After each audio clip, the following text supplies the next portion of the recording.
Sound check.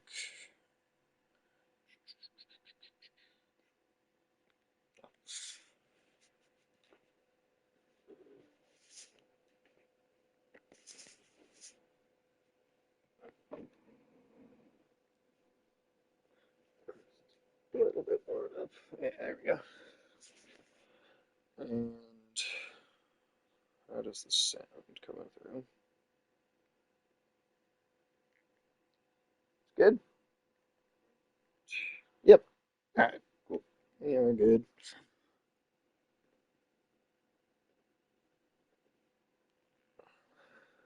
Now I forget. Did you ever play this? Like the I whole? watched you play through a lot of Okay. it, but I don't think I've actually played the whole story on my own. So, Okay.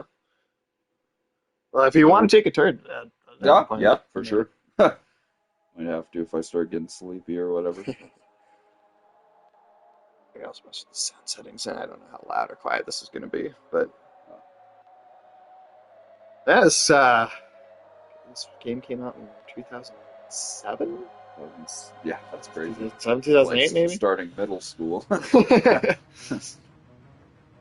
Forgot my Wii that year, that Christmas, and Yeah, yeah. Maybe it was '08 or '09. Maybe it wait, was slightly no, later. yeah, oh 07. I was playing a lot of Brawl. I'm out a lot of yeah, Yeah, Brawl. no, that would have been Brawl. Yeah, Which, and then of course she ended up being a yeah, major character in and later Ultimate. entries. Yeah, yeah, she was in Ultimate, and then, or she. What was the subtitle of the one on the Wii U? Because I think she was that in that first, and then Just there Ultimate just first. brought everybody back, Yeah, right? But yeah, she was on the Wii 3DS one that where I had like the two versions. gotcha. But I don't, for the life of, was it just Smash Bros. Wii U? I think so. That was the one I played the least, I think. So, Yeah, it was. I mean, it was still a good, well-designed game, but mhm. it suffered from being on the Wii U. Yeah, It was the yeah, big a thing. lot of things suffer because of the Wii U. It was just you. I mean, like I don't, I don't know how much you remember this, specific details, but I like um, barely ever used mine before I. yeah, I ended up trading it out because I was like, well, one, not only was the Switch so much better when it came out, Yeah. but every game that was like an exclusive for the Wii U or was like a new game for the Wii U, Uh, all of it got ported forward. yeah. Right. Like Right. like the Mario Kart that is like still the main Mario Kart. Yeah. That was a Wii U release. Odyssey even came out for the Wii U. Like, Hmm. but they knew that that was their perhaps least successful system ever. So they were just like, just whatever good stuff we did put out on there. Huh. Let's just carry that forward. Let's just Yeah. make sure that there's nothing that's only on that system. Yeah, the Wii U. That is got it. That's either their biggest flop or failure, or it's that where they tried the 3D goggles like back in the 90s or something, but they just started like So, giving people like eye cancer or something like that. well, that's hard to do worse than giving people eye I cancer. don't know what it was like the lasers, involved with that Damn, idea. I didn't even remember that. Yeah, it's a very I don't know how long it was in fucking production, but That's just the lasers in crazy. the headset were just fucking like blinding people or something like or giving them stigmatisms or something. I don't. I mean, It was not pretty. it's fucking people up some way, somehow. So at least the Wii U was more of a success than that. Yeah, yeah. Fair enough. You know what? The bar is lower than I realized. Yeah, because that one I only heard about from my brother when I was like a real little kid. I remember Right. him telling me about that one when I was like in a Toys R Us once or something. I was gonna say that there were a few like periphery kind of accessory type things Yeah. that were kind of failures, but nothing that I don't remember ever hearing a cancer Yeah, involved. yeah, it was like the original headset, and it was not well made. Now we have these. Is that was that like the first attempt at like a VR headset type of I'm thing? trying to remember if it was Or just was like it a. more like AR? I'm trying to remember if it was just like a 3D thing or what it was exactly. I will look it up. Okay. Nintendo.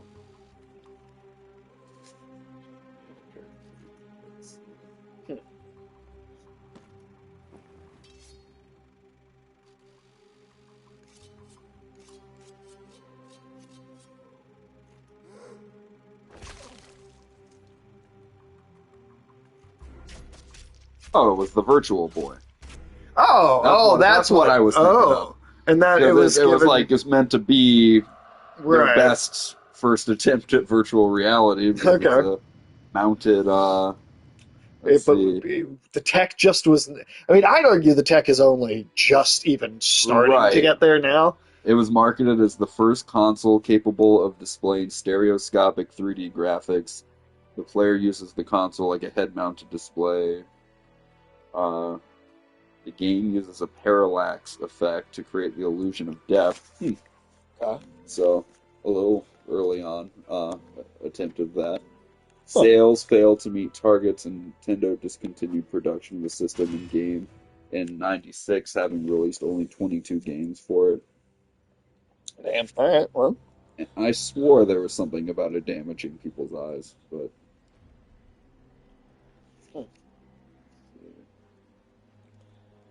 so the modern ones seem to have at least figured that problem out. The big issue with like current VR tech is it's too pricey. I think for most people, like it's like the price of a full console, basically. Like you could get a PS5 or you could get a headset. Yeah. You know, and there's just not enough stuff on. I mean, there might be more stuff on like the MetaQuest or like more of the PC type stuff, but like especially if you're like, well, one, if you want the PlayStation console VR, you have to already have bought you already have to have this console in the first place, and then you're spending like double to get the headset on top of that, and there's like just not that many games. Do you remember that the first character in this game is Joe Pesci? Oh God, it is, dude.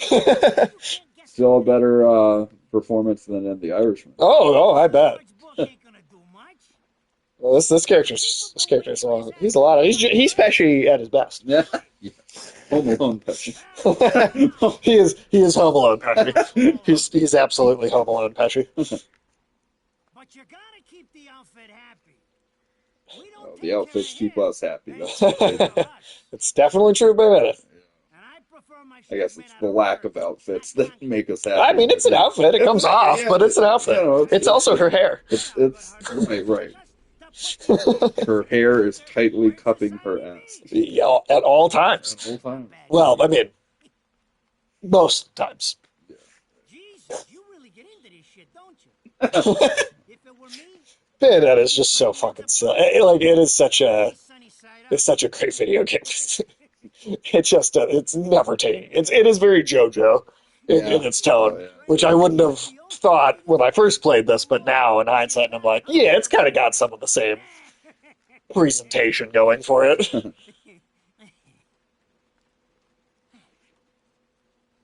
Forgot, dude. These games really have a Dio though.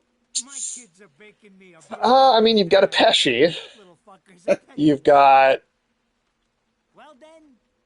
definitely got like over the top anime villains.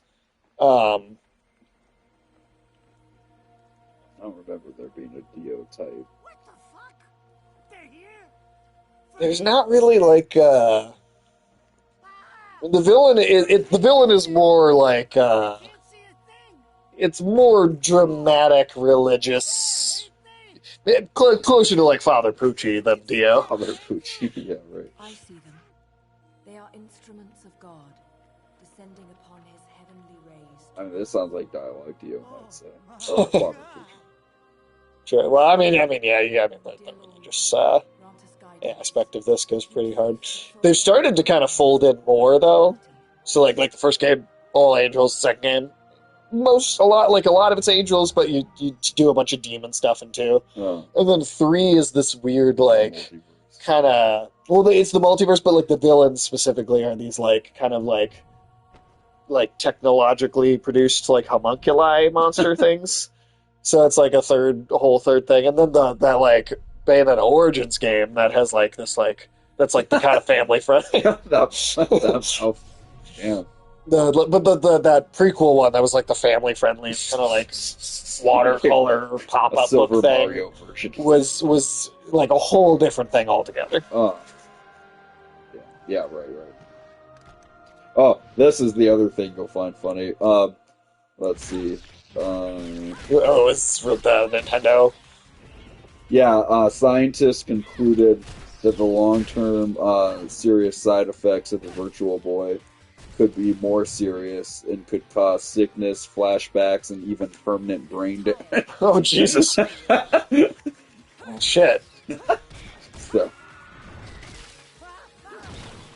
Yeah, that's close enough to just getting. the whole world has secretly been the Virtual Boy this whole time. The That Virtual explains- Boy is the Matrix. Yeah. That explains why people are fucking dumb as well.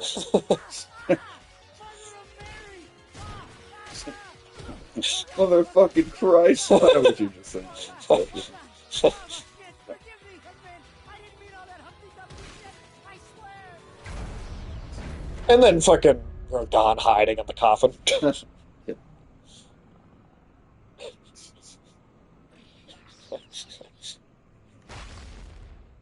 Next time you want your hands on me, you better make sure Y'all blow your motherfucking head off. Just his voice alone. Yeah. I like it. He has the same name as the Godzilla monster too. Yeah. I also love it. He's like the fucking sergeant in the Aliens. His first instinct upon like waking up is to put a cigar in his mouth immediately. I always love that every time that scene comes up in that movie because you can see that he's got it in the cryotube with him. It's not like it's outside the cryotube waiting for him. He's got a cigar in his hand inside the cryotube. He's like, the second I get up, I'm going to go to sleep with this in my hand because the second I get woken up, first thing happens. Which movie again? Alien. Oh, Or Alien. Sorry, it's the second one. But when...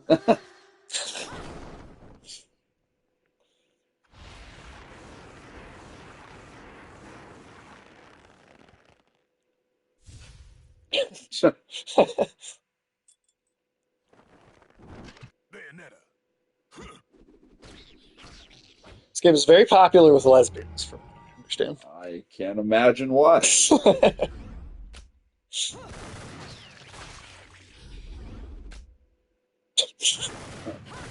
That's ridiculous.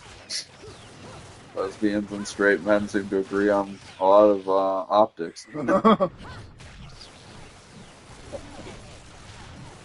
What a nice way to die.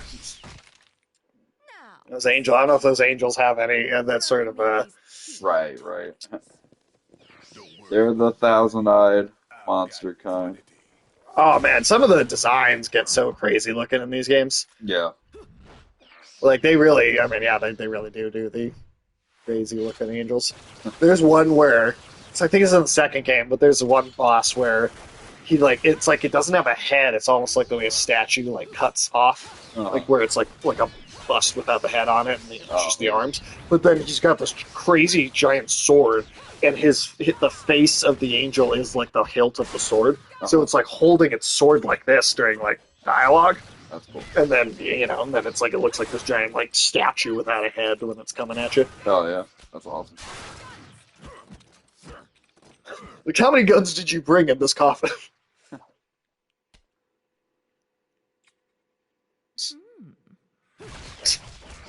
If you're just gonna watch, I'm putting you to the work. And this was Hideki Kamiya is the guy that did this. It was like the head of the series because he did he directed Resident Evil 2. Right. Yep. Then he was like he was the like director creator of the first Devil May Cry. Mm-hmm.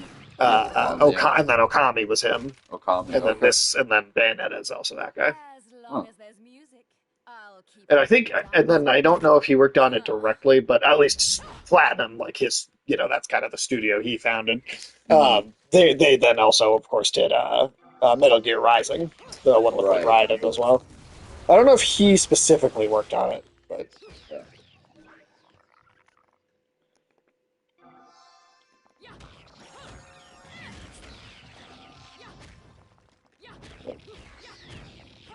I don't know. I probably could have done something to skip the tutorial. It's all fun. It's all good. Who did Vanquish again? That was also them. That's what. Yep, yep, that's them too. The Platinum's the studio doing that Ninja Gaiden 4, Okay. the newest one. I a little too early. Come on, stop trying to hit me and hit me. Oh, well, I waited too long that time. There you go. And there was a Transformers game they did, which was actually quite fun. Like basically has like the G1 like super bright and colorful art style. Um, but it's got this type of like very chaotic like action game Right. combat.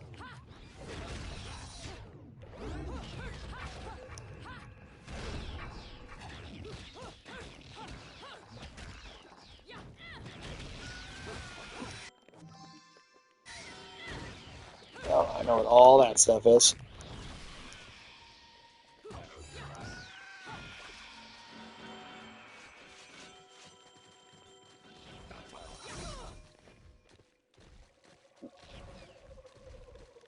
Oh, wait, is the fucking camera control reversed? Oh, something else inverted. Well, what I did was set it to, huh? Well, I thought I turned it to off. Oops. Is it telling me that like? Oh, okay. Whatever. I guess I just didn't need to mess with it.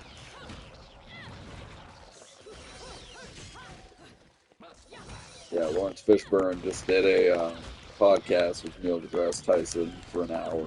Oh, really? Talking about Matrix mostly. Can imagine. Did Neil deGrasse Tyson keep pointing out ways in which it wasn't realistic? Oh, he seemed to really like. I think he said The Matrix is his favorite movie. Oh, okay. Um, and he really thinks the idea of a human being as a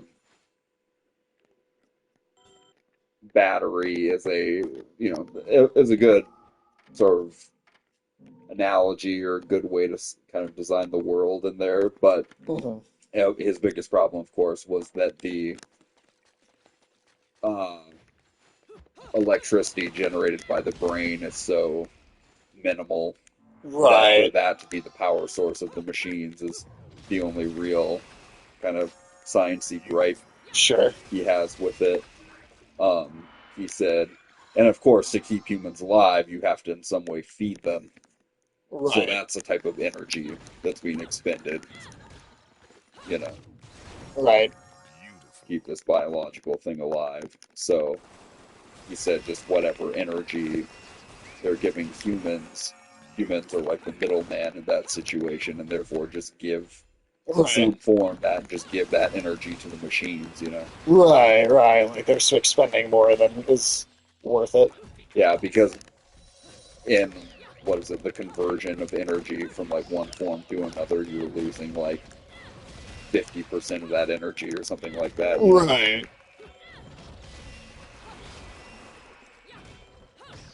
Or So, in like a combustion engine, you know, sure. uh, 80% of that energy just becomes heat, you know.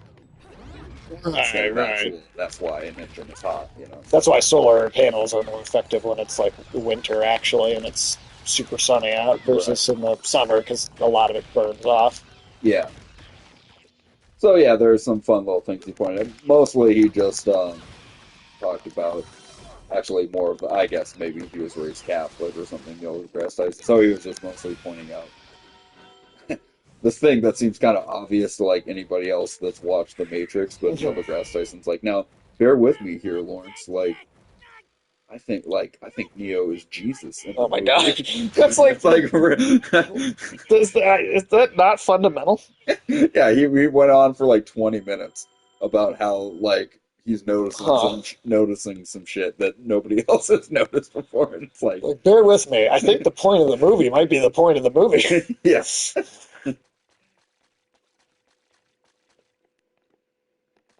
I thought that was kind of funny. No, It's just that's like, hilarious. Because what do you mean you're just noticing this? and Lawrence Fishburne was Oh, like, "That's why it's your favorite movie. It's your favorite movie because it makes you think of Jesus." Like that's, yeah. that's funny. Uh, is there supposed to be an enemy here? I don't remember this being anything but just like combat sequence. And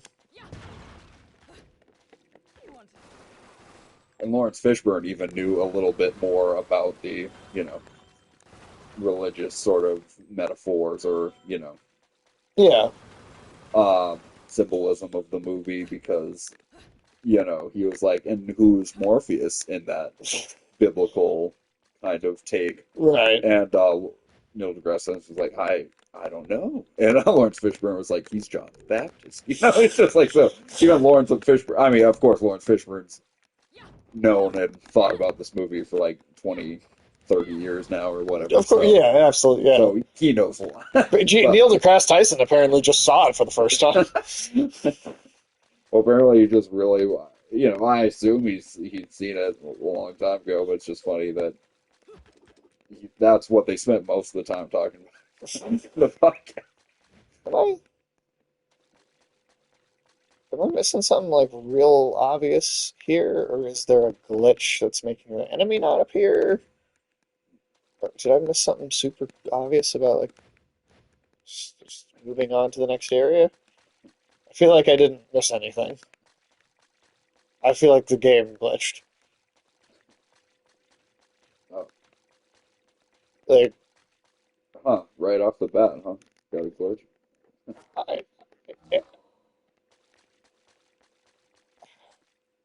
I mean, it's possible. Well, because like there's a health bar there that looks like it would be for an enemy, Mm-hmm. and I don't seem to be able to leave this square. Uh, And my memory of this was that it was like just kind of one little area. There's like a little tutorial-y kind of thing. yeah, you might want to just restart the level or something. Or Yeah. Yeah, let's just restart the chapter. but oh well, like Neil deGrasse Tyson being such a dumbass there kind of makes up for when he's such a smart ass sometimes. Oh, where And it's just like almost just too much. it's like annoying or whatever. Like that. Yeah, sometimes Like I that. want to be like, no. Yeah, like that Key and Peele sketch or like fucking. I still love the things Tyson said in like his Joe Rogan podcast where he's just like giving these real smart ass answers where he's like, when will they actually invent, a spaceship or whatever? And he's like, we already have a spaceship. It's called a helicopter. Well, He'll that's just fucking stupid. and the comments on those videos are so funny. It's like, well, when will we be able to go through walls? Like, we can actually go through walls. They're called doors. Like, it's just It's like he knows that's not what people are fucking talking about. There's just like for an hour I read those comments one time, and that they were all pretty like comedy, gold comedy writing. I thought Goddamn smartass.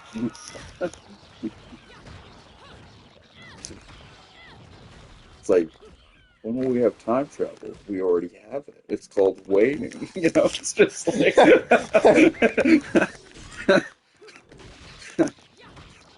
Fucking. I thought those were pretty funny. No, it's good. It's good. I just fucking him. I'm like, come on, man. Fucking know what people mean. And that's what Joe Rogan said to him. He's like, you know what I fucking mean.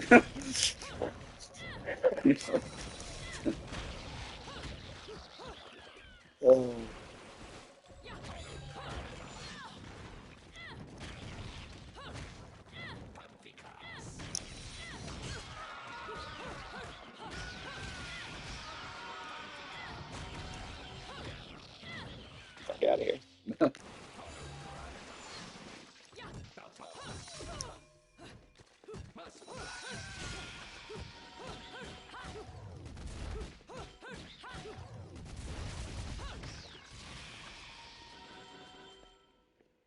Okay.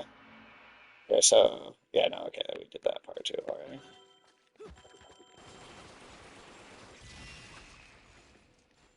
Yeah. I literally just did that. So thank you for. Yep, I know. I know.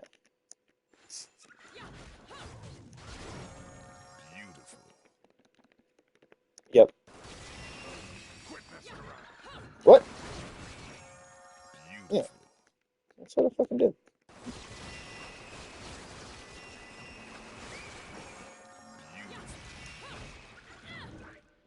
Comment.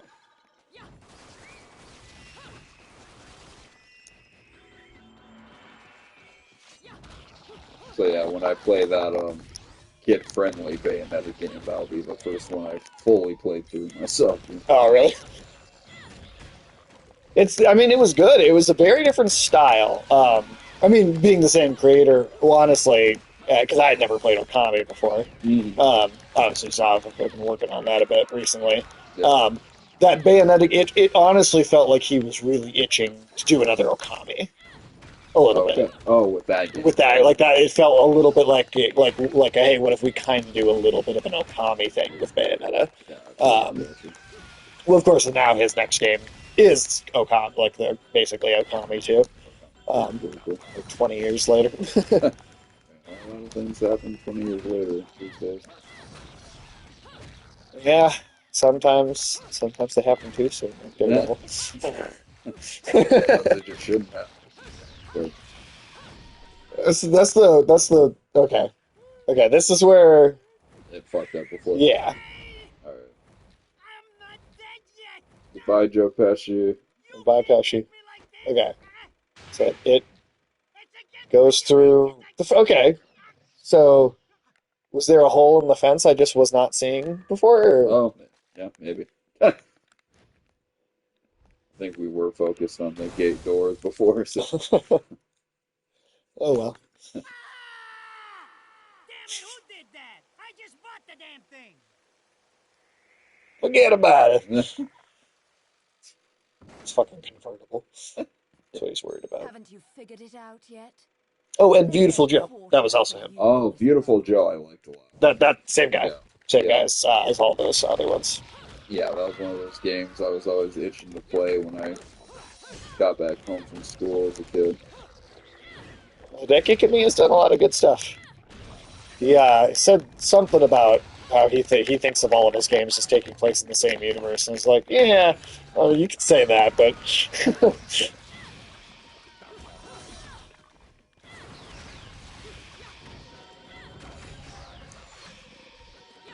you might be able to make an argument for some of them. But like, I don't know how you bring like you connect like Devil May Cry with like Okami. Yeah.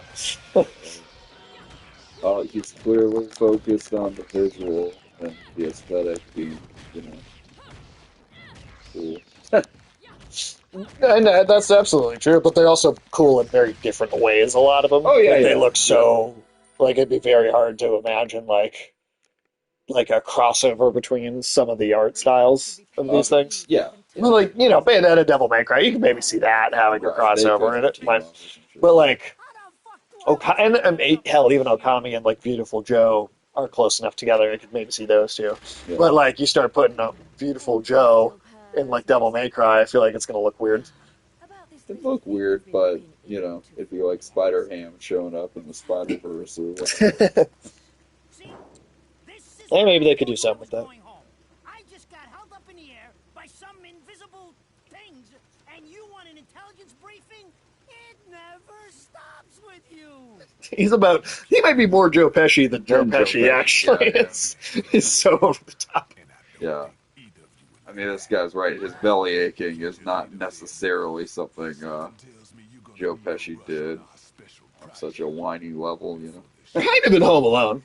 Wait, Yeah, yeah, that's why. Yeah, yeah. what about He's Home Alone Pesci. Such a popular chap.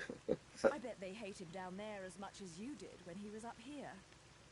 We just need to make sure he won't come crawling back when they kick him out. Nothing a flower bed. Have you ever seen just like even what the final boss of the just like the first one looks like? You probably showed me back in the Right. day, Finish up in but 5 minutes It just gets so so your fucking walking ridiculous. your cake and candles. What? Don't you leave me here! it is just such a funny mix of characters of the refined, all British lady and then fucking Oh, basically what a day. I'm Marcel screwed. Wallace from Pulp Fiction and then fucking Jim Pesci from Home Alone. Yeah. If I could see them bastards that did this to my car, forget about it. It's even written in the subtitles as one word. I do like when they right. How can you be so dumb? You're Well, and then you've got like a of all the swashbuckling in this town, photographer, one get wrapped and up then like you know, like, the character types just think there's even more just weird ones. Right. Dress like that, too. Pop it back in. When you end up in the afterlife, that's not going to be pretty. I can't help it if I like the little outfits. The toys are nice. You don't want to be on the camera? Hey, 20 years ago, you woke up stuck in a casket at the bottom of a lake. All you can remember is that you're a witch. But now, you're Yeah, they stuck did the Van because Helsing you thing with her must origin. work Like, no. every day, or they'll drag your ass back She's down got to a, she's got hell. a big case of amnesia. But being forced to slap around the divine for a living, To slap around the divine. If I needed a biographer, you wouldn't be my first choice. I see to the funeral. You get me the information I asked for. That was our deal. Come on now. Look at my poor car. I'm working for free after this.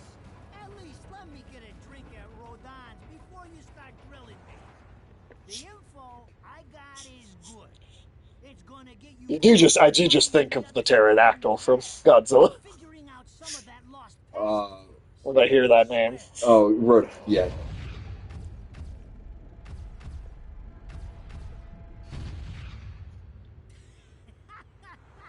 After jewels instead of cash, just like a girl. Jesus, can't you take a joke? Enzo, someone's given you a present. She really needs a new sucker at this point. Like, that sucker is pretty much. Oh, I bet that's like 30 later. Oh, this one. I mean, it just looks like it's at the exact It does. same state of eating that it was. The no, it does. Yo, what's up, Ulysses? Hey, man. How you doing, man? What the fuck? What is going on over there? We're- It's the plane. The rear view mirror, just immediately there's like a fucking military jet fighter coming down the road. We're watching little Joe Pesci drive around Bayonetta. Yeah, it is such a weird cast of characters.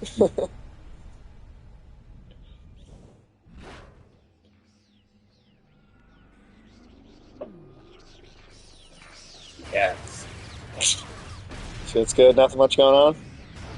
Well, that's a good thing most of the time. Story of my life. The two of them each being on the fucking shelf.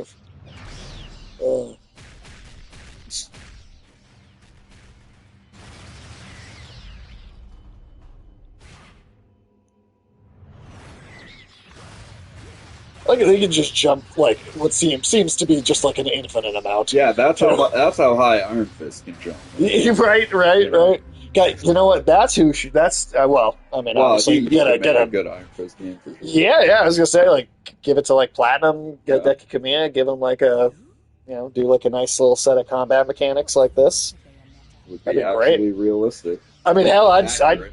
I'd be happy if they did any sort of like Marvel character well in like in this because I don't know if we've ever gotten that like they all have all of those the Marvel games have action to some kind, but I don't think there's ever been like a Devil May Cry Bayonetta God of War style like they can have the actor from the Iron Fist show. I see we don't need that. I think that's the one thing. Well, because of how kind of sucky Born Again has been. I mean, as much as I wanted the Netflix stuff to be canon, now I'm like, well, if you're not even going to do it right, just like Well, they might as well have that guy because none of it's going to be good anyway. Fit, yeah. It'll fit in with the quality of where the rest of it is. My only hope is that Charlie Cox is just good as Daredevil in other things, Right. like in the rest of the MCU, and then unfortunately in his own show, that's just not going to be the case. Yeah. I mean, we'll see. We'll see. Maybe it gets better. Yeah, maybe it gets better. Maybe it gets better. We'll see. I'll watch the season. I'll watch the whole season. Same. We'll see what happens. Apparently, Charlie Cox and D'Onofrio are really excited for people to see like episodes 8 and 9 or whatever. So the only hope I maybe have is it seemed like the shitty team that got fired made 4 or 5 episodes or whatever, and then they had to the new team had to incorporate those, and then had to kind of work around them. Yeah. So my only hope is that once we get past maybe those materials, maybe the second team that's kind of who was really being identified as making it. Yeah. Maybe there'll be some big difference because they had to go through that footage first. Yeah. And maybe the stuff at the beginning is just going to be worse because it's left over from that. I don't know. Yeah, unfortunately, Ulysses Daredevil Born Again kind of sucks. Yeah, it's just not good. I think he was in the chat for the whole show, so he heard me complaining about it a lot. We'll probably hear more of that tonight.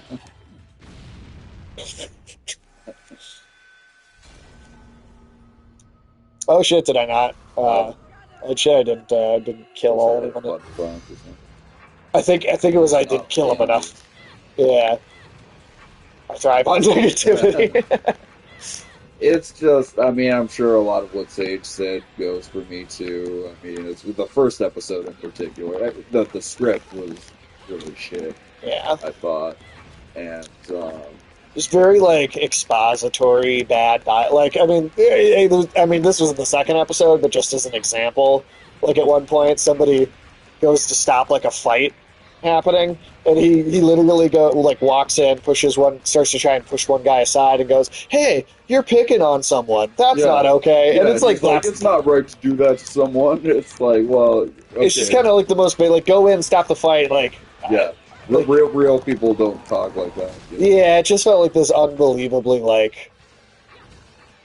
I mean, yeah, it was cliche. Yeah. It was just what's the first cliche that you might a bad? Yeah, I mean, yes, like a bad middle school PSA. But if you're writing something, it'd be fine if we was hey, violence is no bueno. If he ran over. Well, if you're writing something, right, you're all right, I need to convey this thought. Yeah. And then you're all right, what way I'm gonna cliches run through your head before you think of good dialogue, right? Yeah. Because you're well, here's all the cliche stuff that I shouldn't use, and let me kind of cross those out or push those out as I come up with a better way to do this. Yeah. So good dialogue will either occur to you right away, or like you said, it will take some time to think of something. But if the cliche occurs to you first, you should be able to recognize that, oh, the good writing hasn't occurred to me yet. Right. If they thought that was fucking good, then I am definitely worried about the rest of the season. I don't know, I feel like... Huh. Did you? Oh, okay. Weird. Am I just not killing them back? Because I didn't see a button prompt. Yeah, I don't know. Sometimes you can at least twist a cliche into something that works. Yeah, or you could play with the cliche or whatever. They definitely did not do that here. No, it was just as boneheaded as you would think that line would be. The one justification I keep hearing of why people think it's good, even right off the bat with that first really stupid decision they make in the first episode. It's they said, well, the only way to make this story work is to kill this character right away. And then my thinking is just like, well, maybe this should be the story. Right. You know? Well, maybe this isn't the right story if you can't come up with any other way. Oh. Oh, I see what it wants. It wants me to fill up the gauge, and it's just trying to tutorialize me to do a specific kind of thing. Okay. And like we said the other night about Daredevil, I mean, it's we're not above killing that character, but it's like if you're gonna do that, It just shouldn't matter. it should be a story that justifies it. Or a cheap emotional moment. Yeah. Yeah. Oh yeah. 100%. Because these writers are like, well, we don't have to do any work because these characters, someone else made people care about this character. So let's just use that instead of trying to like come up with anything interesting or original. Yeah, I've heard people say like, well, because they kept so much of, what they, because they were doing this story to begin with, the only way to shift it into that right away was to fucking kill, this character off, and it's just like, well, again, just maybe tell something a else. different fucking story. Yeah. Don't have to kill that character. Because if you can't do it well, then don't do it. Yeah. And like I was like, if they did it at the end of a season and it still didn't work, I could at least be like, well, they probably thought this build-up made sense. Yeah. Didn't work for me, but whatever. But here it's like there is no build-up. You know they weren't building up to it. It exactly is cheap.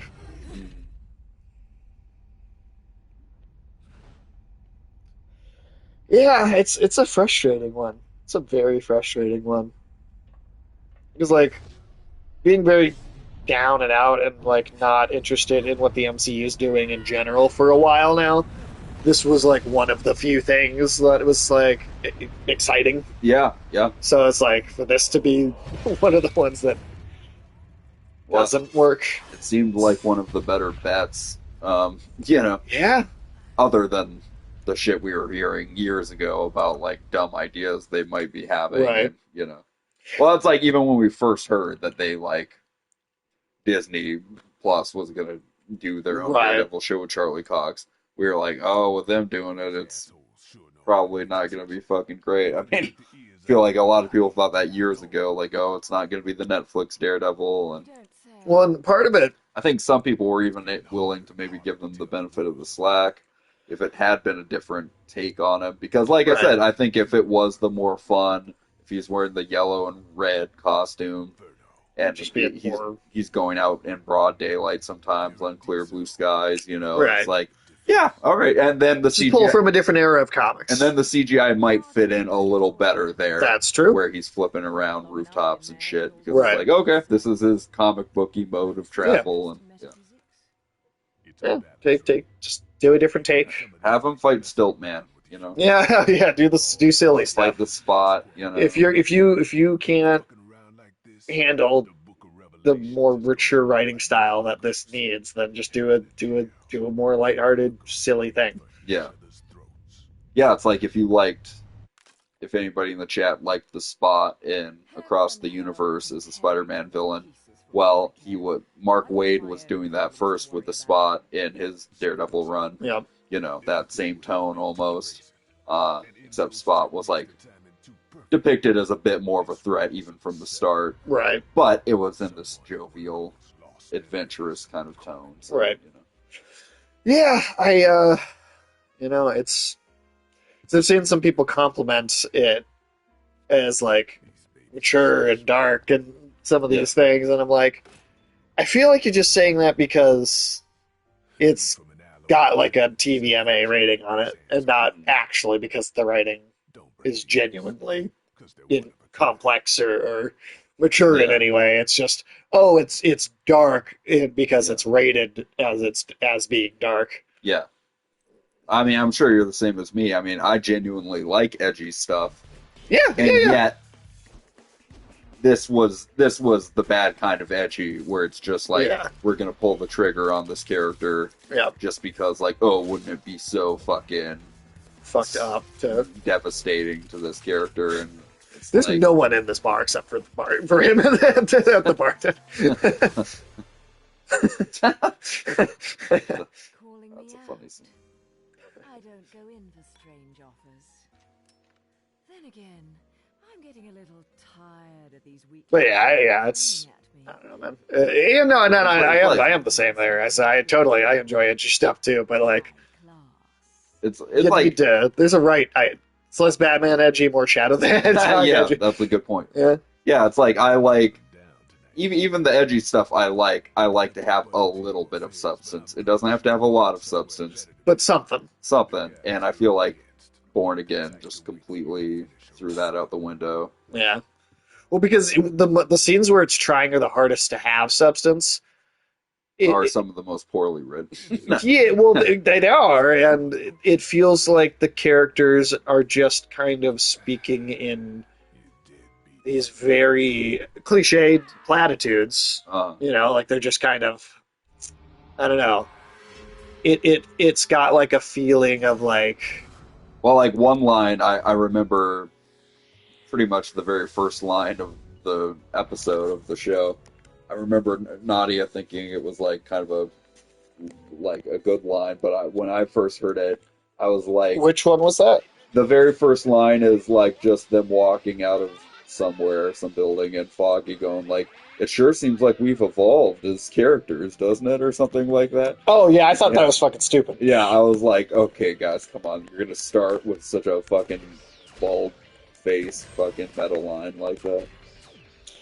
Yeah, you have to earn meta, man. Oh yeah, Like meta in particular is like, I feel like one of the harder things to pull off and have it be like actually have it be good. I feel like meta Like- is something you should work in a little more smoothly than literally the first Yeah. line of the show. I was like, oh, that's not a good indication right off the Yeah. no. bat of like. Well, you know what is meta like? Basically, the second it starts, that's good. Is like at the first Alan Wake is like Oh, sure. immediately, Yeah, but it's doing it well, and there's Yeah. like layers to what they're talking about, and it works in more than one way, and yeah. it's also kind of ethereal. You know, like it's also like weird and like Mhm. you kind of don't know what's going on exactly at the beginning, and Well, and if the first 3 seasons of Netflix Daredevil had been meta, then well, that'd maybe also it would be a make different. more sense. That would be a different conversation if Daredevil ever was meta. Author did such a good job writing my arc. So what happens now that it's over? Oh shit, it dies. Yep, exactly. Yeah. It's it was some bullshit, man. I was not a fan. It's interesting to see as many positive reactions as there have been. I mean, there's been some negative ones too. Like it's more of a mixed bag. Like I think, like all three of the Netflix seasons, yeah, so like on Rotten Tomatoes, they have like it's like 99, 98, That's 99%. crazy. And Yeah. then the new season is like 75%. So it is a much, I mean, the reception is much more mixed than any of Yeah. those three, because all three of those seasons are 98% or higher, I think. Yeah. And this is like 75 or something like that. So, I mean, some people are definitely like coming down on it like we are. Right. I've heard a couple. I mean, again, for most people, it's Foggy. You Right. know? I mean, that's a my big part biggest of it. gripe, you know. Yeah, but then even if that wasn't a problem, there's still a lot of just bad dialogue and other little things that I'm like, really? That's how you're gonna hit Yeah. like all the new supporting casts. Oh, they're terrible. Like I feel like they're stock CW cardboard cutouts. Like I just really don't feel like any of these new characters have like any real personality. They're probably still a little bit better written than a CW show. Sure. Most of them.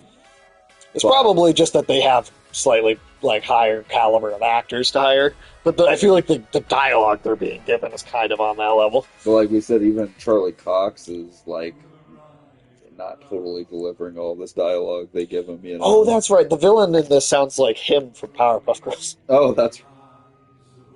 Yeah. it does. right? Yeah.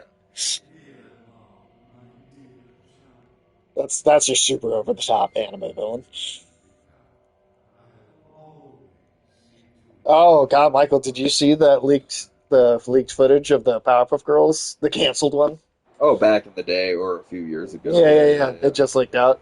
Yeah.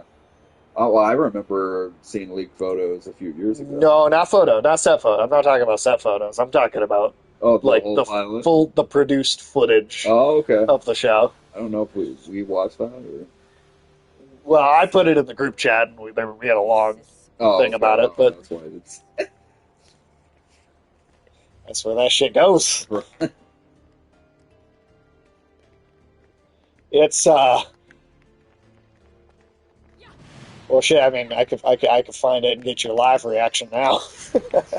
It's because, dude, like, I swear to God, it was like making me go like, this almost makes Batwoman look like a maybe competent production. Oh, no. That's terrifying. Ulysses, I know saw it. Let me do that. Let me pull up see if I can find the thing. The thing is it keeps getting taken down, Oh, okay. like with like copyright. So we'll see if it's still up here. Let's see. I wish I could have it like picture in picture on the stream and like really, sure. do all that. But No, that's all good. yeah, here you go. Is this just on the group chat or on the? There's a link in the group chat, but it's still probably a ways back.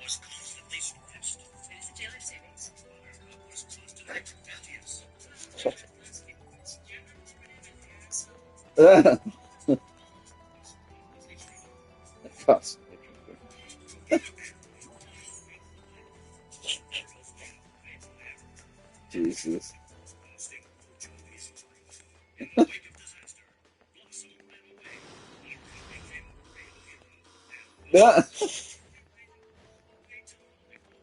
Started doing porn. Jesus.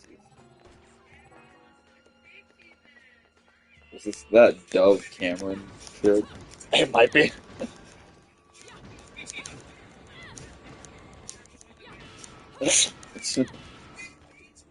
The three Bs.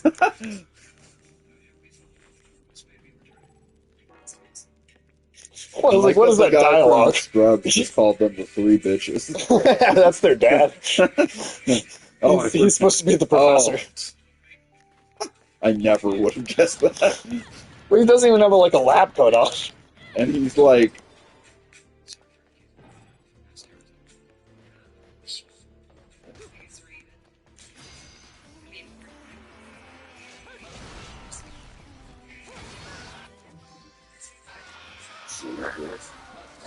Is that not just like... Oh, okay. So it's not the whole episode, but like that whole bit of... Yeah, it's just some footage. And I think even the trailer part of it was like cut together by someone. Oh, okay. Like after just the footage leaked. I see. So that voiceover might not even actually be from like an actual production thing. That might be something someone added just to have there be like a trailer. But well, I like that they just none of them try to capture the voice aspect, the voice acting of the Powerpuff Girls at all. They're just like, we'll just all be cynical bitches. How about that? Jesus.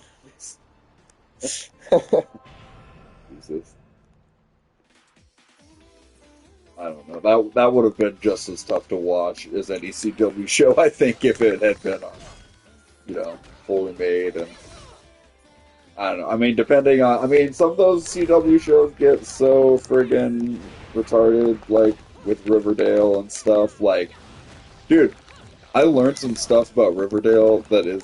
More? That's not going still, is it? No. It's been over for a while, but it's like I watched some guy's reaction of, like, he watched, like, the pilot of Riverdale and then the series finale.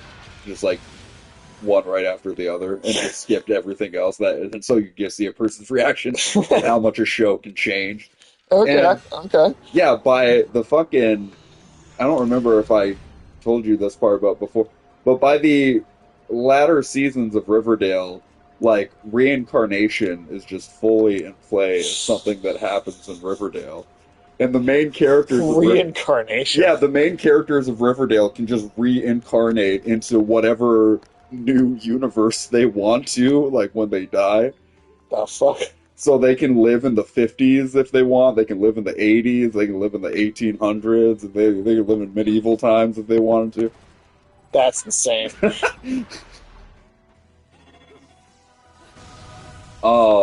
Yeah, so that's what I'm saying. Like, the CW can do some just fucking. Insane, just like nonsense. Oh, yeah. And so, I mean, you know, if Powerpuff Girls was allowed to be just that out there, then, it's Cloud Atlas. Yeah, exactly. Insufferable tween drama edition. Oh, yeah, dude. Like, they went from fighting terrorists in season 2 of Riverdale to, To like, reincarnation powers. reincarnating themselves, yeah.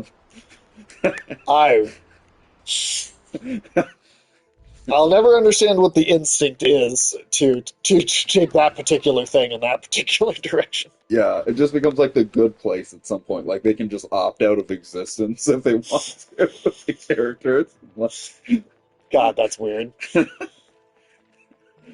Like, what granted them this miraculous ability? But Right.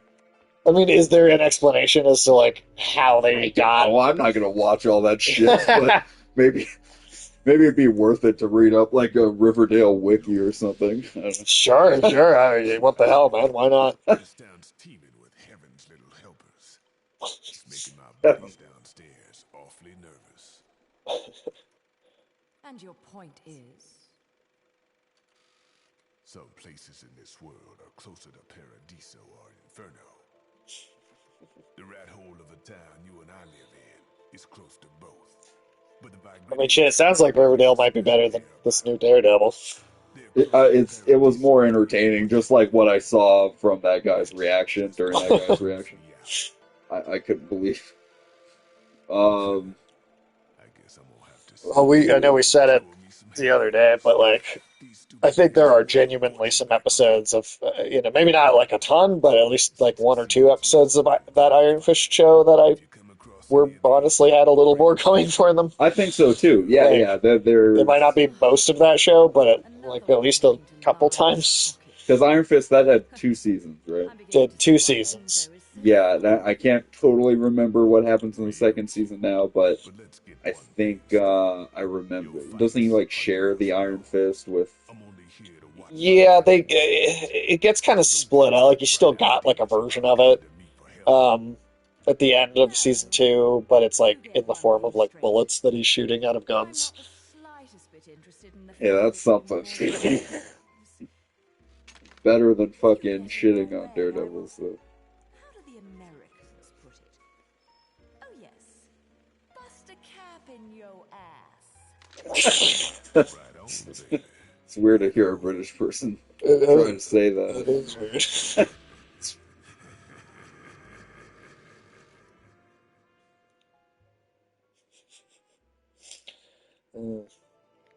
Yeah.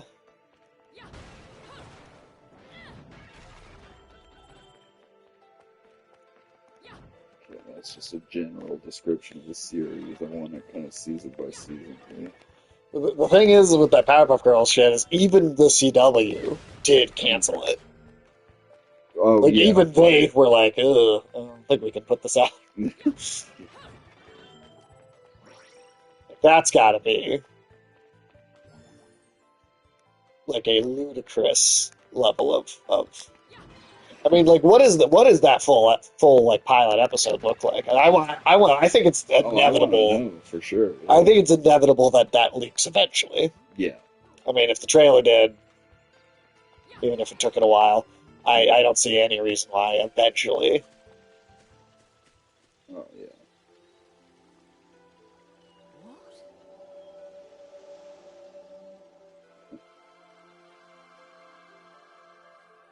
Yeah. I like when Wikipedia gives you like a sort of season by season synopsis of it. Oh, sure. It's like individual episode things. Mostly. So here, it gives you like a little paragraph. First season focuses on the town and the aftermath of the death of Jason Blossom, who supposedly drowned the summer before school started. I also forgot that they tried to make it Twin Peaks at the beginning. Oh, at the beginning it was Twin Peaks, and at the end it was Cloud House. I feel like Riverdale shouldn't even be as weird as trying to be as crazy as like Twin Peaks even. Yeah. The second season centers around a shooter known as the Black Hood, who terrorizes the citizens of Riverdale. It's like super Columbine. Yes, yeah. That was the second season. Third season, the little paragraph it says, is the season centers around the growing popularity of the game Griffins and Gargoyles. And the mysterious gargoyle. They really king. couldn't use. It became like Stranger Things. Oh my god! In that season. yeah, and so it's Twin Peaks, and then it's Stranger Things. Yeah, they fight the mysterious gargoyle king. As well, the season focuses. This is like a nickname though, right? Like there's not like a gargoyle walking around. I can do a little more digging to find out, but as well, the season focuses on a cult known as The Farm, who starts indoctrinating residents of Riverdale. Okay. I'll try to read a little more about that one. Hiram Lodge, Veronica, like Betty and Veronica. Right. Veronica's dad, he played G&G in the 90s. G&G? The fuck is... Come on, G&G. Instead of D&D, he played G&G. Did they really not say D&D? No, that might have been copyright or something. Didn't Stranger Things say D&D? Yeah, but that show's good. Something. But, like, was it hard... Was it, like... Well, whatever. I guess they wanted to be derivatives. I believe that. Even based on what I've... But, like, yeah, what it says about her character's father is just, like, he played G&G in the 90s. Oh, did he? Let's see. God damn, there's so many... Hey, there's so many fucking... You can have... Yeah, okay, Ulysses says you don't have to pay for that. Right. So they did that shit on... They made it... Like I'm saying, they wanted to be derivative. That's so weird. I forgot... Dude, there are so many fucking characters in Riverdale. There's like 55 characters. Jesus Christ. So I also do remember you saying, even at the very beginning when you watched some of it, that they wanted it to be Game of Thrones, too. Sort of, yeah. I have to assume G&G is like gnomes. Oh, or something. It was maybe even dumber than that.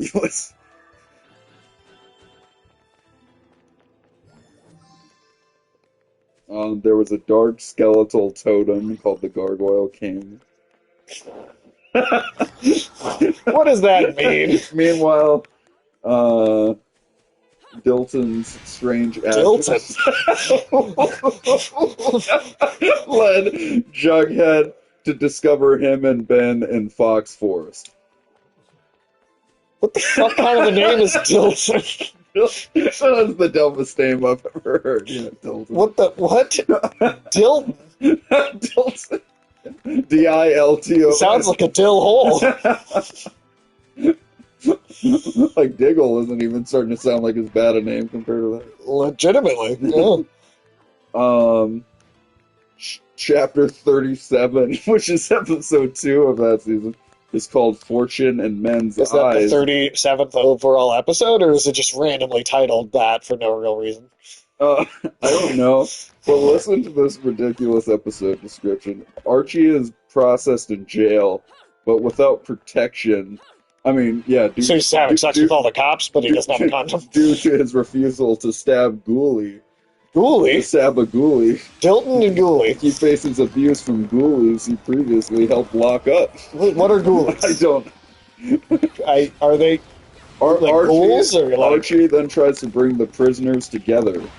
But this attempt is ambushed. So Ghoulies is not a nickname for prisoners. Then that's not so that was my only thought that it might be. Dilton dies. Okay. Who was it? I don't know. And Jughead Dilton, Dilbert's even nerdier cousin. and Betty and Jughead investigate what happened to him, and Ben discovered 3 symbols etched into Dilton's back. Did it not change the... Not Dilton! Yeah, poor Dilton, dude. Oh, it didn't... I didn't Oh, read what, it, what's though. up? What? Oh, it just didn't change the title like I wanted it to. Oh, fuck. Yeah. I die. Okay. Yeah, that dragon's getting his fireballs all up in the Yeah. face, dude. So, yes. Yeah, it's pretty fun reading about Riverdale, what happened in Riverdale, to be honest.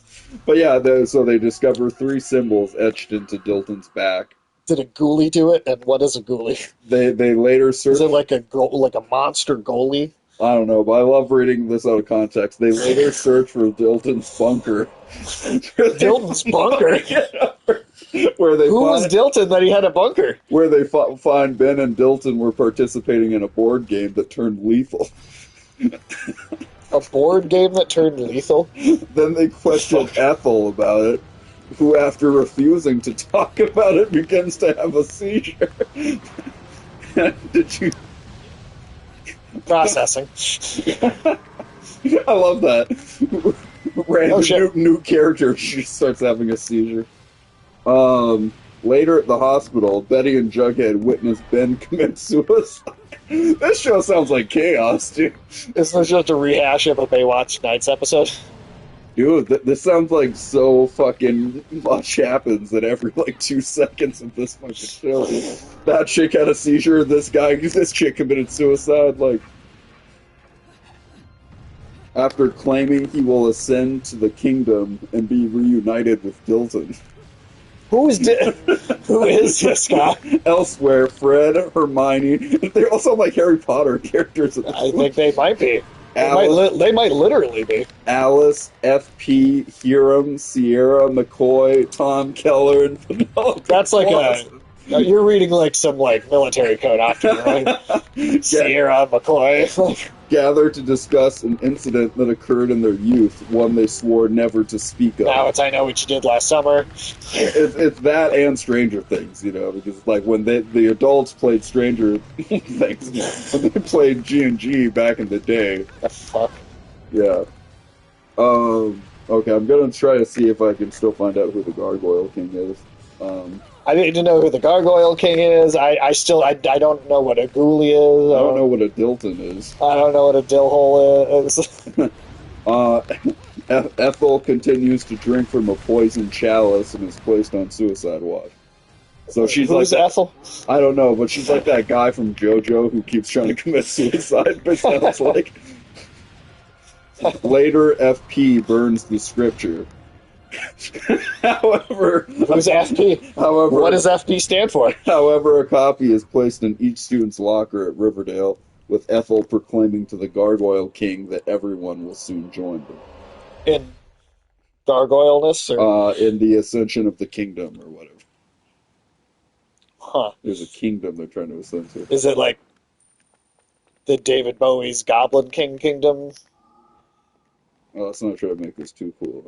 Well, I don't know what's going on. They receive some strange invitations from the Gargoyle King. Alice soon finds the bathroom graffitied with messages and 2 chalices at the sink. Okay. So I guess they just find random chalices in their high school public bathroom sometimes. Let's see. And then runs into the Gargoyle King. Principal Featherhead encounters the Gargoyle King. Okay. And is found dead with the same symbols from Dilton's back etched into the door. Okay.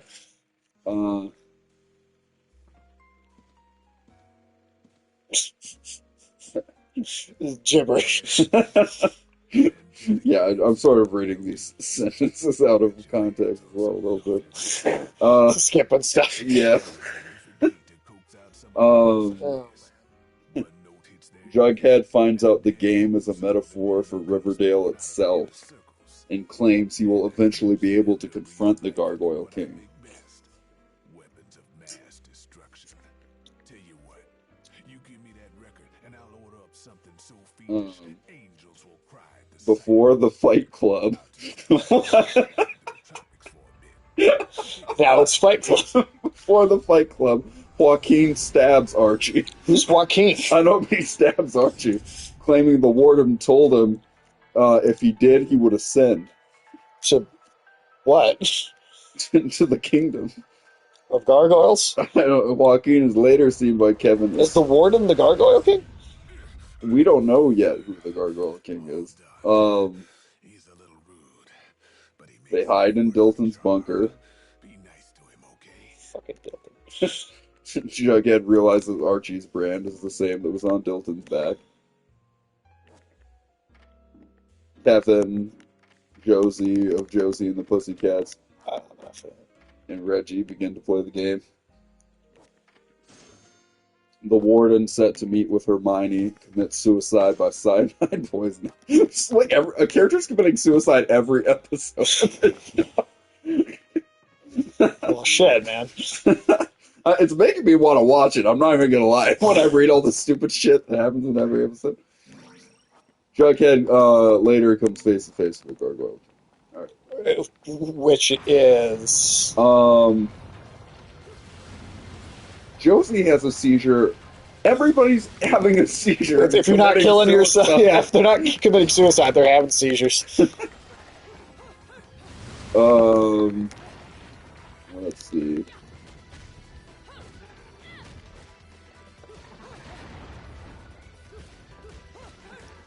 Later, Alice has Betty forcibly taken to the Sisters of Quiet. Who's Alice? To the Sisters of the Quiet Mercy, where she discovers all the patients are painting pictures of the Gargoyle King. So it becomes like some Freddy Krueger thing at the end, where they're all like painting fucking. If you remember that, yeah. Freddy versus Jason. Let's see. Chapter 42 is The Man in Black. From Westworld? Stuff from Dark Tower, I don't know. Jesus Christ. Oh shit. Yeah. Jughead finds children taking fizzle rocks Which are... and playing G&G, and the common symbols regarding the Gargoyle King appear. Veronica moves out and opens a casino in her speakeasy. What?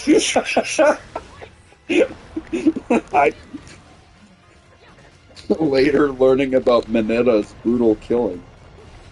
Man, you can't make this shit up. Let's see. She finds the sisters feeding the patients fizzle rocks. What are fizzle rocks? I'm guessing it's like pop rocks if they were actually drugs or something.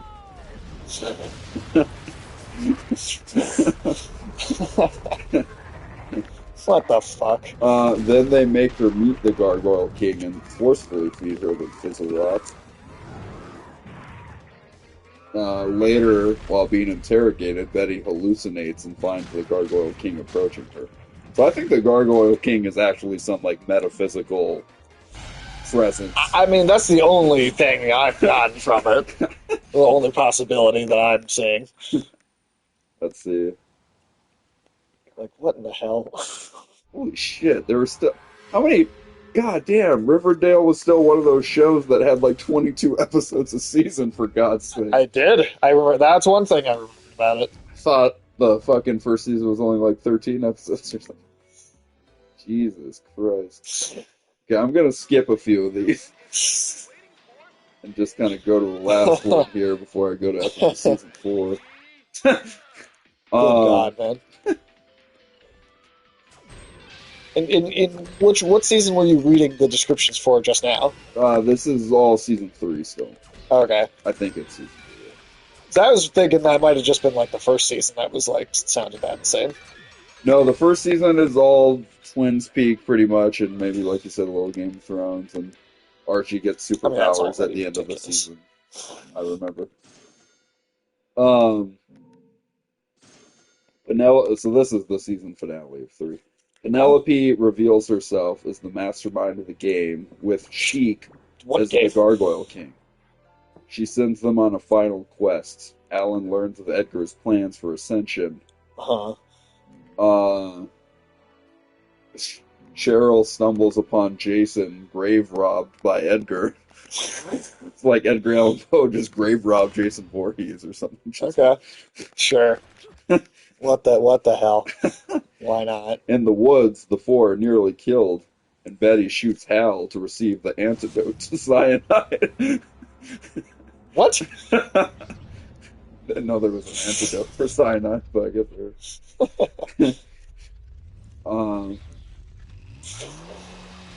The pretty poisons and the serpent save the four before raiding the farm, finding only Kevin. Who's Kevin? I think he's the gay one, if I remember correctly. Let's see. Betty and Jughead are greeted at home by their brother, Charles. Ew, what does that mean, their brother? I swear to God, Betty and Jughead had sex. If it was revealed like a Star Wars thing, like they were brother and sister, and then Or is it a Lannister thing? Could be a Lannister. Well, they were already. That's the thing that was Game of Thrones like in the first season. The incest. Is that there were these these Blossom twins or whatever. Okay. And that were having hardcore, sex. You know. Well, I mean, that's why of all the things to take from Game of Thrones, like that's where you go. I mean, it was more implied incest. You know. Well, but it sounds like by season 4, it's not implied anymore. Well, I don't know what's going. To my knowledge, Betty and Jughead are not biologically related, so maybe it's some dumb Flash thing, you know. Yeah, all right. Maybe they were. I don't know. They found out they were brother and sister after they were having sex. That's pretty fucked up. This is why you don't watch the CW, people. So you just stay away from the CW. It's making you want to watch it. I'd maybe do that thing of just watching the first episode and the last episode of each season. Or maybe one in the middle, too. Just so you might catch some craziness. Yeah, by their brother. Remember they're like the least wholesome version of the Mothra twins? The Mothra twins, right? Could be. It could be. But you've forgotten your destiny. I should watch some of the cutscenes, though. 20 years. Fresh myself on the story. You're right. I do seem to be having trouble remembering things of late. Would you be so kind as to take it from the top? Two overseers, the eyes of the world. The hand emotion and everything. So over the top.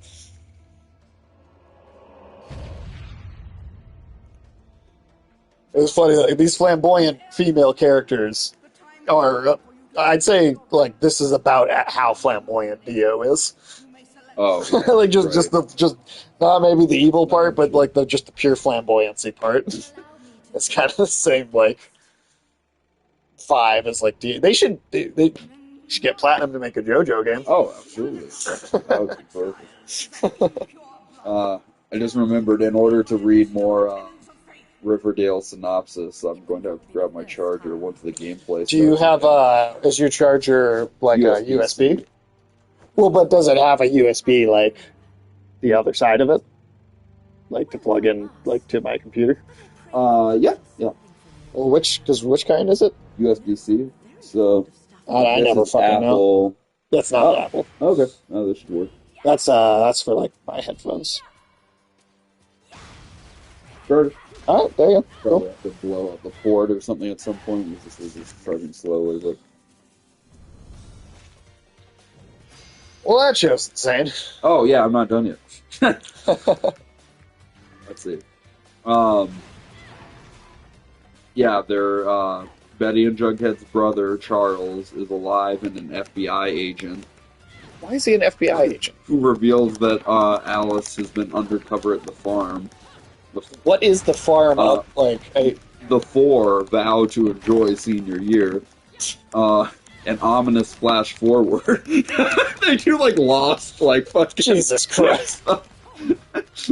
Shows Archie, Betty, and Veronica out in the woods covered in blood as they burn Jughead's beanie and vowing to go their separate ways so they will not get caught. Do they murder and eat They Jughead? kill Jughead. They eat him. See, there you go. Ulysses, now Riverdale's doing stuff for you. Yeah. Okay, so that was season 3. That would sound fucking awesome. God, that was all from one season. Yeah. Okay, now here's what they talked about with 4. And that was for the last one? God. How many seasons did this go on for? Let's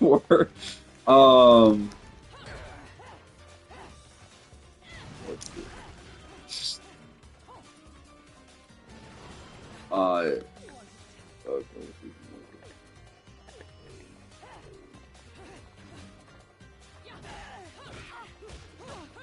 Alright, you want to take a guess? Hopefully it wasn't 10. 11. Holy shit! No, I'm just kidding, it's 7. Oh, okay. Well, I mean, that's still a lot. That is still a lot of seasons. 137 chapters. Jesus Christ, there were 137 episodes of that show. Yeah. God damn.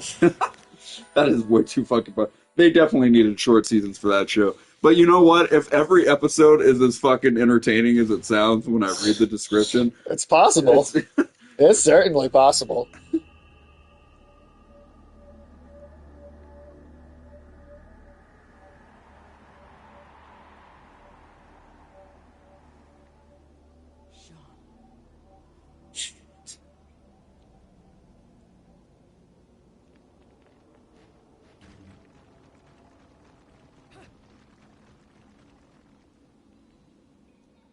Let's see.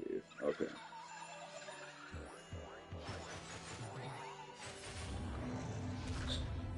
This was the first season not to feature Luke Perry.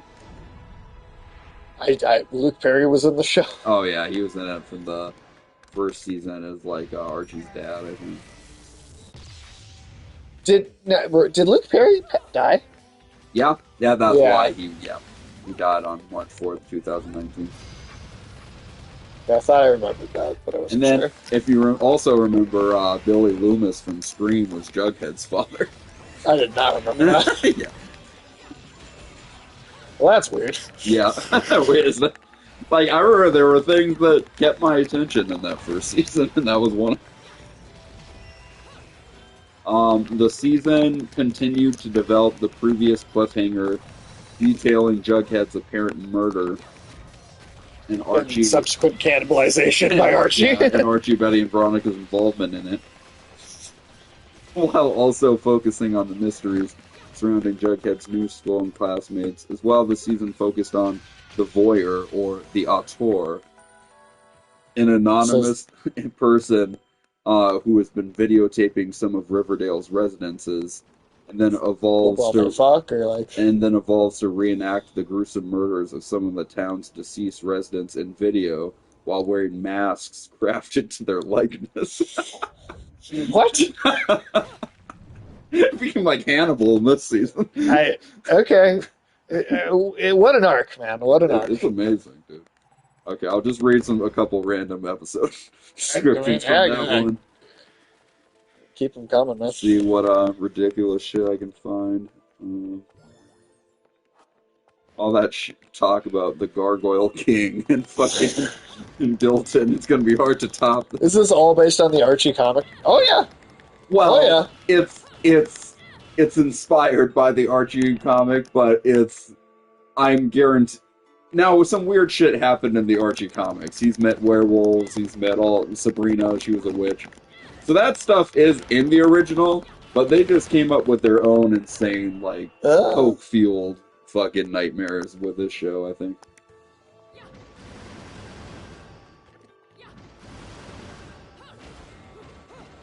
Elsewhere, Betty and Kevin joined the junior FBI training program.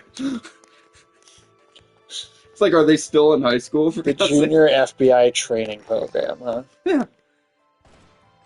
There we go. This is like right out of Scream 5, dude. Oh my god. Betty is also haunted by her past when it is confirmed that she has the serial killer genes. What? Remember, like that's the same level of writing that was in Scream 5 when Billy Loomis' Yeah, fucking daughter had serial killer genes. Yeah. Yeah. Oh, Uh,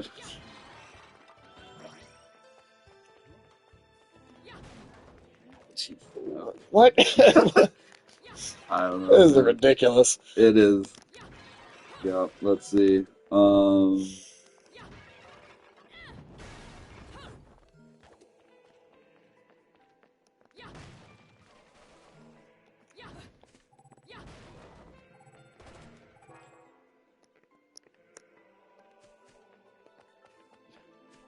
After meeting with Miss Burble, they discuss Burble? how Cheryl can find better outlets to deal with her trauma, and that Julian's ghost has not truly been haunting Bristle House. What? I just wanted to read that sentence too. Bristle House. I think my biggest problem with that whole thing is the term Bristle House.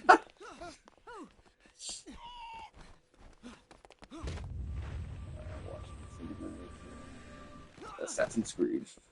Certainly looks like it, doesn't it? Yeah. Get him, Ezio. Get him.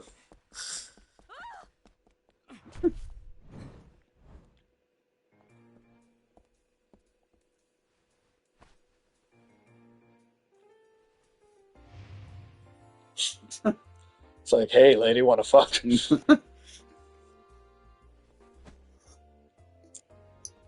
believe in fate? Fate brought us here together, and it will never tear us apart.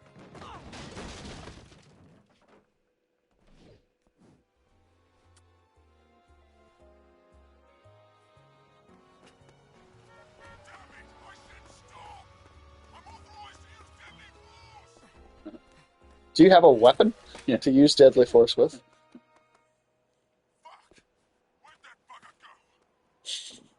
I like that he doesn't even sound English, and he's No, not at all. Bugger though. Saying bugger in an American accent is unusual. Yeah. Sayonara.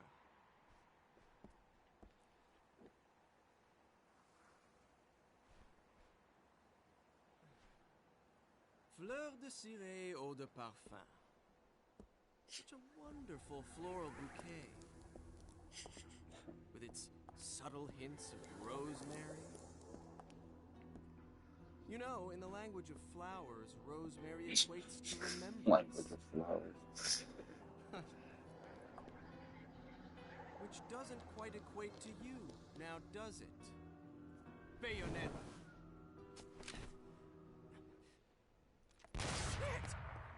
Shit! Will you stop that? That little Valente was a nice touch. Seeing you here, I suppose it wasn't the only one. You certainly knew. I'm tripping on that scarf every 2 seconds. That's how fucking long it is. I'm not your pet. The name is Luca. Is what? A name Luca. you better remember. That was one of the not better Disney movies. I can't remember if it was Disney or Pixar, but Yeah. it was. I thought it was terrible. What was it? I thought it was What you terrible. saw that day? Easily one of their worst ones. Oh shoot.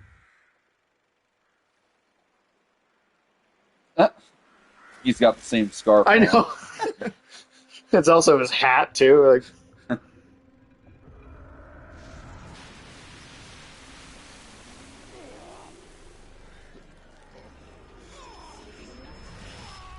That's cool. The film strip they're doing. That makes me think of Beautiful Joe.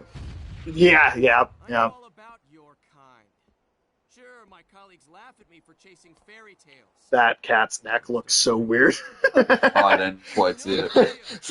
Just the graphics on that looked really fucking weird. Like it was like its whole head was just like a cone shape. Well, almost 20 years old. Getting close at least. A lot of it actually does look pretty good. Yeah. Um, It's the same smell that clung to the air the day my father... That cat was just fucking awful. Which means I'm right on your doorstep, Bayonetta. I'll let you in on a little secret, Cheshire. The name is Luke.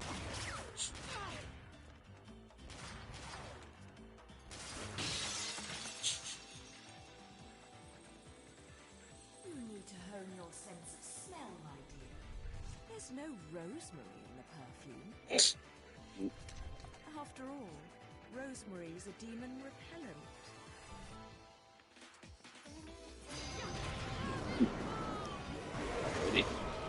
Back to Riverdale.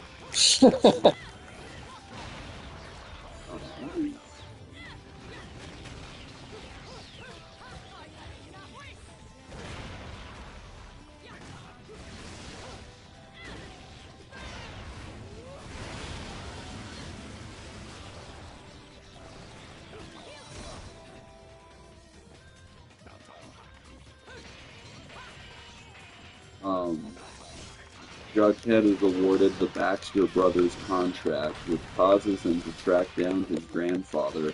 His grandfather tells him that DuPont legally took over writing the book after he left Stonewall Prep. I don't know who any of these people are at this point.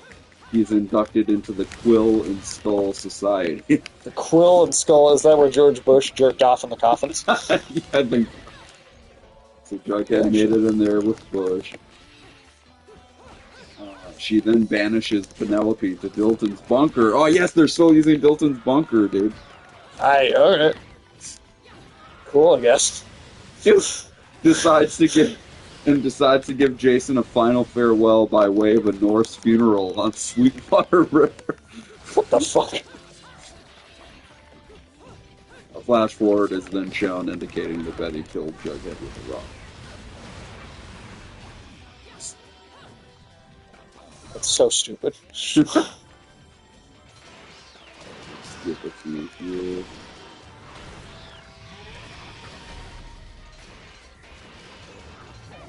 Wait, what about hypnotized?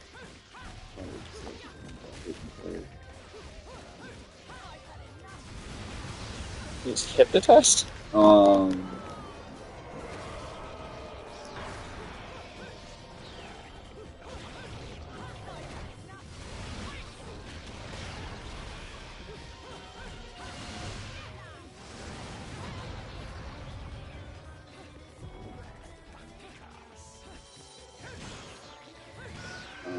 Brett invites him and Betty into the woods for a party to celebrate the Ides of March. Okay. They're getting real ancient Rome about it. They're just doing some, like, druid rituals and shit. Yeah. Alright. Why not? Is druid rituals crazier than anything else they've had going on? Because you've got something to run from. Me. But you can't escape me forever.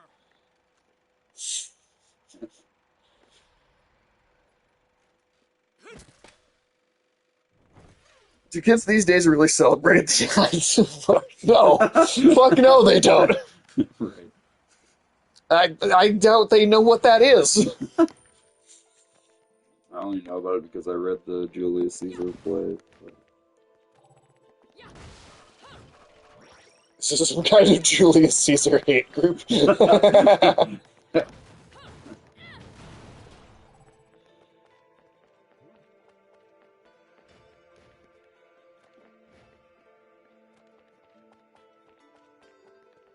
Apparently, yet another girl makes out with Archie. Sounds like that happens a lot. Isn't like the first season start with him getting like statutory raped by one of his teachers? He initiated it with his abs, I think. Well, that's irrelevant. If he's a minor and she's an adult, then it's statutory regardless of whether he initiated it. That's true. But let's not forget the Romeo and Juliet laws that Michael Bay God. so I'd like to eloquently I'd like to laid forget. down. No, I'd like to forget those. Fucking Michael Bay.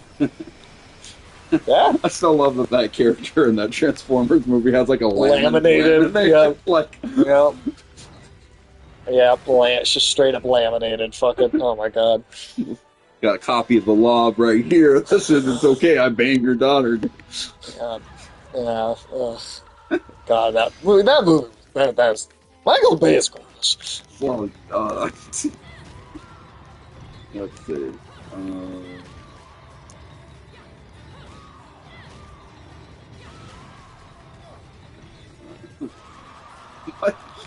Moose was supposed to be the murdered student before Mr. Chipping urged him to leave town. I can't. Are these like teacher names or I like don't animals in the forest? There are so many fucking like characters that must have been introduced after season one. I don't have no idea who they are.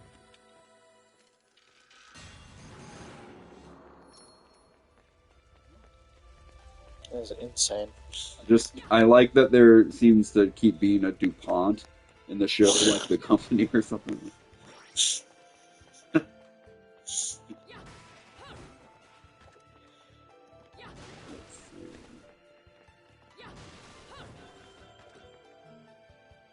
I can't read that.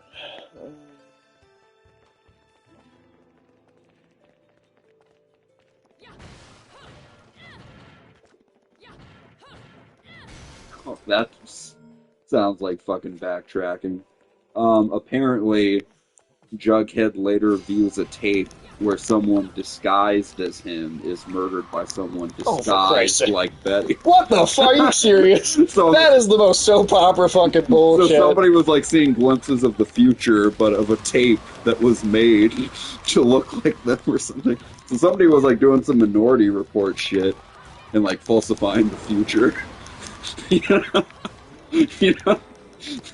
That's crazy, dude. What the fuck? Okay. Uh,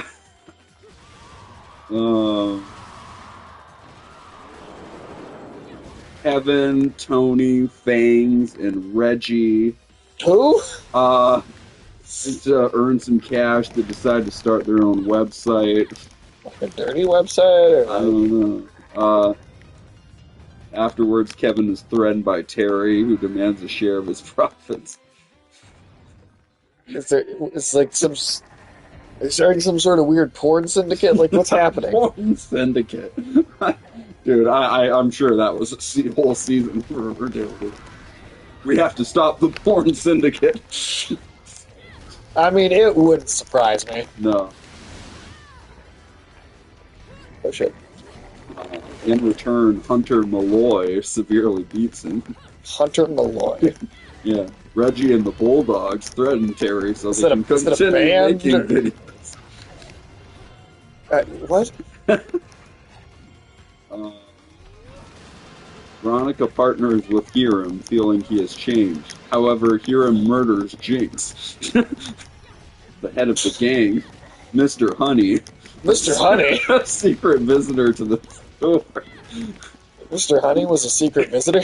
Finds out about the tickling website and Tickling? demands that it be Whoa, shut whoa, down.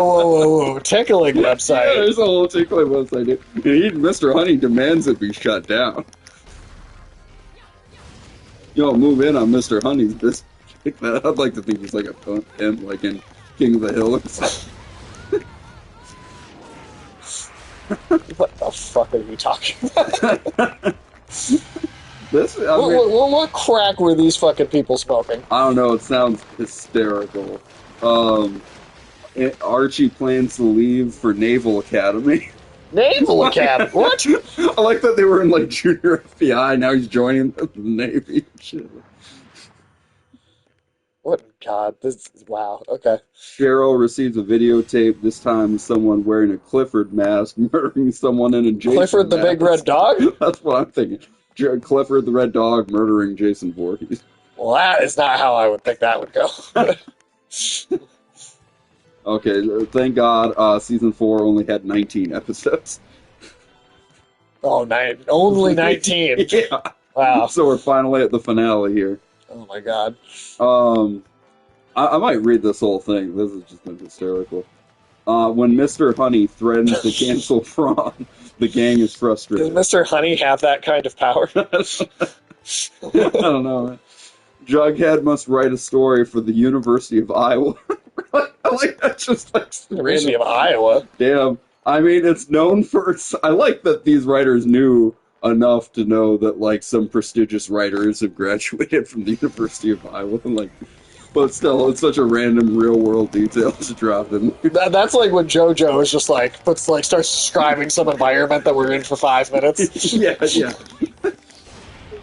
So he writes a tale about the group killing Honey for ruining their senior year. In the story, Archie, Veronica, Betty, Jughead, Reggie, and Cheryl murder Honey and later begin to give in to darkness inside of them when covering up the murder. When the school receives a suspicious tape, Honey believes there is danger and cancels prom. In Jughead's story, Reggie dies in a car accident and foul play is suspected. Betty watches the full tape and catches a reflection of Honey in it. Filming the tape as an excuse to cancel prom, Charles and Betty have him fired and prom reinstated. Okay. Miss Bell tells the gang that Honey was good for the school and gives Jughead his letter of recommendation for college. Jughead, moved, changes his story, so Veronica and Archie are taking Honey to the hospital and saving his life, not murdering him. The fact that it needs to say that. Betty and Jughead are left another videotape inviting them to a cabin. They find another videotape. So many goddamn... It's like The Ring, how many fucking videotapes there are. They find another videotape, this time with a group of people wearing masks of the gang who stabbed Mr. Honey to death. Yeah, so there's another fucking tape at the end of the season. Jesus goddamn Christ. How many tapes are they gonna take? When is this supposed to be set to? Because like I thought it was present day. In the beginning it was... So why are they... I feel like that's weird that they're using videotapes and something that's like aimed at like a super young audience for when that show started. Yeah, I don't know, man, but we're already on season 5 now, so only 2 left to go here. Can't believe this got 7 seasons. Let's see. Kind of wish it had actually been like 11 seasons. 15 or something like Supernatural, so it had like 300 episodes or something like that. So it would still be on. Oh, that's right. Yeah, that show would still be running if that was the case. You're right. Supernatural only ended in what, 2020, 2021? It was pretty recent. Was that little girl Bayonetta? Yeah, there's like time. The Bayonetta story has like some time travel-y weirdness going on, especially in the second game. Mm-hmm.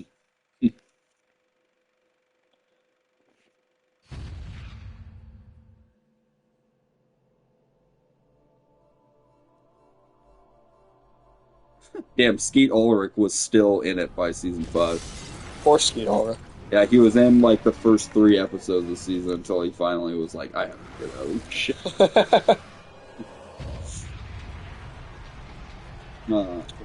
Looks like some apocalypse shit.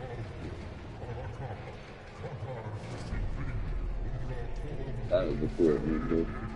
With the 2 dragon heads and the upside down face as its body. It actually sounds like something similar to Riverdale. I'm going to read to you. Jesus, no fucking way. Well, just because the way it starts out, the season begins with the last days of Archie, Betty, and Veronica Jughead, and the rest of the gang. As they prepare for their graduation, they try to solve the mystery of the auteur. The mysterious person that's been sending disturbing videotapes to every citizen doorstep of Riverdale. How is a guy putting a videotape on everybody's fucking doorstep and people aren't finding this guy? Yeah, it seems improbable. Starting from the 4th episode of the season, there's a 7-year time jump where the gang returns to Riverdale as young adults to escape their troubled past. So now we're doing like the second half of it? Yeah. Yeah. Ooh. I haven't played this game in so long, I'm like... messing up my timing. There you go. I like that chapter 77 is called Climax. When they're still like, that's only like halfway through, kind of. Man, these games have such great boss fights. Look at that shit. Like, this is that double dragon headed thing. That is cool. No, that's a really fucking Oh shit. awesome level one.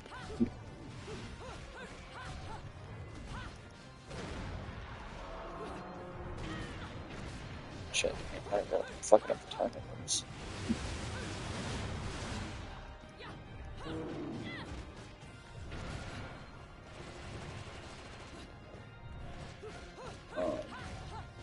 Okay, I can see they have a lot of fanning out over a certain director here. Betty and Jughead investigate snuff films, Oh shit. I leading messed them that up.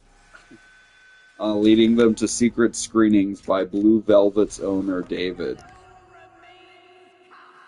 So, just like way heavy-handed David Lynch references. Yeah, but I like that first sentence.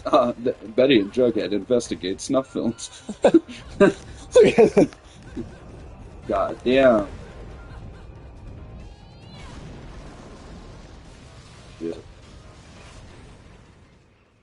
That was awesome.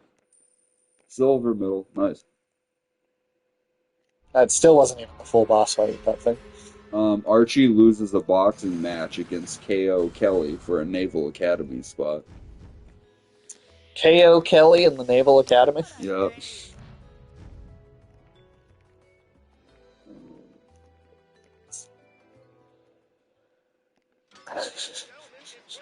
At a rave, Betty and Jughead discover disturbing snuff films. Just at a rave. It's just all about these snuff films, huh?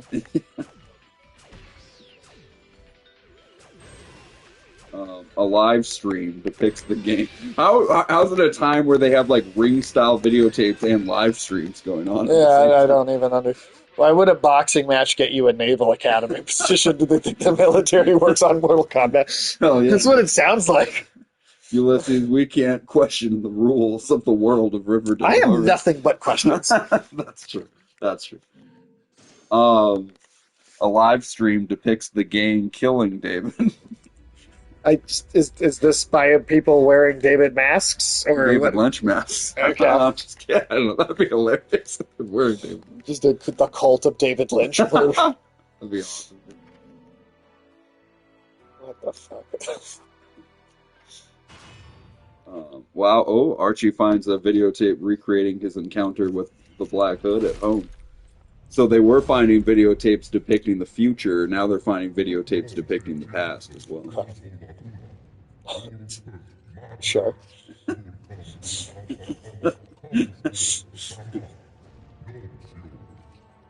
The taint of the war. Of the Dark World.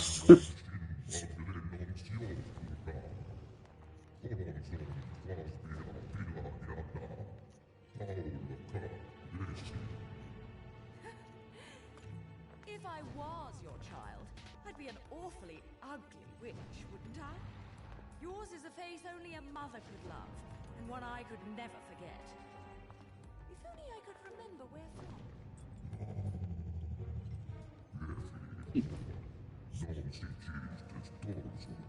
Would you say this is the best media depiction of like real, biblically accurate angels or whatever? No, I can't think of anything else that even comes close, to be honest. decide that. Yeah.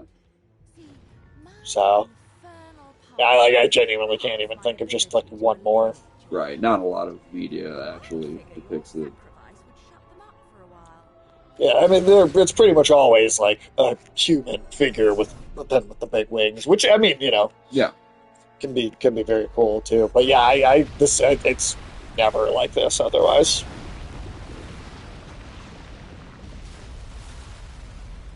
I don't know, Ulysses. Can you think of an example of something else that does that? I feel like if someone knows, it'd be you.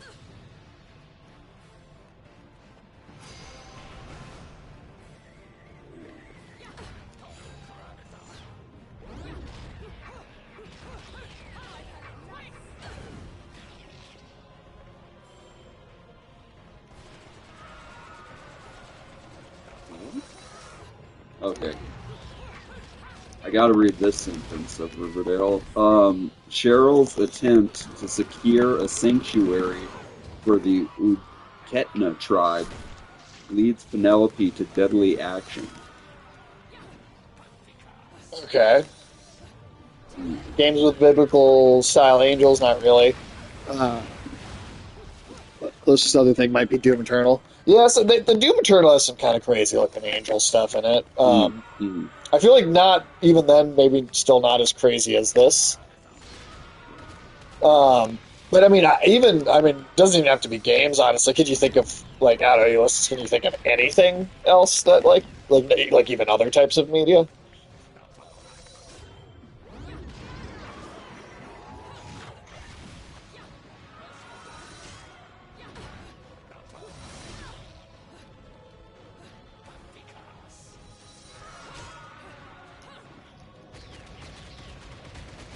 Don't worry, people, I'm gonna find some more Riverdale novels.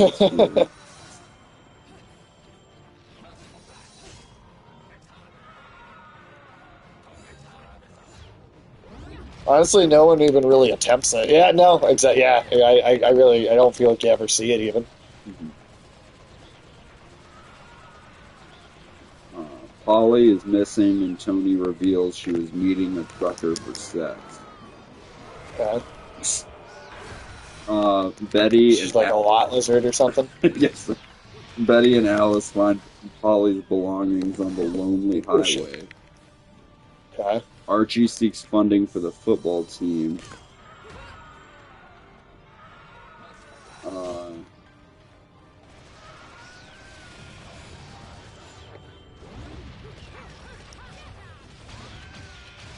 what? Tabitha aids Jughead with his book, leading to tales of Mothmen in the woods. Wait, hold on. Is that the event that happens after she helps him with the book, or is that the name of the book? No, it sounds like there are Mothmen in the woods.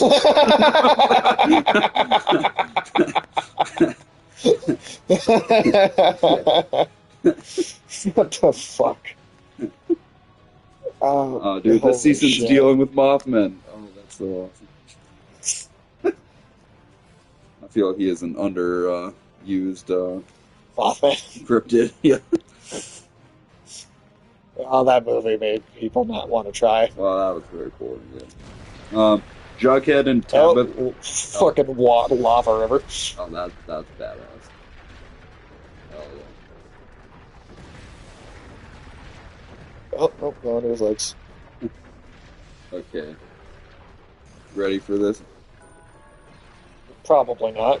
Jughead and Tabitha discover a disfigured Mothman corpse in Nana Rose's maple barrel. What? So they found a decaying Mothman. In a barrel of maple syrup. Yes. Guess it's not a good preservative. Apparently not.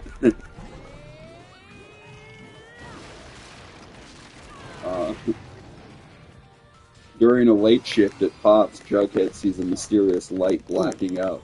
The corpse disappears, raising more questions. We need to raise even more questions at this point. When you find Mothman, that seems like a big question mark right there.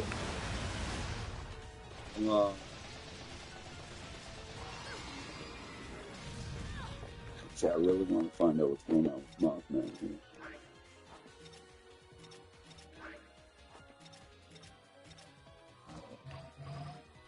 Oh, not there. Maybe those. Oh, man. Ah, shit.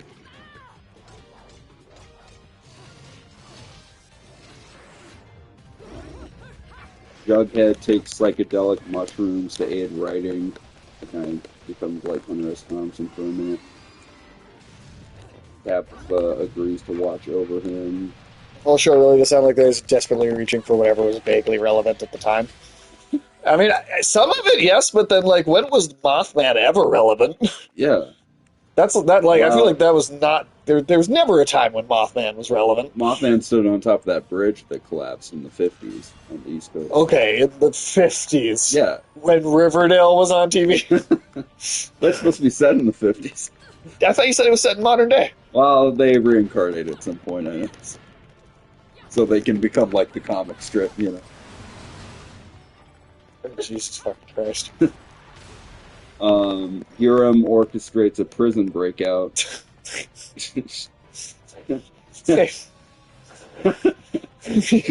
Charles and Sheik arrive for a sinister game at the Cooper house, resulting in a violent confrontation. I can't believe this existed. Penelope returns. Frank protects the school. I hope it's just Frank from Always Sunny That's at what this point. Exactly what I was thinking. Reggie burns the maple groves. Maybe to get rid of Mothman, you know, all the Mothmen in the woods. Yeah. Let's burn the forest down. That'll solve your problems. That's what they said doing Dark Knight with the Joker. They're still doing stuff in Dilton's bunker. That's good.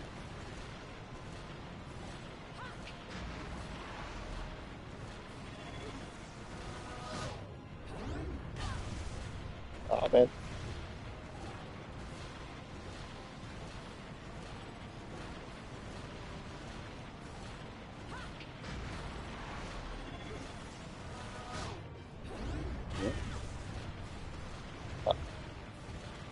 Wait. They ever flush the Mothman out of the woods with napalm like they're the Viet Cong? Kind of cool, right? During the exchange, Hiram reveals his life story as Jamie Luna. Okay. Is that a reveal? I guess. After moving to Riverdale, the Palladium mines collapsed. The Palladium? Isn't that the new element that Iron Man invented in Iron Man 2? Yeah. Led him to work shining shoes. Seeking respect, he joined gangster Vittorio Alto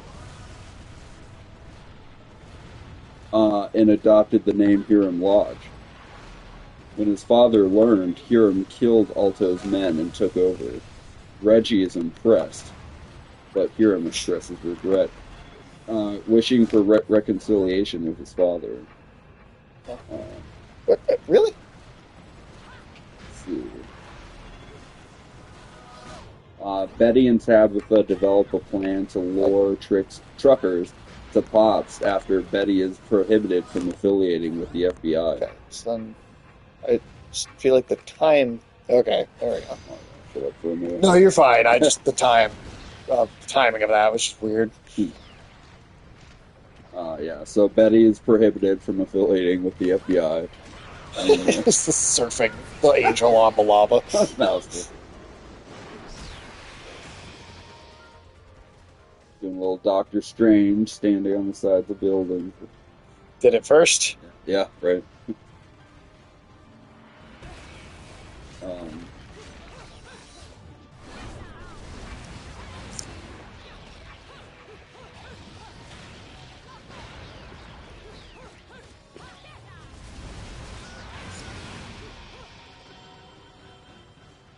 Skip that one.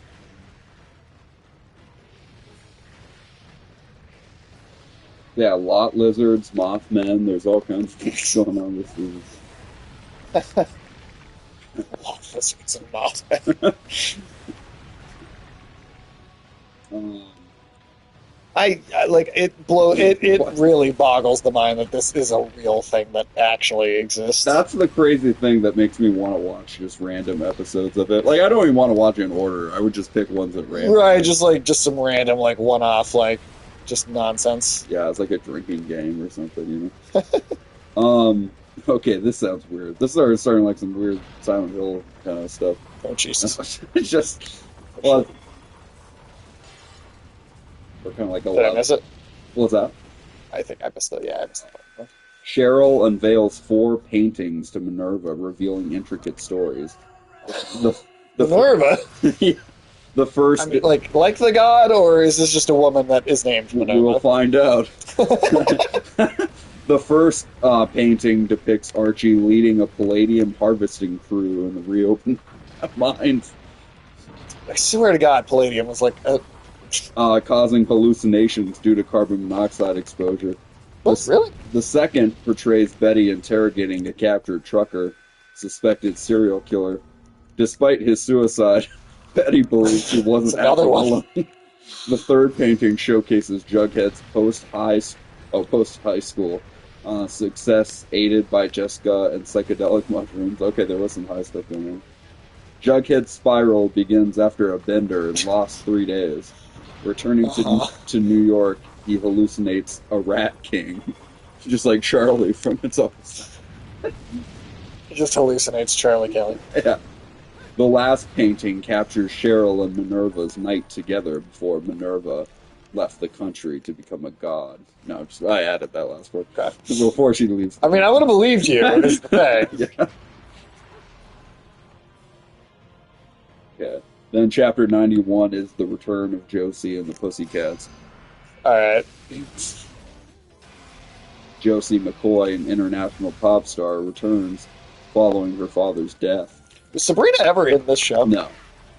Of all the things to not do when you're going to do all this craziness. It would make some of it make a little more sense if they had some high power, if they had like the Scarlet Witch, as they basically as a character in the fucking, Right. you know, yeah, it would grease the wheel a little bit, I feel like. Sure. Guys, come on. There we go. Yeah, so that's just an episode by Josie and the Pussycats, so that one doesn't really have a lot of the sexy murder that we come to Riverdale for. The sexy murder. I never, ever would have thought that's what I was coming to, Archie-related thing.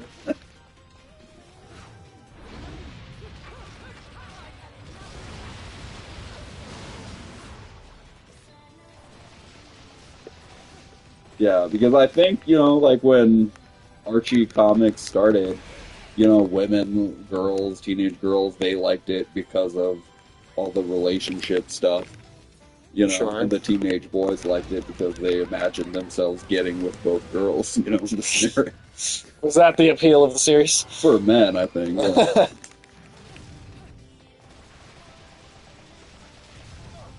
Oh, shit, I was totally looked away for a second there.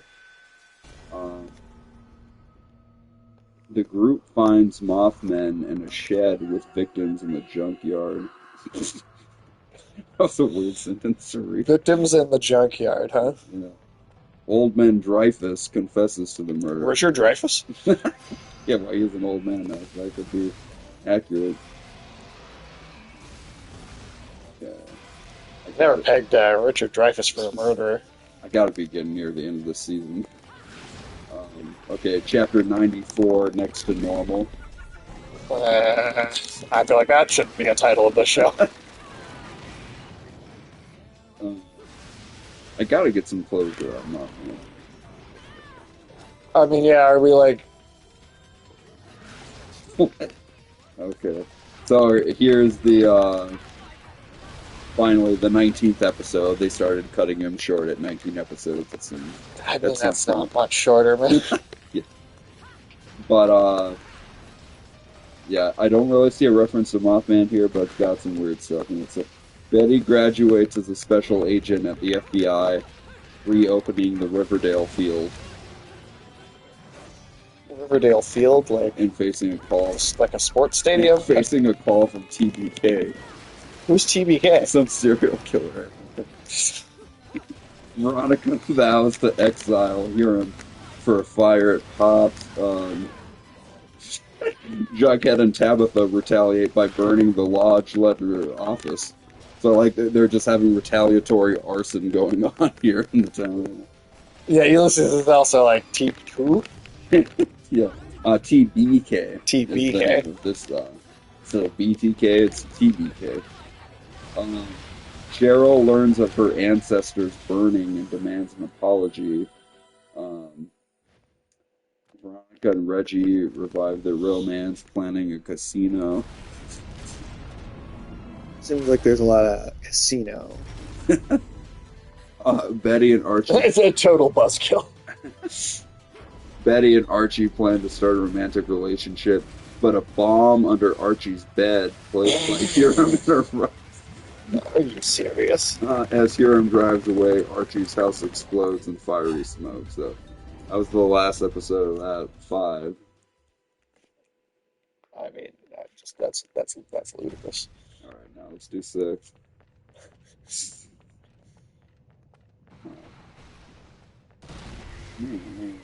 Well, they don't actually have a wiki for season 6.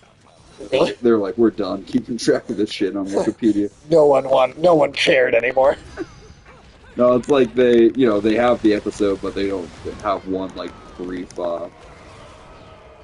paragraph describing the season, which would be nice. All right, I'll just do it the long form way. It's okay. Later that evening, Archie and Betty eat the pie and have sex on the kitchen table.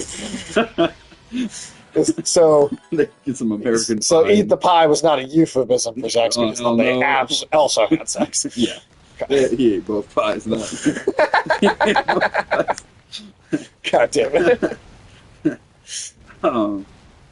Archie is woken in the middle of the night and called to the Maple Grove, where the entire town is waiting to sacrifice him. What? What? Cheryl affixes him to a post and carves out his heart as the town rejoices. What? What? Jesus Christ, dude. That's Welcome to Riverdale, that episode, chapter 96. Okay. 97 is Ghost Stories. Alright. Betty hunts La Llorona. What?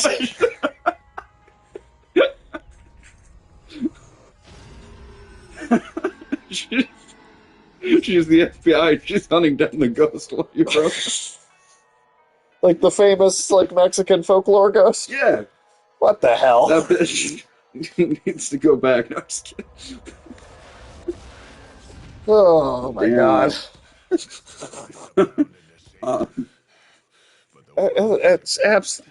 what the hell is the show? La Llorona nearly drowns a juniper in the bathtub. At Yeah, because she's a ghost. Damn, still don't have quite enough.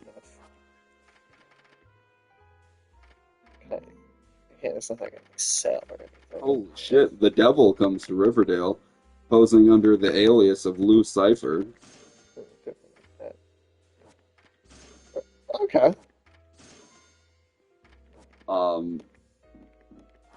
I believe that was the same alias Al Pacino. Either Al Pacino or... Yeah, I think that he... Who's gonna show up next? Serpico?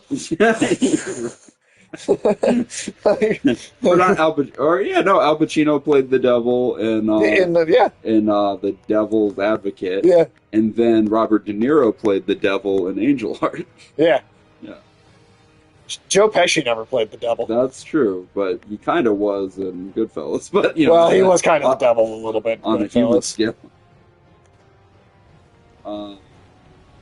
He threatens several of the town's residents with their darkest secrets and sins and exchanges favors for them in turn for their souls. Yeah.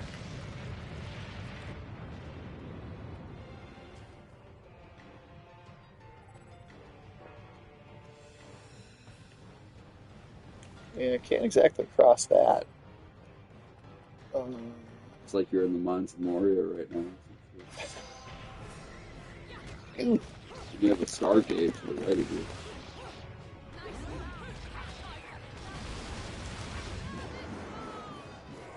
So, yeah, the devil is literally just the devil in this episode.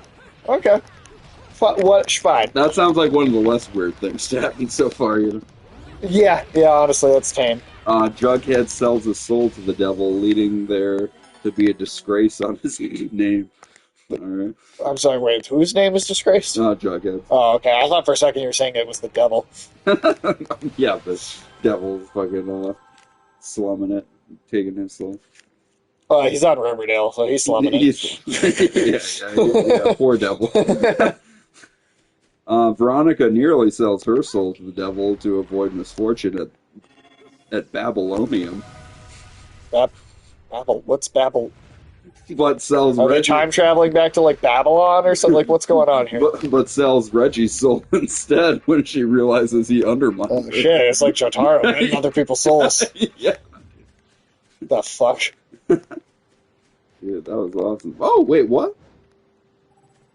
This episode is the episode after that one is a crossover with the Chilling Adventures of Sabrina. Oh, okay. So they did get that in there. Yeah, okay, that's cool. That's cool, right? I mean, I don't know if it's cool, but As Bailey's comment. I don't know what it is. If I'm being honest, it's something. All right. As Bailey's comet travels over Riverdale, Nana Rose falls deathly ill. Cheryl calls in Sabrina Spellman from Greendale to help perform a transference of Nana Rose's soul to Cheryl's body, realizing that she's inhabited with the soul of Abigail Blossom. Cheryl recounts this. Baklava? What's that? Did you say baklava? I don't know. Cheryl recounts the stories of Blossom women past who shared Abigail's soul through the years, I don't know what that means. including Poppy Blossom in the 1950s and Abigail herself I don't know what that in means. the late 1880s. Oh, this is them starting to figure out the trick to reincarnation. Oh, there's a trick to that you just figured out. Yeah. Yeah. Yeah, she's just putting her soul in the bodies of her ancestors, you know. Only just that. It's only that. That's all it is. Yeah. It's easy. It's simple when you learn the science. Science. The sweet Yeah, science of reincarnation. So much science behind it. Cheryl realizes both women were victims of severe prosecution and resonates with their pain. That's so simple. If only we thought. Yeah, if only I just thought of the fact that I could do that. Yeah, you two are idiots. This is very deep. What was that from again? Lockhart. Oh, yes. Gee, you two are idiots. This is very deep. Good old Tim Meadows. Tim Meadows, I wish he was popped up in more things. He's so funny. He's the undervalued MVP of comedy, I feel like. Cheryl and Sabrina perform a successful transference to Cheryl's body just as Bailey's comet passes over town. So you need, I think, a comet flying over, perhaps. Okay. To magic. Reincarnate? Yeah, maybe. You can only do it under a comet? What was that? Sounded like a little wooden back scratcher. Oh, okay. Okay, so where am I taking this to? Like, is that? Oh, that is it. Oh, never mind. There's enough room to just jump down there. Okay, I thought that was deeper water. Yeah, never mind. We're good. We're good. I haven't played this since 2008, 2009. So. Recognizing a connection between the two universes, Jughead... two universes, huh? Yeah, Jughead enlists Ethel Muggs... Do we get a Crisis on Infinite Earths thing in Season 7? I think you kind of do. It enlists Ethel Muggs and an alive Dilton Doily. Oh my god, Dilton's back? Yeah, Dilton's back. Oh no, I'm not Dilton. Recreating events prior to the bomb, they successfully seal one Jughead in the bunker with Ethel, ensuring uninterrupted storytelling from the Riverdale universe. What does that even mean? Jughead makes a call to Riverdale's Betty, warning and saving her and Archie from the explosion. Oh shit, I totally did not use that in the right place. Chapter 101 is called Unbelievable. That should have been the first episode. That should name the show. Okay, I definitely used that in the wrong place. Yeah. Oh, okay. Yeah. This is like a separate... Well, we'll check it, I guess. Like a separate challenge. Yeah.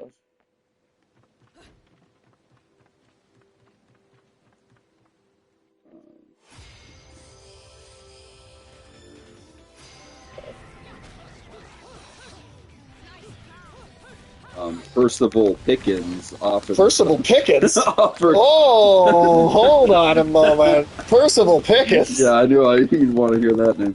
Offers to buy the Andrews house, but Archie refuses, so Percival Pickens is on the prowl. Percival Pickens is on the prowl. Yeah.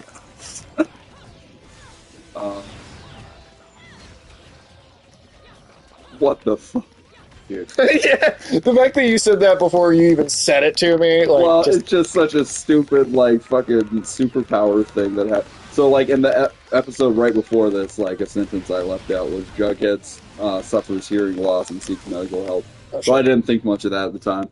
But then in the next Right. episode, it's Jughead grapples with hearing loss and writer's block, but finds solace. hearing loss and writer's. So he's got writer's block and ear block. Yeah, and as a result, discovers an ability to hear people's thoughts. What? Percival Pickens on the Prowls by New Panic. Yeah. Hey, you like spelled it right too. Good job. Dude. Like that was such a Specific weird long name. Fucking name. I'm impressed. Let's see. Betty, after Glenn goes missing, receives his dismembered body parts and is attacked by TBK. Oh shit. Maybe it's the Burger... Dude, TBK, it's the Burger King. The Burger King. Dude, he's the serial killer. Dude, they made it very dark and edgy.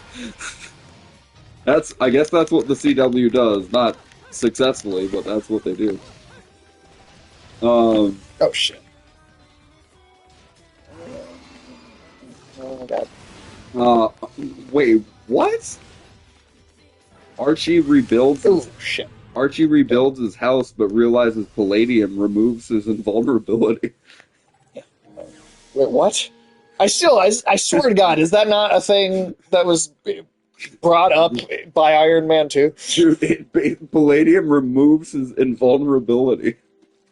Archie had invulnerability. So when season 1, when he punched through that ice and didn't bleed, I think he had like Fast and Furious powers even then. Even then. Yeah.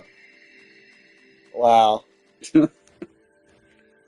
Attacked by TBK, he's saved by Bingo's newfound healing. By Bingo's newfound healing ability. Who's Bingo? He's got a healing ability. Who is he?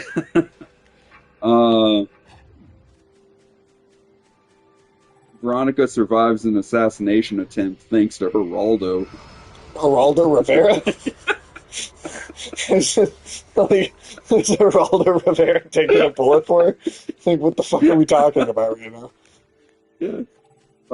Abigail revived to restore the Blossom's glory. The Blossom... what? Becomes obsessed with Tony and plans to reclaim... Stark? Plans to reclaim her and destroy the Offspring. What? Like the band Offspring.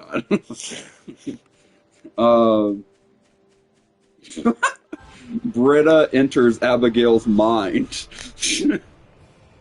He just like straight up doing Inception in this show, dude.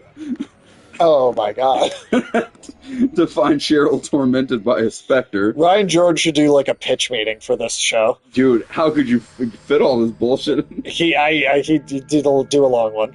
Yeah. Do like a really long one. Plug this for a minute just so I can sit down. The hell? Yeah. Britta enters Abigail's mind to find Cheryl tormented by a specter. Pitch meeting per season. There you go. Pitch meeting per season. Yeah. Oh, that's right. Percival, oh wait, no, she alerts Cheryl, allowing her to fight back against her mental trap. Percival denounces Riverdale and suggests... Like Sir Percival? Yeah, and suggests bussing out the homeless. It's a weird turn of events. Okay. Archie's attempt to provide... Nice.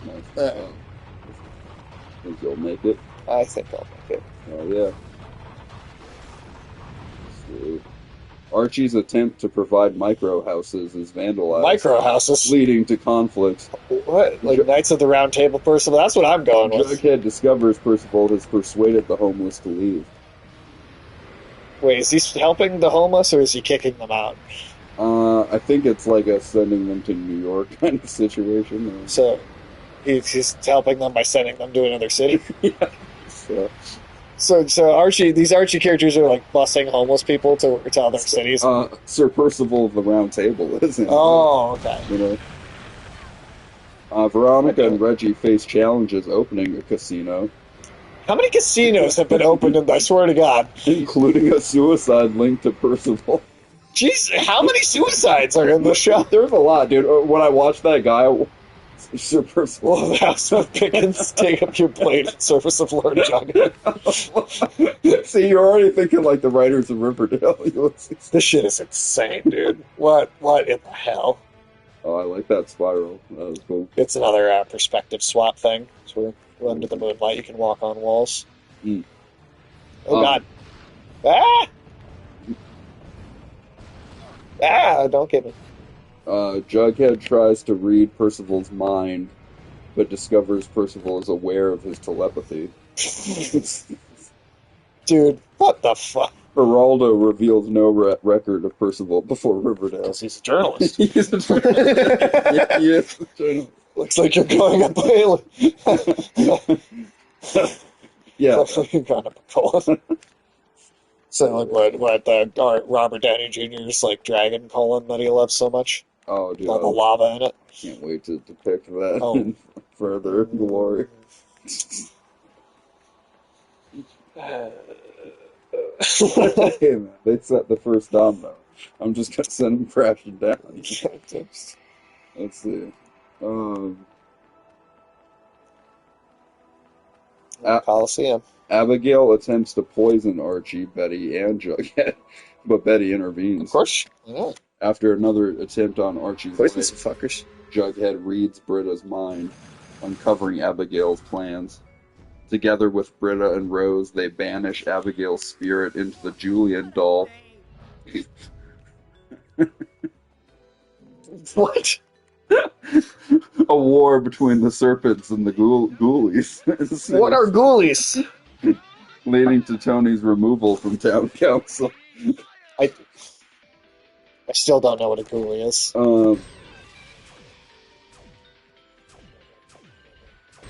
Later, Percival informs Tony that the ghoulies were found dead, apparently by suicide.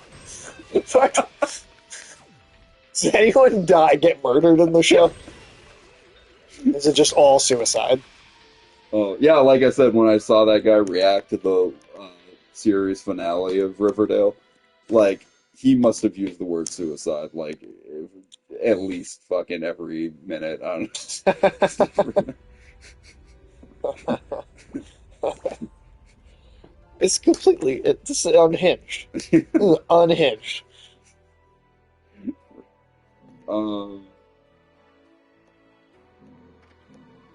Let's see. Percival is elected to town council. Archie attempts to revitalize Riverdale by setting a Guinness World Record, showcasing his invulnerability. I mean, that would be a world record if you're like the most invulnerable man. Jesus Christ. You know, Well, it's talking to its boss. You again. And here I thought I'd seen the last of you. This is the actual full boss fight now. we're already on the last boss fight. No. Just for this enemy, because we've been encountering it, throughout the level. Right. Yeah. Okay. So this is the proper fight. Proper boss fight.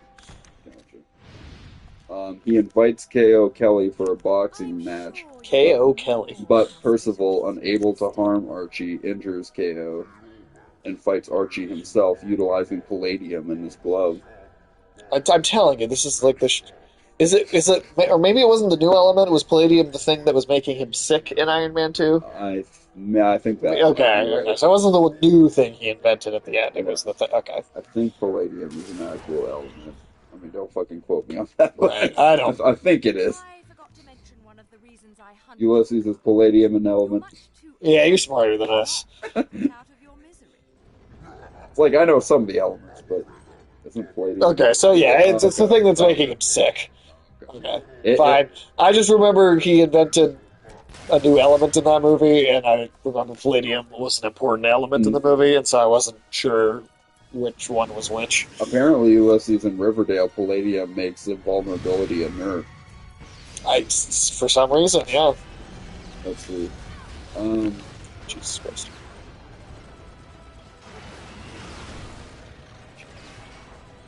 Betty, aided by the FBI, discovers Cheryl has pyrokinesis. What? Why is okay? Like, is this the X-Files now with the FBI shit and like? Yeah, it seems like a lot of the show has been X-Files, to be honest.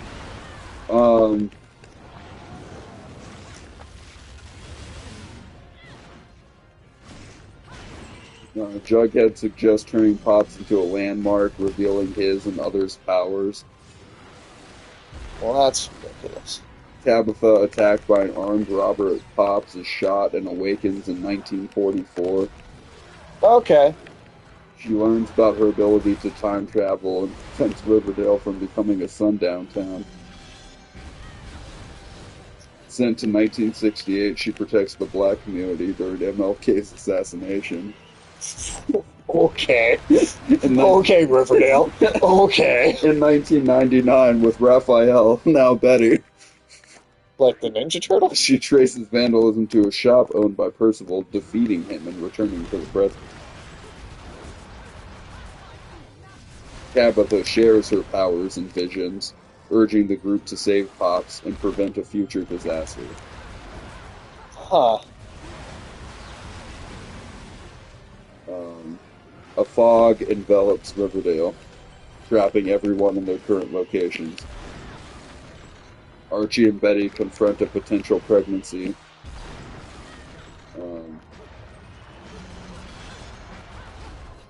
Let's see.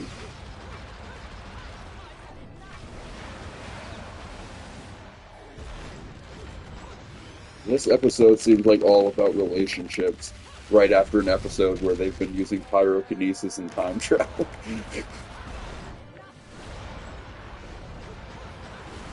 Oh, So did they like end? Did they use time travel to like stop racism then? Or, I like, think so. Tabitha confesses. like, Oh, like what are they trying to go here with this? Like, what are they attempting to get to with this plot? Tabitha confesses her time traveling mission to Jughead, who accepts a future where Percival wins and prepares to face it. After the fog lifts, Alice announces Percival is Riverdale's new mayor, dissolving the council. Archie goes back in time to kill Hitler. That could fucking happen now, dude. That sounds very plausible, dude.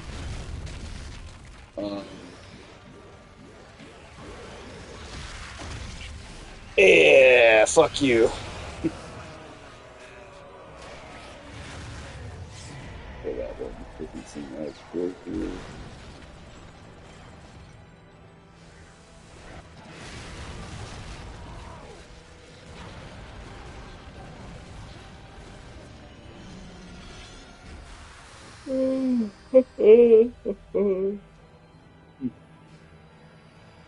Heather mentors Cheryl in the arcane arts, revealing her witch identity. Okay. So that Cheryl character became a witch just so they wouldn't have to keep bringing Sabrina back on, you know? Oh, well. Why couldn't they? Could they really not just like get Sabrina? They did. They could for one episode. That's it though. They couldn't just like have her be a part of the show. I don't know shit. which of those two shows was considered more successful. I feel like people had kind of the same overall sort of feelings about the two shows. But I mean, Sabrina at least seems like it would just be totally supernatural from the beginning, and so maybe it's like less of a only leap. magic stuff.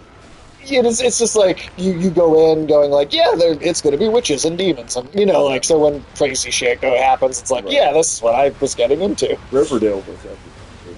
and it's not something that you'd expect to. Betty, alarmed by threatening auras, consults Threatening auras, huh? Yeah, consults That's Drake. chick shit right there. She consults Drake. She should have consulted Kendrick. Yeah, she should. They attribute her visions to individuals without the MAOA gene. What? Is it the psychic What is that? But What Betty does that sees do? an aura for reflection, complicating matters. Or like an anime aura? Or Yeah, like yeah. Veronica seeks Jughead's help to boost Babylonian's business. Babylonia? Babylonian. Is that another element? Yeah, it could be another element. Babylonia. Instructing Jughead to erase his memory. Uh,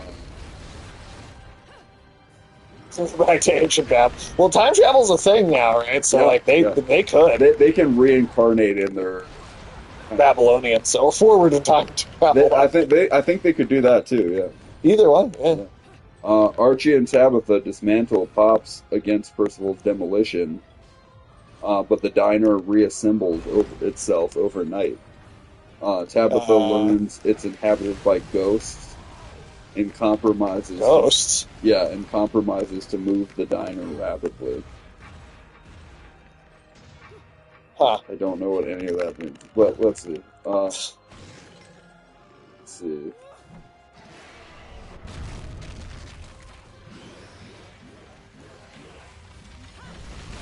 I mean, this show sounds like it honestly has more going on in it than the Flash episodes, like the later seasons, you know. Oh, absolutely.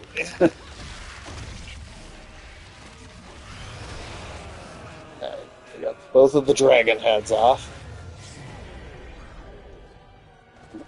Sounds like one character might die from colic. From colic. Yeah. Just coughing. Does it cholera get anybody? God, that's cool. That's cool. It's the entire Colosseum coming apart in the sky. That's badass. Her sucker, she's gotta get that sucker. Gotta get that sucker. That same sucker she's been sucking for 4 hours now.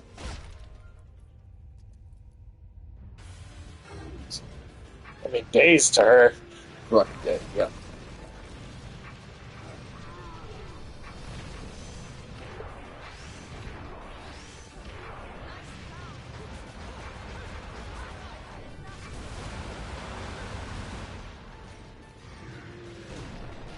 Okay. Chapter 113 is called Biblical. I mean, it seems like it's already been biblical.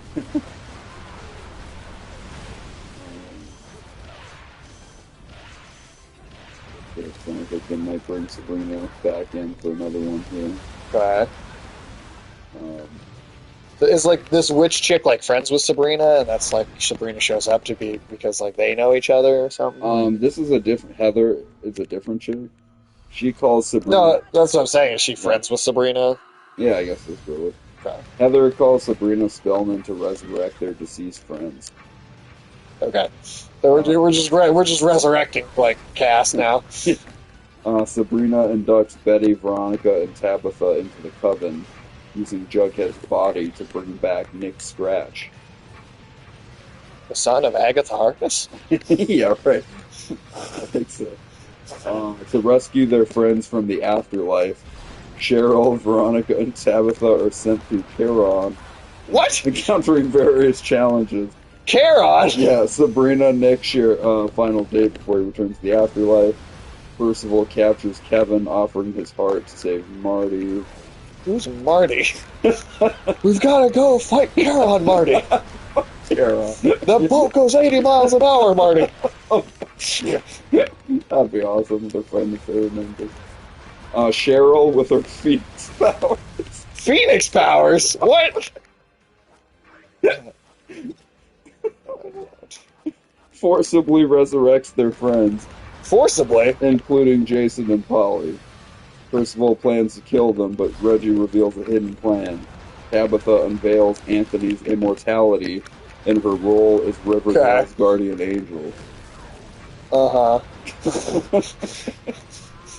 So that was the crossover episode of Sabrina, though.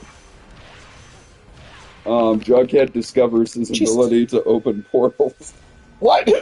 Why does he have the ability to open portals now? He's in-game in it. What the? Oh my god! and travels with Tabitha to the Riverdale universe for answers about. What do you mean the river? What universe are we in? This isn't the Riverdale universe. I actually don't know what universe they're in right now. What the fuck are you? What? This is what multiverses are supposed to do. Actually, they're supposed to be like a mind fuck when you think about multiverse stories, and Riverdale's doing that. Yeah, you're not wrong. Is every character just God? It seems like it. It seems like they just have become a bunch of gods. Meanwhile, Tom, Frank, and Frank hold Kevin, Marty, and Reggie hostage Like, what you're reading is crazier than what's on the screen right now. at Babylonium to prevent their execution. Okay. Alice interviews Percival, learning that he's an immortal, being brought into Riverdale during the bomb incident. The bomb incident. There we go. Nuclear bomb. I guess so. He seeks revenge against the ancestors of the gang, the early settlers. Uh-huh. So he wants revenge against the early settlers.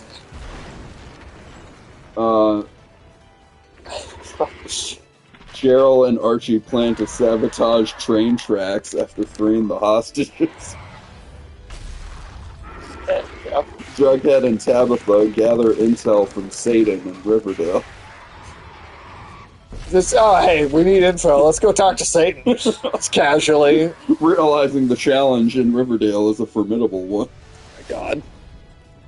Jughead opens a portal to help the escape of Kevin, Reggie, and Marty. In retaliation, Percival announces the execution of Frank. Alright. Bye, Frank. It's too bad, I guess. He was, Frank. Oh. Frank, we hardly knew you. Oh, the executions of Frank, Thomas, and Alice, the gang. I had to read that because this next part is kind of hardcore. The group attempts to negotiate with Percival, but he refuses and presents the corpses of Alice, Frank, and Tom without their heads. Percival is hardcore, dude. Well, you have to be a Knight of the Round Table. Yeah. You have to be hardcore. Yeah. Yeah. Without their heads. That's so fucking stupid. I gotta watch that episode, dude. Cheryl can't resurrect them without their heads.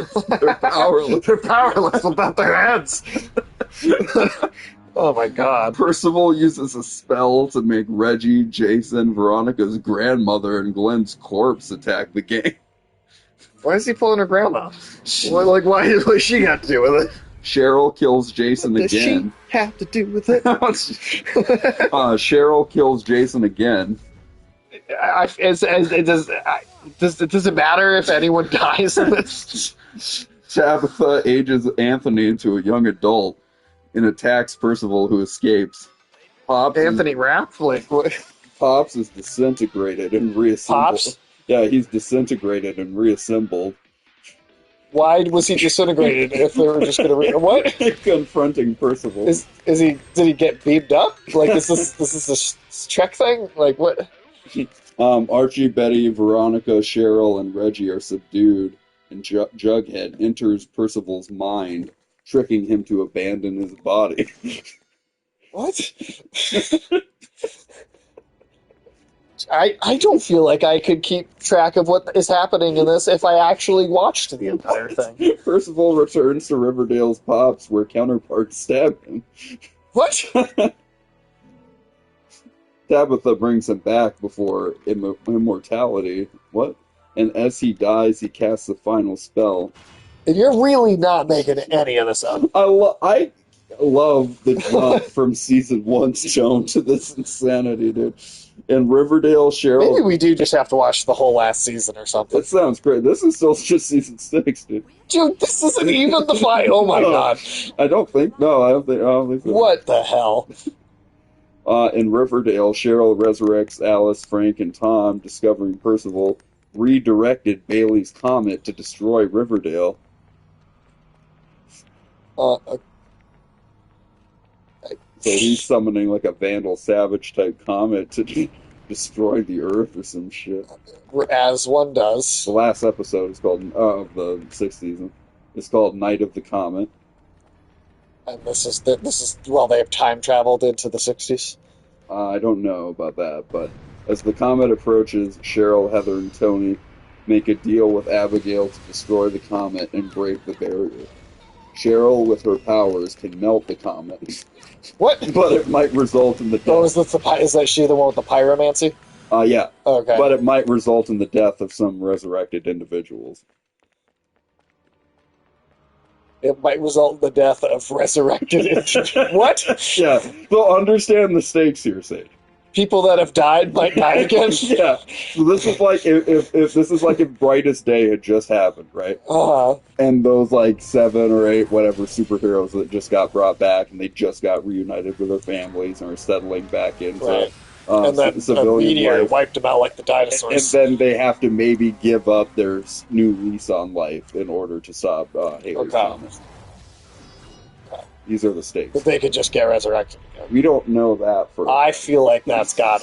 Why would how? Like, what are the rules here? I don't know. I bet they're pretty complicated.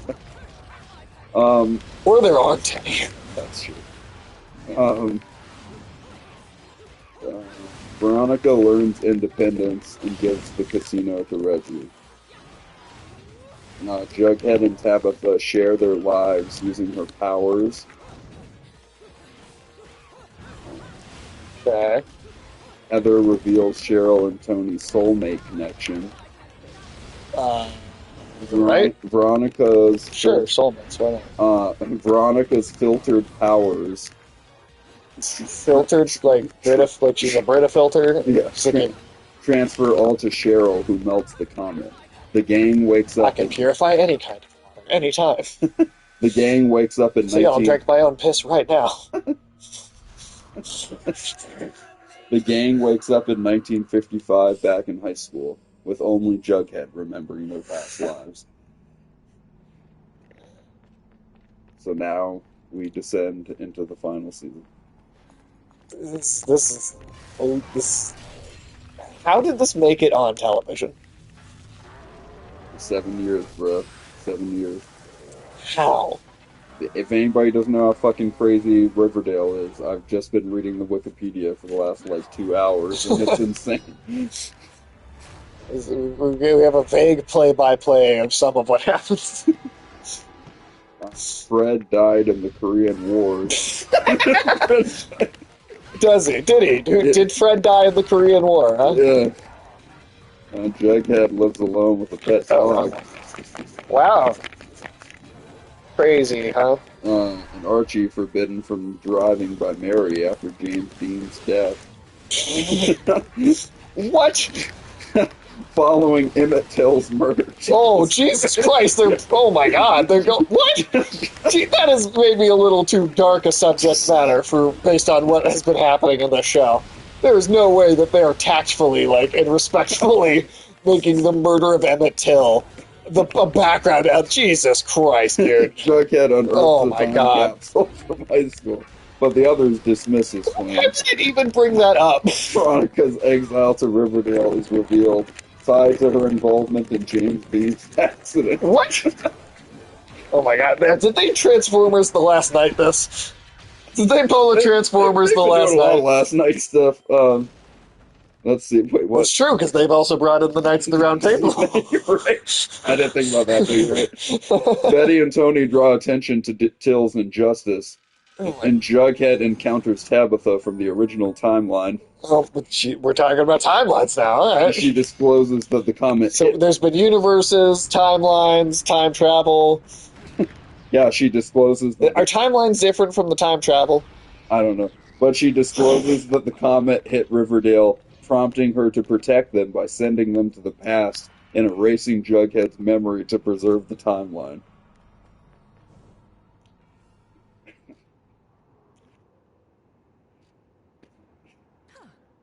My lipstick. Is this good shit or what?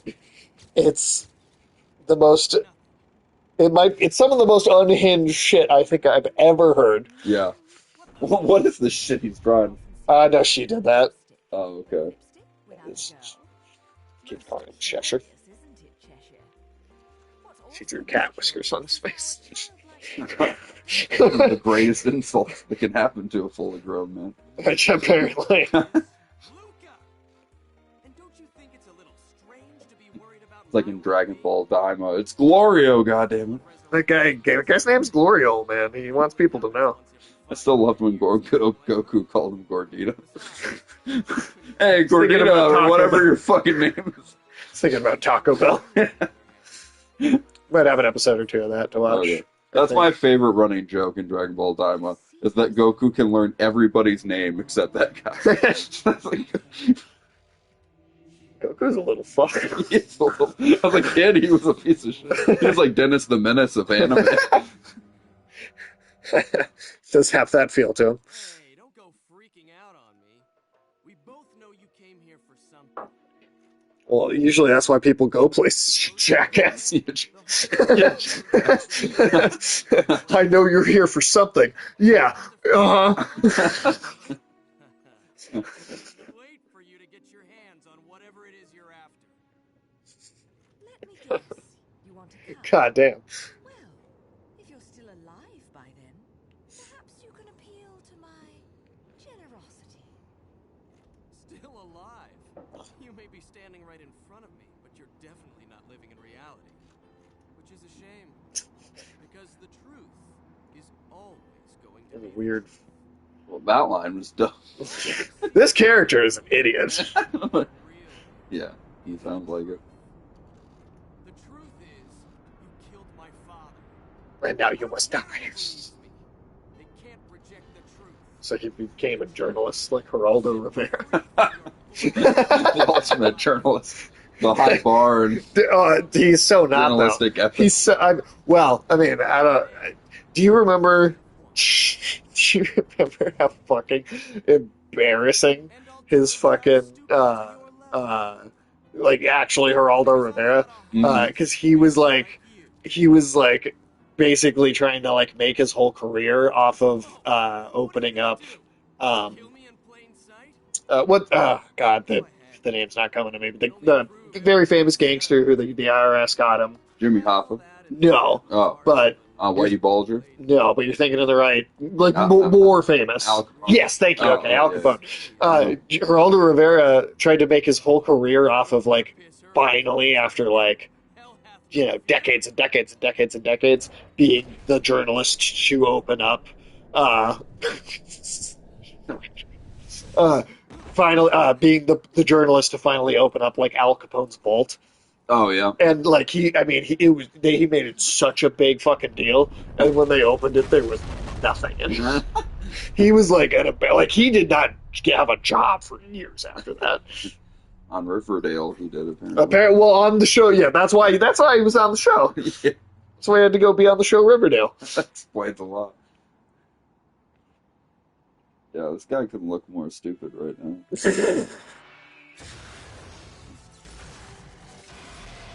Yeah, that looks like a big one. This is like the fifth or sixth one of these, I thought. Oh, I've been reading too much of Wikipedia for Riverdale. Oh, this one's different. It's got like a crazy fucking tail.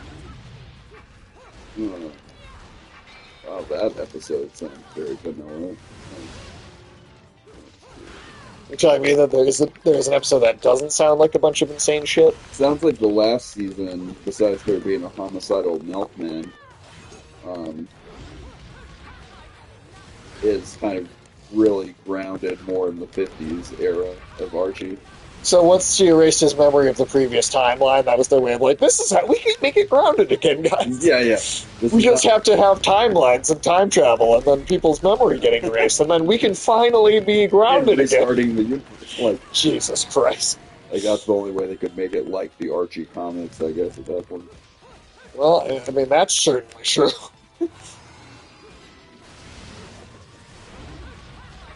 So,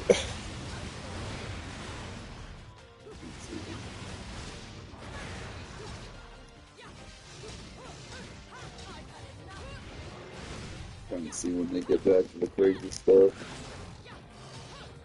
what if they don't? What if the whole last season is just like, Well, I know the last episode still. Okay. Crazy stuff. So they even at that point they were like, "Hey, we have a chance to make this not insane. Oh, we're not taking that." Um, when Betty gets herself kicked off by flashing her underwear at the camera, this is Kicked off what? The show?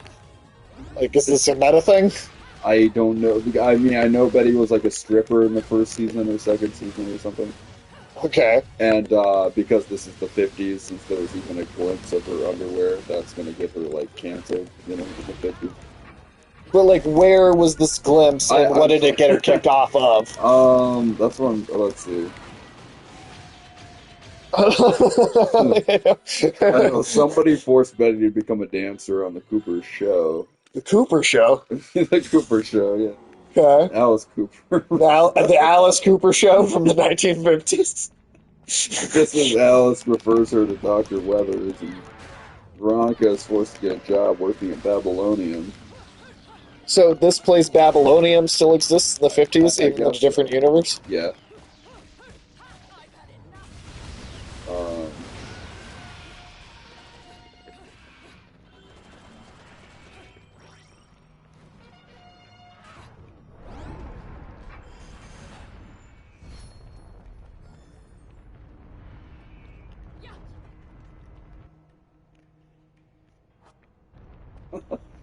let's see.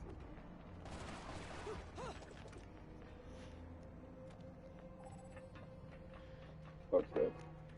I haven't seen a lot of the really crazy sci-fi yet. Okay. It gets there eventually, though?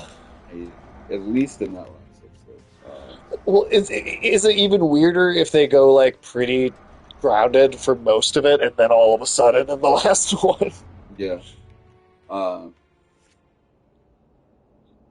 Jughead discovers Ray Berry encountered a mysterious milkman on the night of his death. Mysterious milkman, huh? Yeah. It's the 50s, after all. There's nothing more deadly or dangerous than the milkman back then. Is that how it was? You know? So my dad tells me. Yeah, he's talking about the milkman. It's like, you never knew what a milkman would do in those days. You never knew when he'd show up. Um,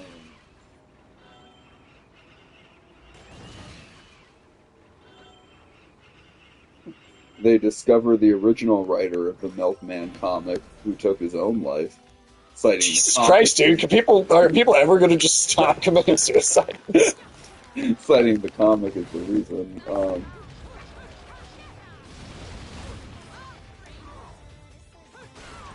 see. Ethel and Jughead collaborate on a new comic, the Mailman comic. The mailman. Come on.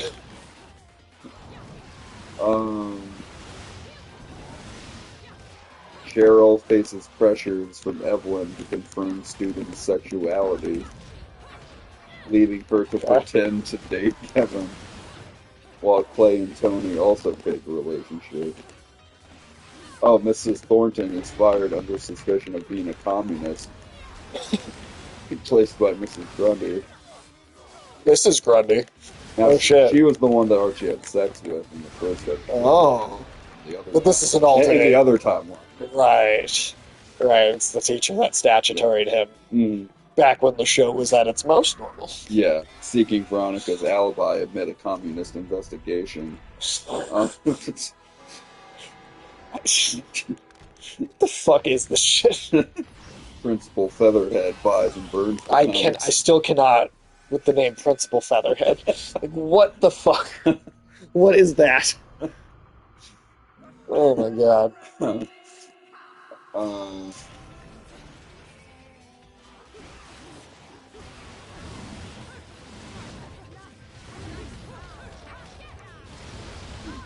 From the last season.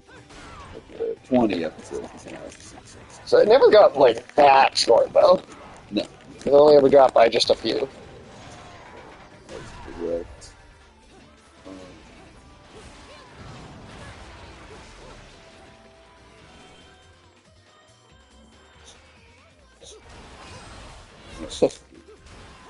Oh my god. Julian gets a pornographic film, which Veronica allows him to screen at the Babylonian. Oh, maybe it's a theater. Only for it to be shut down when Betty finds out her sister Polly is the star of it. She contacts Polly, who comes to Riverdale, and admits she is a burlesque dancer, in fact, which Alice and Hal know about and encourage. Um, Okay. she also tells Betty and Veronica she's engaged and agrees to perform her Who is this? Betty's sister. Okay. After Alice refuses to attend and Betty reprimands her, telling her she can't wait to leave Riverdale forever, Alice slaps her. Damn. After being Take told that, bitch. after being told about the beats, Archie is aroused Like- watching a wrestling film with Reggie, who is also aroused. What? Oh, Wait, it actually says that? yeah. Oh my god. That's like that line in Talladega Nights where Sacha Baron Cohen has his husband is Andy Richter, Cohen. Oh yeah, that's right. And he's like and they train their world class winning dogs who are also gay. It's just bizarre. Like, why is that the information that you... They later have a questionable encounter with the prostitute, Twyla, and tell each other they love each other. Cheryl and Tony do a photo shoot in lingerie. Wow, this episode is gooning it up, as you kids Yes, say. it is. As you kids say. I mean, that's not even a new thing, dude. And That's been internet lingo for a long time. fuck about internet lingo. I mean, but you say it like It's the first time I've heard it. It's not a new kids thing. I'll tell you that. I don't care about your bullshit internet. Vocab, yeah. What I'm saying is that this is not a new thing that kids do. It's not new. Let's see.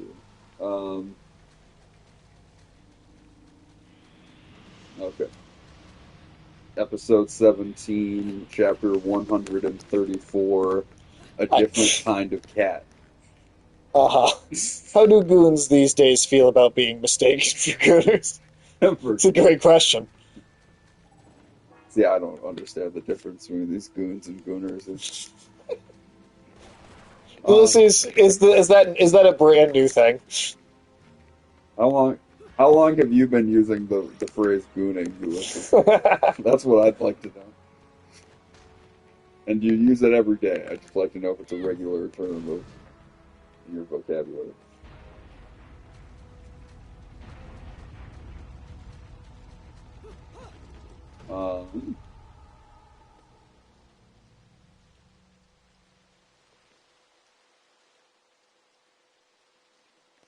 It's been a slang for a few years. At least a few years, yeah. So you only knew about it within the last year. See, I'm on the same boat as you. I didn't say that you hadn't heard of it until now. I said it isn't new. I haven't heard about it until the last month or whatever. Well, again, that's. I'm not saying that you haven't. I'm saying This it's is not. cool. I'm saying it's not new. Now, this is a cool Digimon right here. There's a difference between those two things. Digimon and Gooners. Yes, there is. I hope so. For God's sakes, I hope so. Yeah, last week. Yeah. Yeah, no, it can be new to you. It doesn't. Yeah. I'm just saying that doesn't make it new.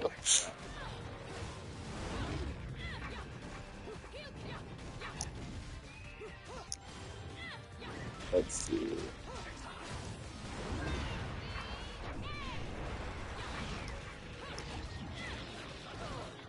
Oh, shit.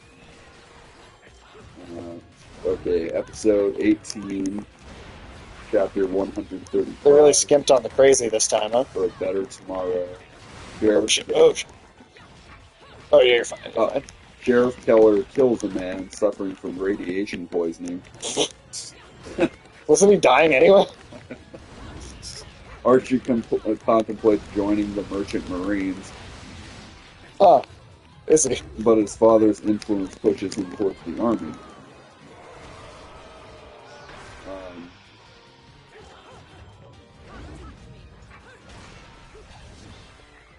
Cheryl overhears her parents speaking Russian, finds a room full of milk. What? What are you talking about? And milkman uniforms, and discovers a bunker connected to Dilton. Oh, Jesus Christ, we're back to Dilton. Dilton might be the ultimate sleeper agent that we didn't realize. Must we always with Dilton? They report the Blossom to the FBI, exposing them as Russian spies building bombs. Oh, now we're doing Cold War shit? Alright. Meanwhile, the girls, well, they've had some communist Red Scare shit Right. going on. I guess that's true. I guess It's that's been been fair, seeded in the storytelling. absolutely, it's been seen. Meanwhile, the girls sign up for driver's education. That part's not that crazy. Let's see. Whoops. It's like a sad ripoff of the. I mean, that show was probably on at the time, so they were like, "Hey, Yeah. let's do that." Chapter 136, The Golden Age of Television. That's what They're trying to do like called. any like WandaVision type stuff. Perhaps. Archie plans to work at basketball camp. He was just between between joining the Marines and the Army. He's like, now I'll go to basketball camp. Yeah, I'll do that. Is that really an option for his dad? Like, considering he was like forcing the shit on him in the last one. Right. Yeah. Let's see. Betty's book is published. Jughead's comic is rejected, but eventually published, Well, then it wasn't rejected. leading to the closure of Pep Comics. Veronica. Pet Comics. Veronica and Clay decide to adapt the story to a movie. Oh, they have that power, do they?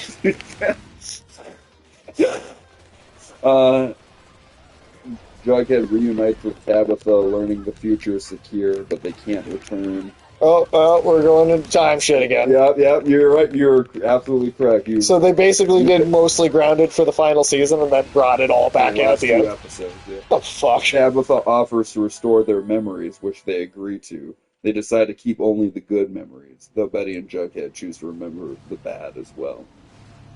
Wait, so they choose to remember only the good memories, but then also choose to remember the bad memories? What? But Betty and Jughead specific. Everybody else chose only good memories. Oh, everyone is getting the opportunity to get their memories back? Yeah, they're remembering my the God. past universe now.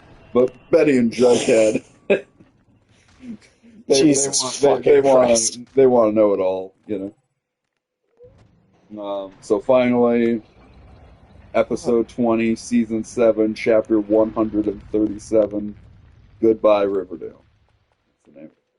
That's in the present day. After reading a recently deceased Jughead obituary, an aged Betty tells her granddaughter Alice. Couldn't you just say reading the obituaries? Yeah. Isn't it implied that they're like specifically Jughead's obituary? So. An aged Betty tells her granddaughter Alice she wants to go back to Riverdale one last time. Oh, no, I'm at the part where it says recently. Oh, yeah, right. It's like, couldn't you be just like, yeah, this is the obituary that's in the paper, and it's like, well, you read the paper when it's recent, so. Yeah. Right. The night before they leave, she sees an apparition of Jughead as a teenager. Uh-huh. Who brings her back to the day they graduated. Oh, for Christ's sakes, now we're doing the Ghost of Christmas Past? Passing through her house, the school, the coffee shop, Thornhill, and eventually ending at Pop Tate's grave. Pop Tate. Yeah, Pop Tate. She recalls the final fates of all her friends and their families, including her own. The next day, Alice and her husband bring Betty back to Riverdale, now a ghost town, and stop in front of Pop's, now out of business, only for her to die in the back seat. From what? Old age. Oh. A teenage Betty leaves the car. Oh, okay, I thought you were saying Betty died of old age in the backseat of the car. She did. Now a teenage Betty leaves the car and walks into a functional Pops. What? Meeting all her friends from high school, teenagers once again in the afterlife. She sits in a booth with Archie, Jughead, and Veronica outside. The apparition of Jughead gives closure to the series.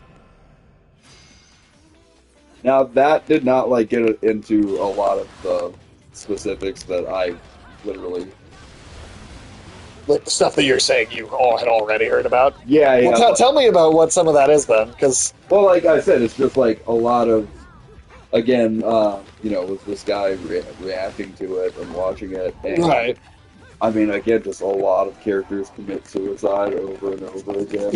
Riverdale is also hell. Ulysses S. An endless cycle of suicide, Ulysses. I guess so. Um, Is there a Kilimanjaro in there? every one of these main characters is like Damn. super successful in whatever their endeavors are. So like Jughead becomes like the next fucking Orson Welles. The next Orson Welles. Yeah, he becomes God damn it. He becomes a big fucking film director. Betty becomes like a big actress. Veronica becomes a big novelist. Archie became like the next Buddy Holly or some shit. Like literally all of them become like A-list, fucking Celebrities and rich people in the future and die. They just keep reincarnating into cool lives again,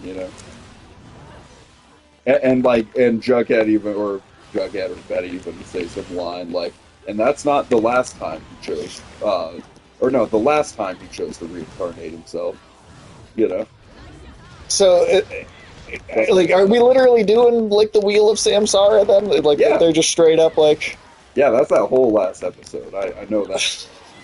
Scene that the kind of. That's insane. Yeah. So I would, if you ever want to get high or drunk or something and just watch random episodes of that show, it could be a good time. I'm tempted now. I really am. Sounds like a lot of episodes in season 7 are kind of vanilla, but if we do some of the other seasons, like right before it, Sounds like the second to last season is the craziest one. yeah, that's fucking. Good God, man. I would. So that's how crazy Riverdale got. I guess so. So we gotta watch some old episodes of True Blood at some point. Oh, dude, that's my favorite. Like, that all legit is one of my favorite shows. It's so bad. It's like Breaking Bad, Boardwalk Empire, And then True Blood. Yeah, True Blood is funny. yeah. True Blood is. Even Ulysses came in for that 6th season. Yeah.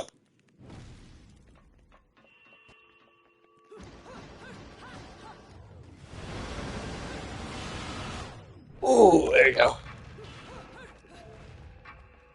Yeah, Twilight and True Blood are the two funniest incompetent vampire things to be made, I feel like. At least there was some eating people happening in True Blood. Yeah, like in True Blood, I feel like was a little more purposeful in some ways with how it did some of its dumb shit. Whereas with fucking Twilight, it's just like all incompetence is why that's funny. True Blood did seem like it was doing it on purpose. Let me just go right back up here. So that might be the worst thing to ever happen to vampires. Oh yeah, Yeah, it's pretty up there, man. I mean, upon the glamorization of vampires, but that's been happening almost the entire time. Oh, shit. The popular vampires. I like double backed like a squirrel getting run over by a car. Right. Yeah, I mean, like, even though I like Buffy, I still kind of blame it a little bit for us getting Twilight later. Well, again, I mean, you can trace it all. I mean, vampires were monsters all the way up until Bela Lugosi as Dracula. Sure. That's the first time where he was like, oh, he could be, like, handsome and shit. Right, they could... Oh, God damn it. So, it's kind of Bela Lugosi's fault. Since it's truly Bela Lugosi's fault that Twilight exists. I mean, there's a long line of chain of custody there. You're not wrong. You're not wrong. I wish I could do something to up my speed a little bit, but at some point you can start getting like transformations where you turn into like a jaguar and like Cool. like a few different animals. You're like on that Snake Road right now that Goku uses. There we go. Yes, we are. I mean, it's literally a giant snake statue.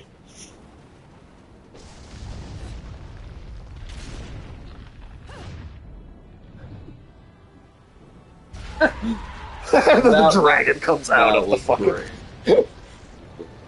Uh, Damn, look at that, Digimon. That might even be a Pokemon. Digimon are cooler than Pokemon. no, I wasn't gonna say anything. Yes, they are, but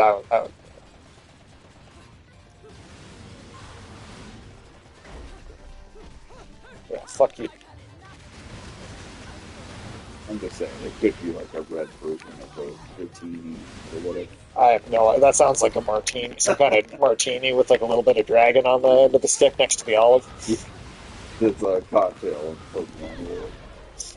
I have seen a few videos recently of people doing like animations of like people like in the Pokemon universe like gutting and like cleaning a Pokemon for food. Oh, Or like chopping them up into pieces and like but not like in like a gross like gory violent way even. It's just like very like yes, and this is how you get this part out to make this meal.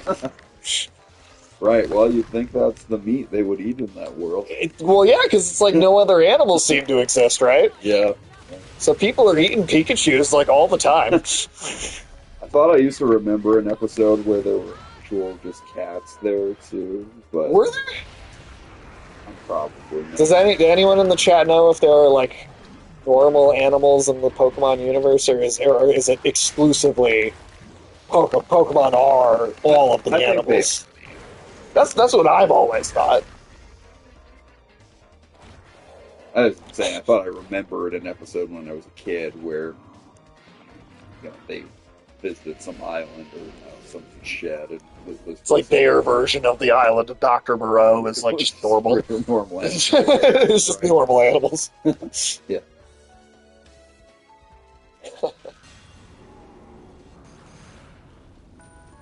Okay.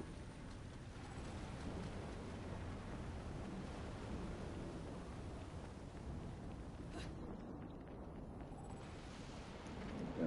I wonder how many kids today actually know about Digimon, though. I mean, aren't they? I mean, they're still making it. Like they keep making it. Somebody's watching it. Kid, but most likely, mostly kids, I would think.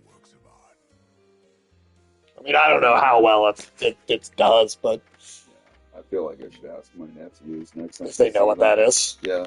Yeah, I mean, I'd be curious if they've heard of it. I mean, it's also a Japanese show, and so, like, I mean, obviously anime's gotten pretty popular in general, but it's possible it's big in Japan and not here. But, I mean, it was big when that... No, it is, but it's possible the the other American- more recent seasons are just a bigger thing there. No. Because they keep making them, they're still making video games on a semi-regular basis. Yeah. So there's some number of people that are buying these things or watching these things for them to keep going. Well, I think a big part of it is, the Digimon trading cards were never as popular as, like, the Pokemon trading cards. No, Yeah. God, no. So, like, you don't see them. You see Pokemon trading cards sold everywhere. And I just don't think you really see Digimon trading cards sold at, like, Target or anything anymore. Sure. I mean, yeah. And I mean, I hadn't even... I honestly didn't know those were a thing until very recently. Just got it all. the Digimon cards? Yeah, it was you talking about it, but I didn't even know about it until... Oh, yep, I had a deck of them. I swear I probably would have flaunted them in front of you as a kid or something. But yeah, they were cool looking cards to me, Sure. Well, yeah, I like the designs. Got your jagged fuck. Guy, no. He's saying when he was a kid, he had some of them. I'm just saying, like, I feel like kids today connect with Pokemon still over the trading cards. Like, my nephew still love getting the trading cards. Okay, I know that the games are still a big thing. I didn't know that the video. Yeah. Yeah, I mean, the video games came first, right? I mean, that's where all comes from. Right. But I'm just, yeah. Like you say, yeah, Digimon doesn't quite have that foundation. No, I mean, even back then, it didn't have as much of a mass appeal as Pokemon did.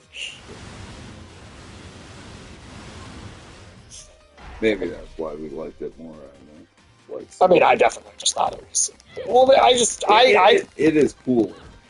Well, even on a basic level, like if going back now as an adult, I see bits of both, and I'm like, Digimon feels like there's a plot happening, and like there's some like progression on like some front, and I don't know. Pokemon to me feels like as episodic as it gets.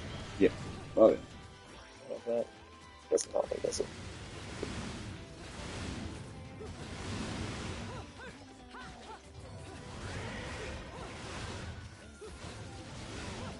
But yeah, and then Digimon not having the cards or the video games really today. So Well, video games come out on a semi-regular basis still.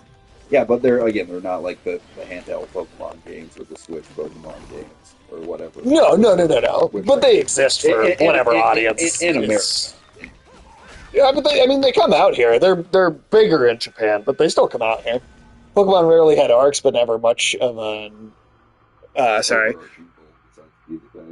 Yeah. I mean, I don't remember it being anything more than just like purely episodic, other than maybe there was like a match that would last, Yeah, like maybe let this one match is a two-parter, like things like that. Right.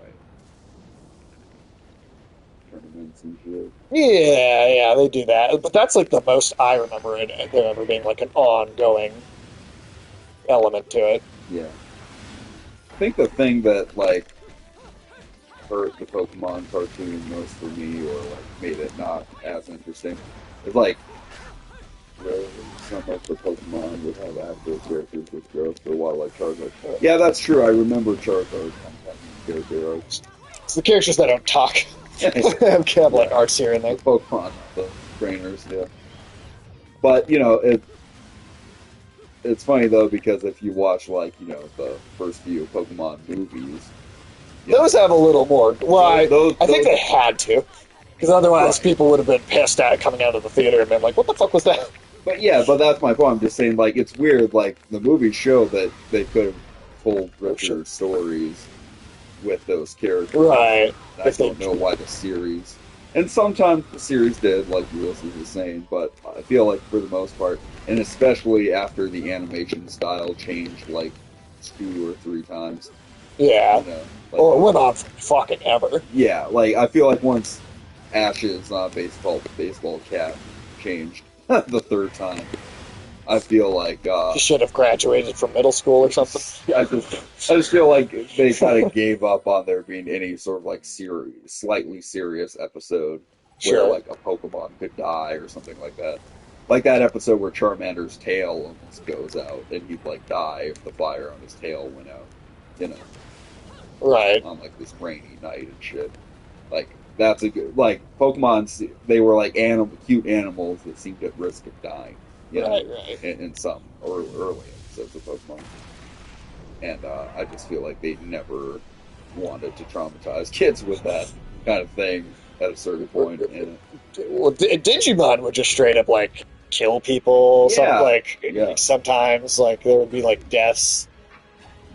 Yeah, Digimon had like more visceral action and.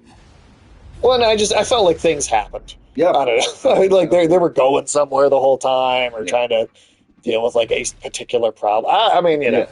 But I'm just saying the Pokemon cartoon seems like it could have happened. It could have. Oh, it could have. Wanted to. But they chose not to.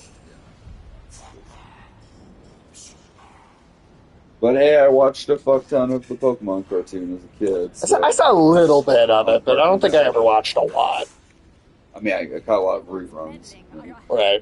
I definitely saw some, for sure, but yeah, And the earlier the show, the better to me. Like, the more it went on, just the dumber and more pointless it got. More kid-focused it was. Sure. I mean, it was always kid-focused, but just... Which is what, I mean... Just harmless. Harmless, yeah. I mean, like, the very first... I mean, I don't remember all of Digimon that well, but I remember at least the very first part, the villain was Satan. Yeah, and right. like kills one of the main characters at the end of the first season. So like, yeah, I mean, he was literally just the devil. He was the devil, and then later one of the villains is the devil, and then later one of the other big villains is Dracula. Right, yes, I remember. It's literally two of them. My Otis mom. Yeah, it's literally just the devil and Dracula are both villains in that. So like, that's got one up on Pokemon, I think. Yeah. Yeah, for a long time I wanted to call Vampire Myotis after that Yeah. Digimon. Show me that the Pokemon episode with Satan. I'll Yeah, I'm Maybe trying I'll to remember give if it they a little have more, like an evil Pokemon or not, and they don't really have Pokemon like that I can think of. The closest kind of is the gun kicking that they're doing right now. like if I had never heard of Bayonetta before and somebody was like, "Hey, they did another JoJo, but it's got witches this time," I'd be like, "Yeah, okay, Yeah, I believe that's what this is." absolutely. Yeah, I guess the closest to an evil Pokemon would be Mewtwo, and he's just kind of more morally ambiguous, or whatever. Yeah, because he even has chains of heart. Right? Yeah, he does. Yeah, he does. All up again. But perhaps this can be to my advantage. I don't know if anybody in the chat knows Pokemon better than we do. Is there an evil Pokemon? I don't really think there is. Ulysses, are there evil Pokemon? You're the only person that I know is in the chat, so. If it was haunted house Pokemon that were kind of evil adjacent. Yeah, some of the ghost Pokemon are kind of assholes. Some of the episodes I remember, like Gengar or whatever. Yeah. That purple chubby guy.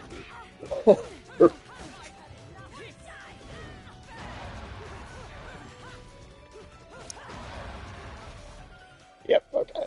I started that fight with like no health. But that would be cool if there was a Pokemon that rose up who was like the apocalypse of Pokemon, who just wanted to destroy humans for enslavement. The apocalypse of Pokemon. Yeah, That's funny. they could get The Rock, to voice that Pokemon. Just like he's going to play Apocalypse in the X-Men. The Rock is not playing Apocalypse in X-Men. Dude, would you be so happy if The Rock is playing No! Dude, get that shit out of here. The Rock is not going to be Apocalypse. Never know. Ulysses, is The Rock going to be Apocalypse? God, fuck that. I'd be so annoyed. That's why you're hoping it happens.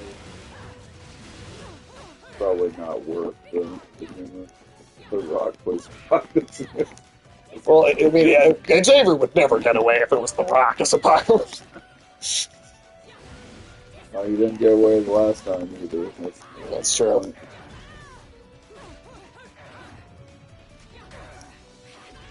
Yeah, no, I also think that would be the worst after they could get to play Apocalypse.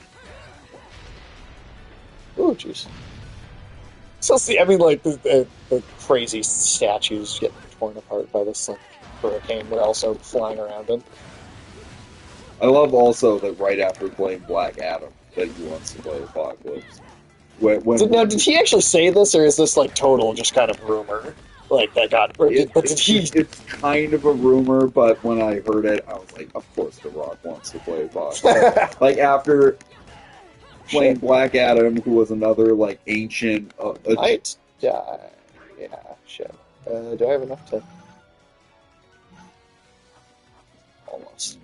Black Adam was another ancient, basically Egyptian king, magical ruler.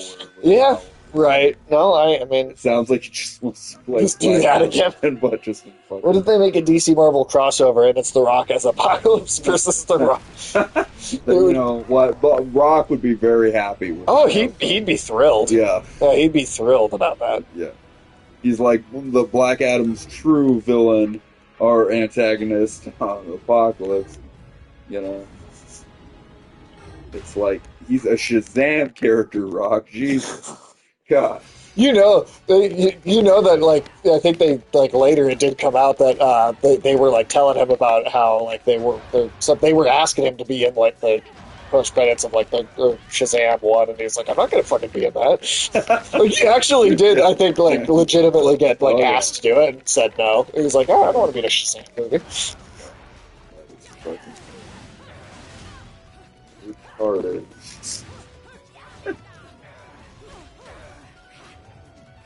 It's like he really wanted to play this character that he knew nothing about, apparently.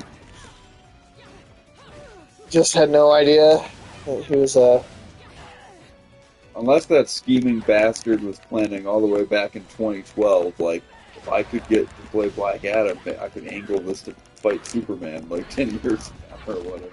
You think he was thinking Superman the entire time? He might have been. I wouldn't put it past. Unless, maybe he wasn't such a dillhole, though. Maybe he wasn't such a Dilton.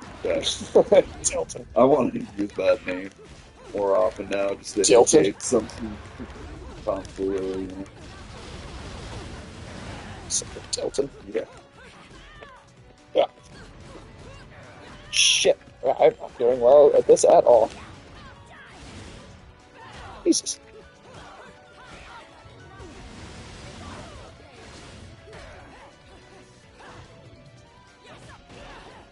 Wow. Goddamn. Those cats had FOOD already. Yeah, you watched me do that. Oh, I knew Link got that back there. I didn't really know if the cats got that. Yeah, they all eat at the same time. Sometimes you guys have Link eat early. If we have him eat early, all of them are eating early. Okay. Yeah. So they don't do it I mean, can you imagine the fucking stink eye? Yeah. That's all cats can really do. I mean, yeah, they're not gonna do shit. They're not gonna do. Oh shit! I just Oh, I wasn't even looking.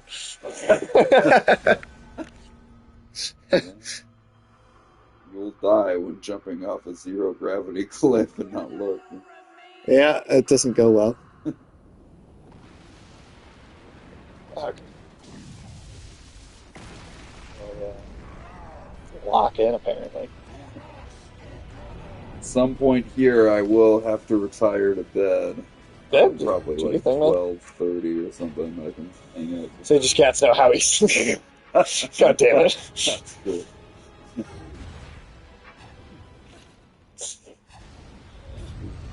Sick part, dude.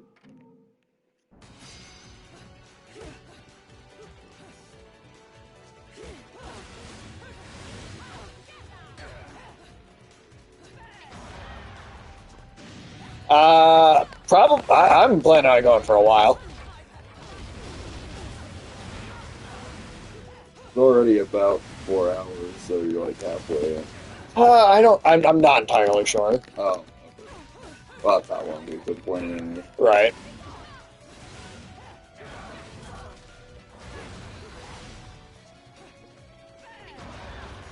It's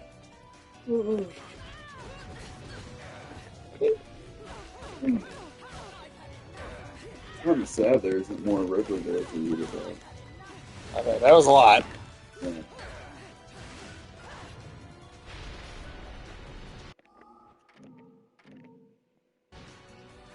Like, I didn't even know about all those like, that crazy shit I just heard about.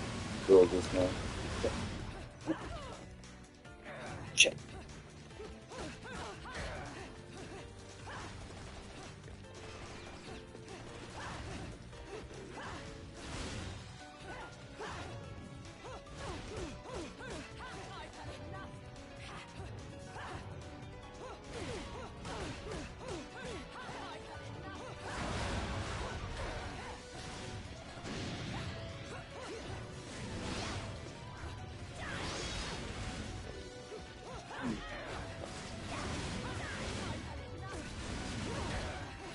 If I was going to stay up longer, I would start reading about some of the more of those JSA superheroes, the obscure ones. It's fun, though. We did that several. I've done a few different streams. Yeah, right. I know we did the amalgam there. The amalgam is just. I mean, it's absurd. I still like the NY, like the New York Special Crimes Unit or whatever. I know, I just like SVU.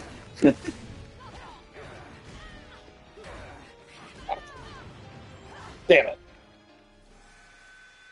You combine the cops of DC, or no, the cops of DC and the cops of Marvel, you get the Special Crimes Unit. Pretty sure that we just had that. Yeah. Pretty confident about We that one. do.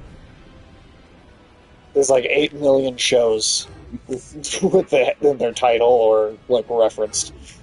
Yeah. And that's the weird thing. It's like there's so much like anti-cop sentiment amongst people today, and yet Those shows are really popular. There has never been more shows about cops than ever. That is weird. That is, I don't know why there are so many cop like TV shows still. Yeah. I mean, especially since they're fucking sort of terrible shows anyway. Yeah. Like, I've got nothing wrong against cops. I do have something against their fucking TV shows that they make constantly. Their shows stuff.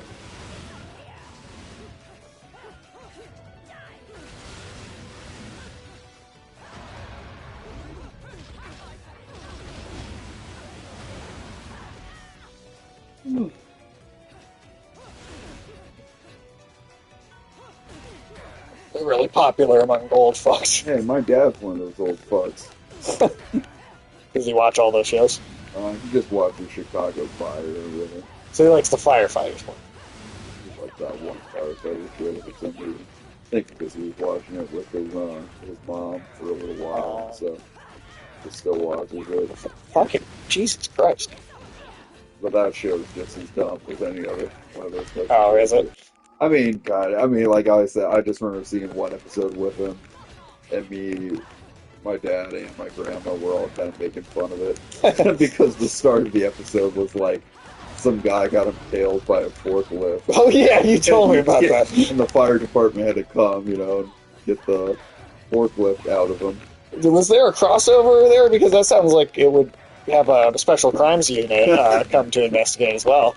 Well, it's just they had some really like ham-fisted insert about racism there during that moment because like one of the firefighters that's trying to get the forklift out of the guy is black, and so you just have some random white guy off to the side yelling at the black firefighter like, "Hey, what do you think you're doing here?" And the black firefighter turns around and he said, "Sir, please just let me get the forklift out of this man." And then we can address your concerns. That is so not the time to try and make a serious point about anything when it's a guy impaled by a forklift. Oh my god. That is so cartoonish. How could you possibly sell like any sort of serious message in like that moment? Sir, there's a man in a if you could just put aside your racism until the forklift is removed from the premises, that would help everybody out a lot. Oh my god.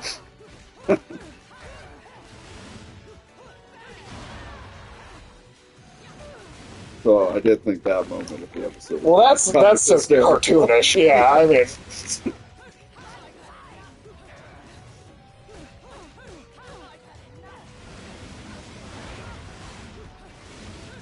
Like he's trying to say shit to that guy, like, "Hey, are you really a real firefighter or something?" He's like surrounded the entire rest of the police fire department, and like he's got the jaws of life in his fucking hands and shit,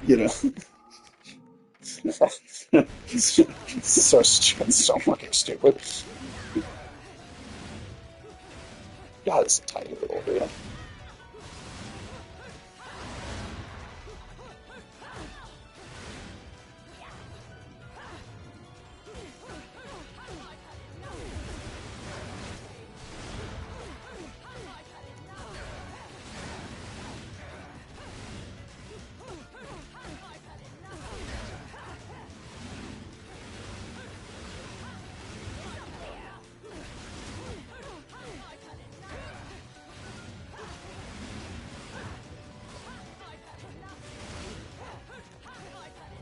So if every episode of Chicago Fire was about a forklift, I would watch it probably. But well, that's I mean, like I said, that's just cartoonish. Like that is an insane scenario to try and think was like.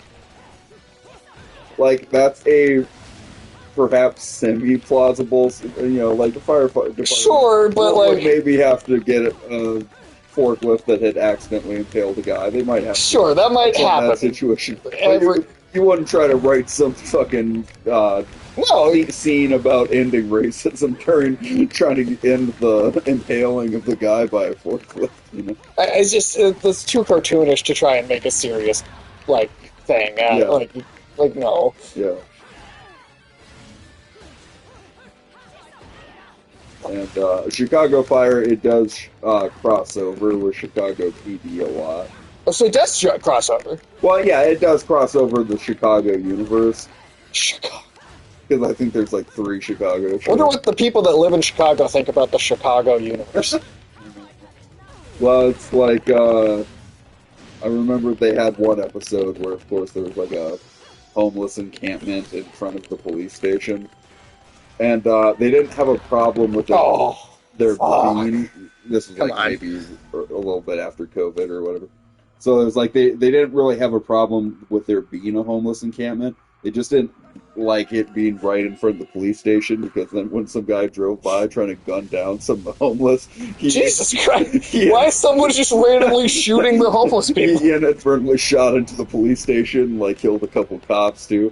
And they were like, okay, homeless people, you're kind of making this a problem for us right now by being right in front of the station, Is this not, you're telling me this isn't a cartoon?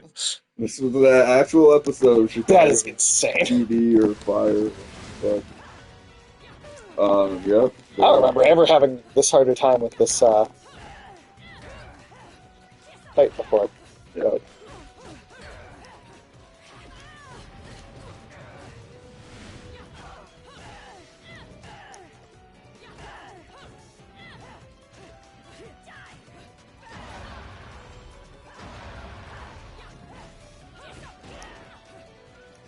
So yeah, are you over or under 50%? I don't know. And thinking that the next episode of Daredevil is going to get better. Oh, I don't. I'm not expecting. I'm honestly, based on the fact that they had to like reuse this like material from. Yeah. Getting those episodes. I genuinely don't think it has a chance of like improving until. Trying to remember how many, like until probably at least episode 6. I think it's the last 2 episodes for sure. I know like 6 of the episodes I think are still used over pretty much. Yeah. Before. Yeah. So, and we just saw like the first one of those, I think. So. Yeah. So I think it'll be until pretty close to the end of the season. If it does get any better, it's gonna be until then.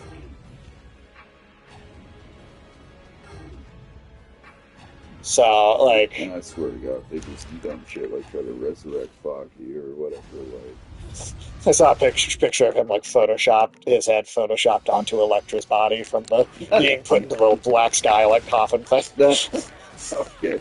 Well, that would be a weird scenario for Matt. He's like, damn, he's my best friend, but I want to fuck I rose on a fucking Elektra's body, so this is a pickle. Well, it's just photoshopped on there as like a joke, not the like. No, I'm just saying. I'm trying to think how Matt would really think about this. How would he attack the situation? Like Foggy, I think I have to fuck you. Is it the Photoshop? Yeah. Yeah, that would be a more entertaining episode of the show to me than probably whatever they're gonna give us, Jesus Christ. Okay.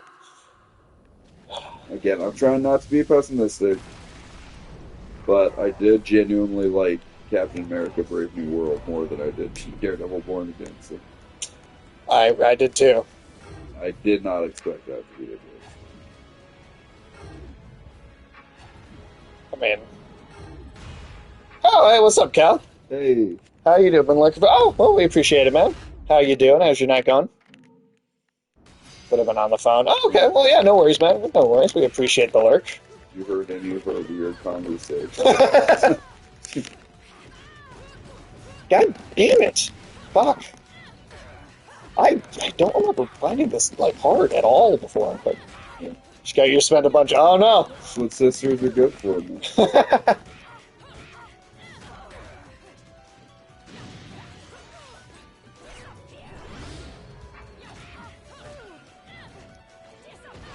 But yeah, I don't understand why I'm having this harder time with this now, and I know I didn't the last time I played this, but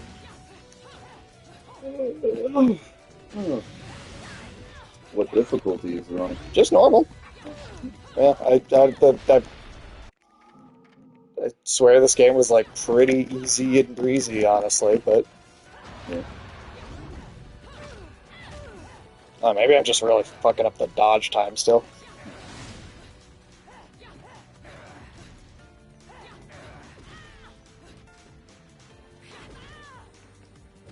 Fuck, I feel like I'm getting hit by almost the majority of these.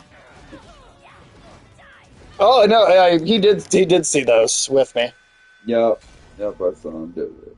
As Ulysses doing more? Yeah, Ulysses saw Ulysses and Sky got out and saw the second one in the theater.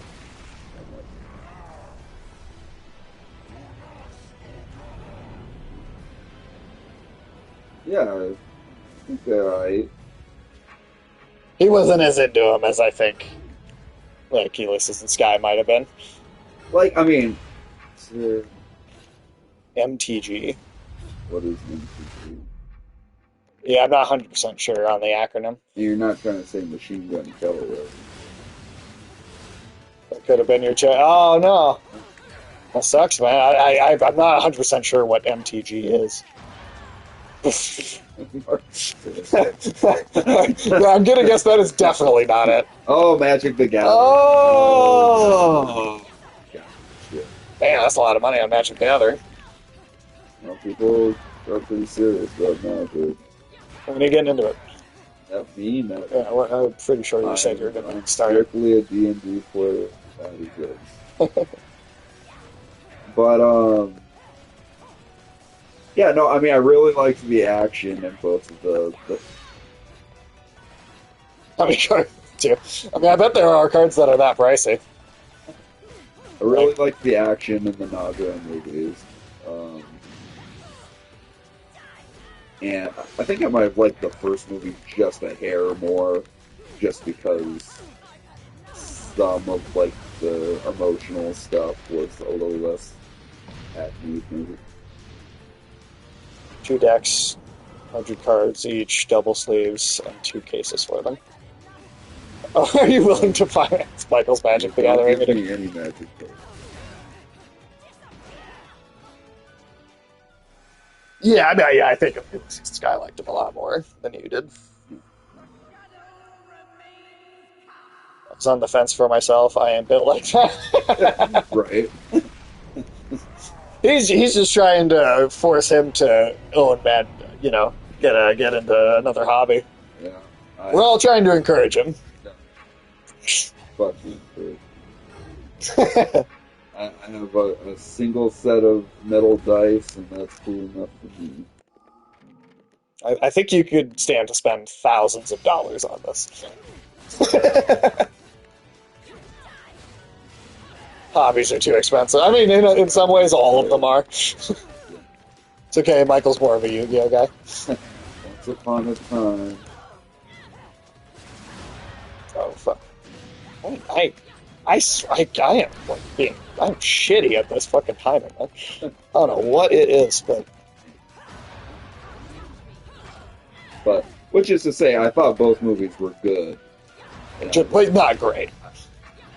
You know, Like, Ulysses was comparing it to, like, Batman and Batman Beyond. huh. Well, I'm curious what the comparison is there.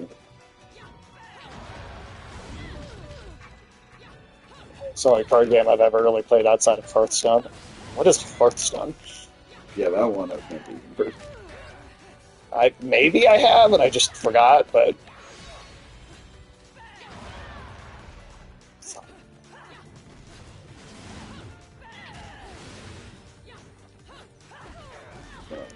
But he doesn't tell you what he meant by it being like Batman and Bayonetta.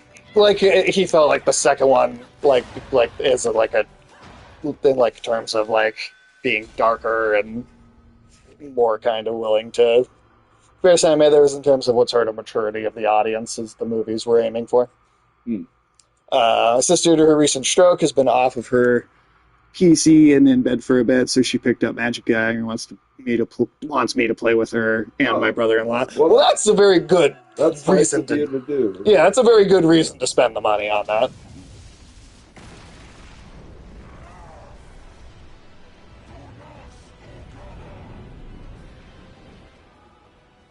Okay, I have to do this every fucking time too.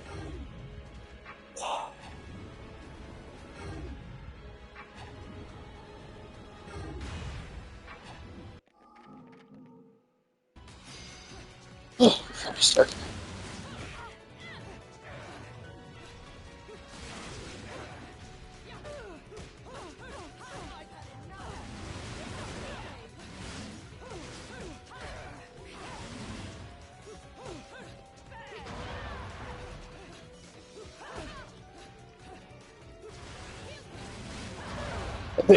That was one of the other things we did a review for alongside the episodes of Daredevil on Wednesday night.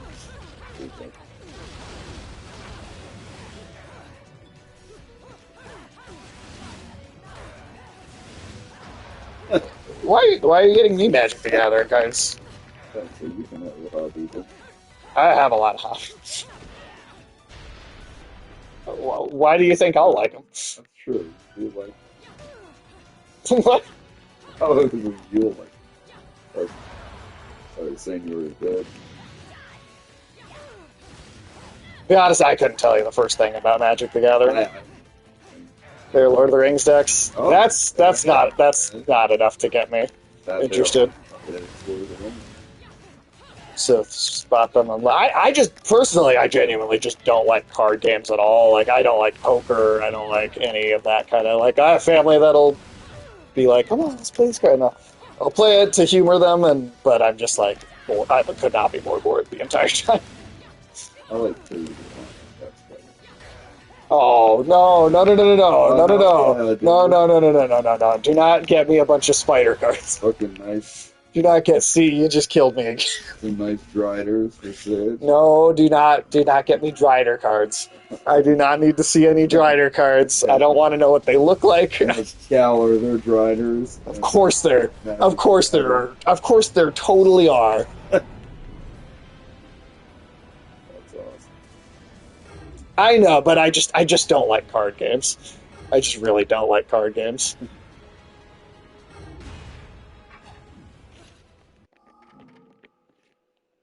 Like every time a card game comes up in a video game, I avoid it like the plague. Yeah. No, I don't like those either. I don't even really like board games very much. Yeah, I'll really just play them with like my brother's family because, in theory, it's a good way to get the family together and not just doing it like easier. Or... I'm not going to do that, Euless. You're just gonna tell them about the spiders? I am not going to tell anyone about any goddamn spiders. And they're still not powerful. No, because guess what? I don't feel that way. How juicy, thick all the legs are. Juicy, thick.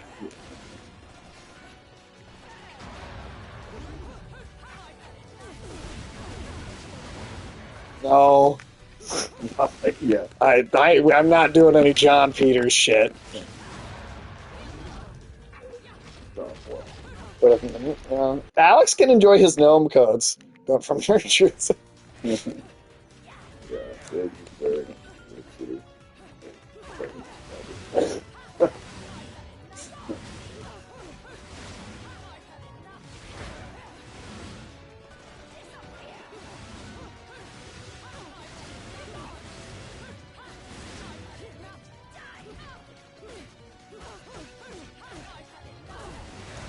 Against Alex, who will win? Gnomes or spiders? God damn it. We already have a song about it. We don't. Another song. Oh, don't worry. You're getting the Nancy Reagan song next. That's the next song.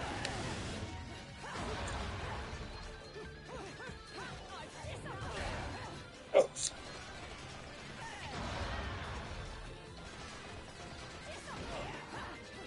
I'd love to watch. Fuck, man. I don't understand how I'm this bad at this. It's been a long time. I guess 2008 was a while ago. No, I don't think you have a new project. I don't think you do. I think you don't have a project.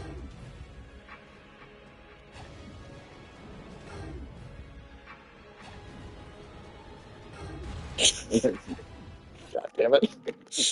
They're conspiring. They're conspiring against me.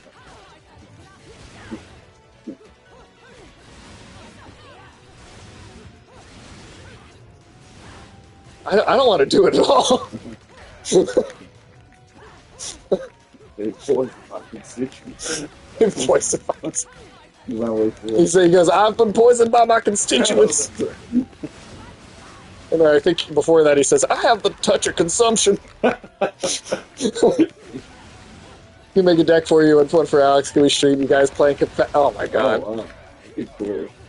Cal's gonna have to be part of that stream because I'm not going to, nor do I want to spend the time learning the rule.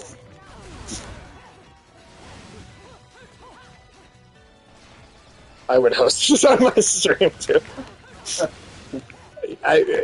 I mean, I would do it because it'd be funny, but Ulysses, you're spending all the money on the cards. Yeah, Ulysses, you have all the money. You know what? I would do it for the joke of it, but I'm not spending a dime on these cards. Ulysses, like, we're doing it. All right. Cal, are you in?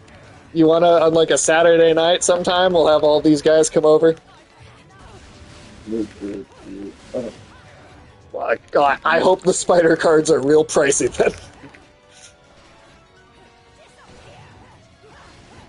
then. Cal is ready. He is completely ready.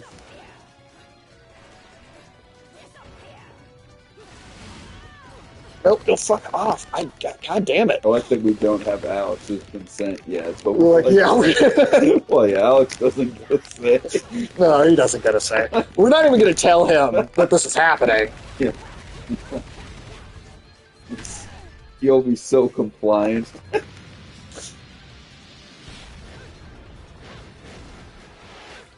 You never even took home his Christmas card yet, did you? Oh god, no, dude. We're not getting that. I don't think we're ever going to get that in his house. He might walk out the door. Yeah.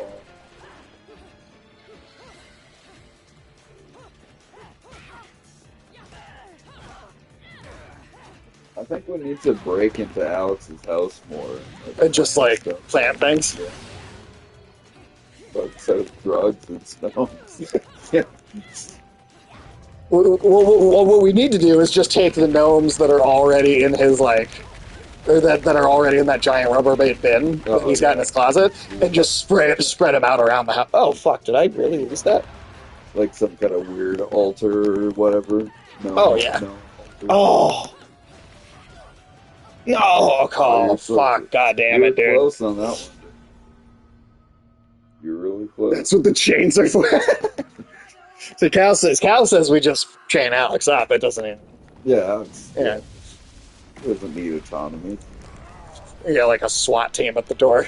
The live stream of Alex chained up on the internet. Alex and chains.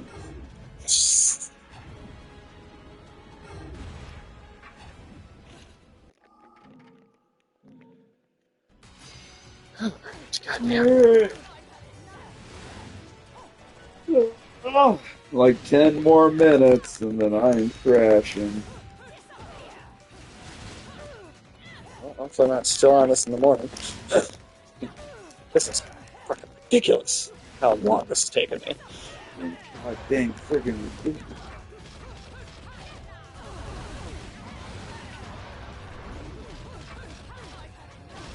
See, that's like the dodge timing. I don't know, man. I just lost my fucking ability to like do the fucking dodging well.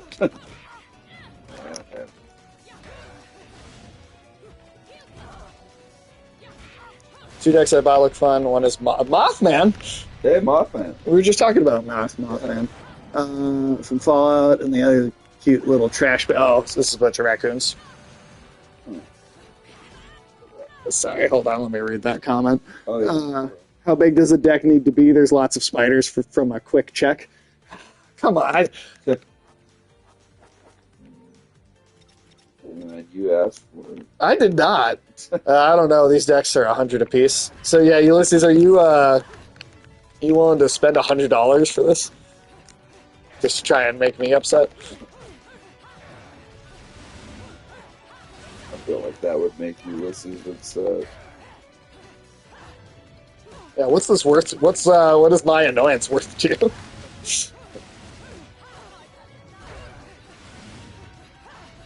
Some cards are 10 cents. Oh, they're not 100, but 100 cards. Oh. Okay. Oh, okay.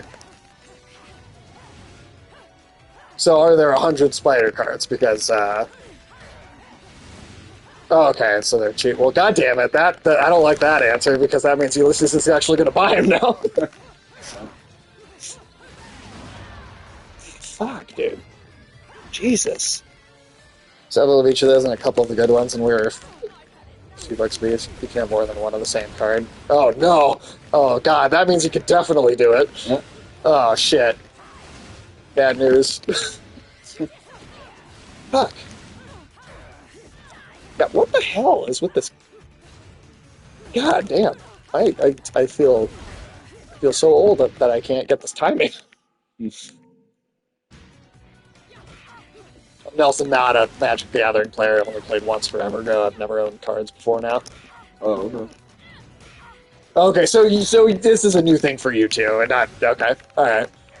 Can I ship them to your address? I don't want weird fetish gear coming to my place, and no one will be surprised. Okay, no, you fucking have this shit coming to your house, motherfucker.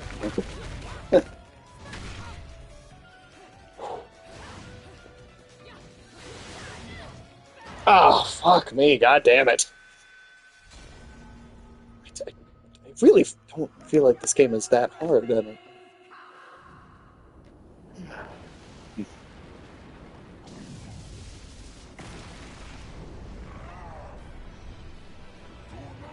I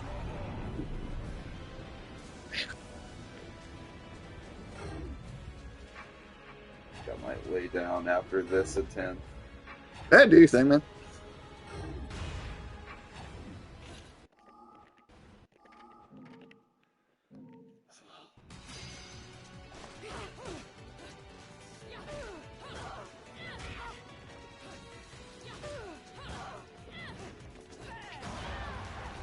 Guess I really did underestimate how long it had been since I played it.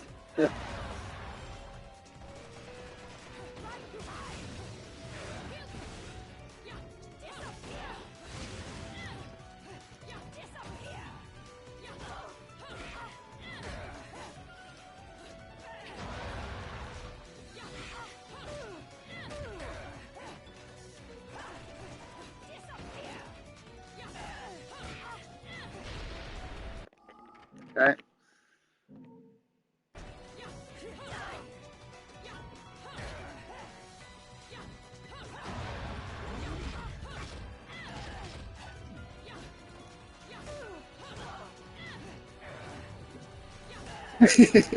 You can just go lay down now, dude. You're already falling asleep.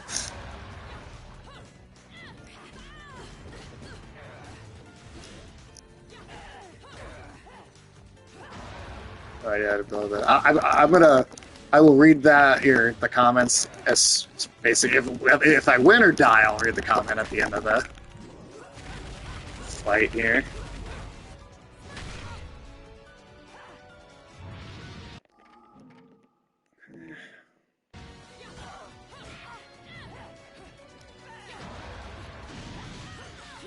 No, fuck you, bitch. Yeah, fucking fuck off.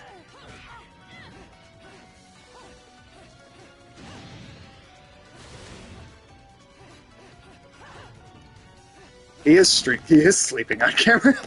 Yeah.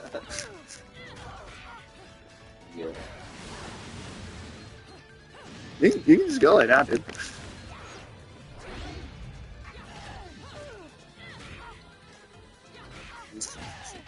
Ah, finally, there we go. See, I help. No.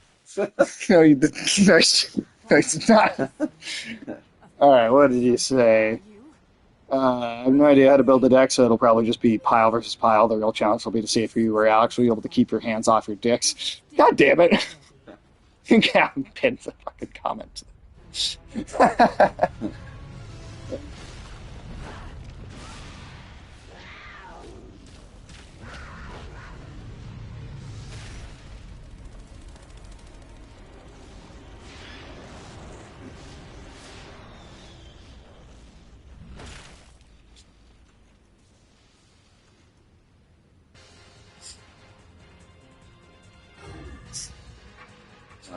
Three, four.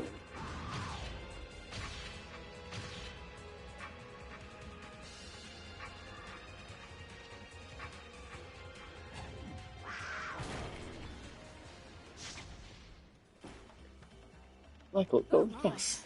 Mm-hmm. That was bloody amazing. All right. You're literally sleeping on camera. Is that a jaguar horse? It's just a jaguar. What? It's a jaguar. A horse. No. Go to sleep. I know, he's just gonna. Michael, go lay down. A horse wire. Okay. I'll be done. Let's try to make it work. You can only make sleeping work so hard. A horse wire? What? See, he can't even hear anymore. You can do anything. You cannot do anything. You can't stay awake. Yeah, you're ready for bed. Dog is ready for bed.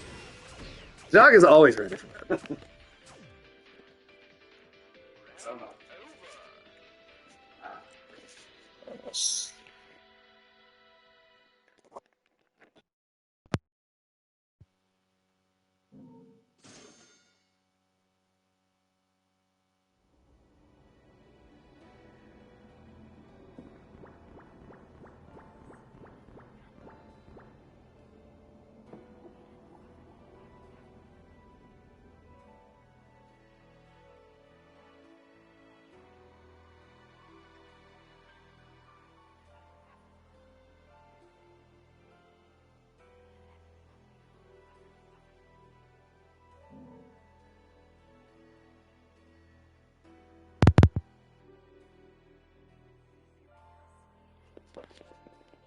Hear me now?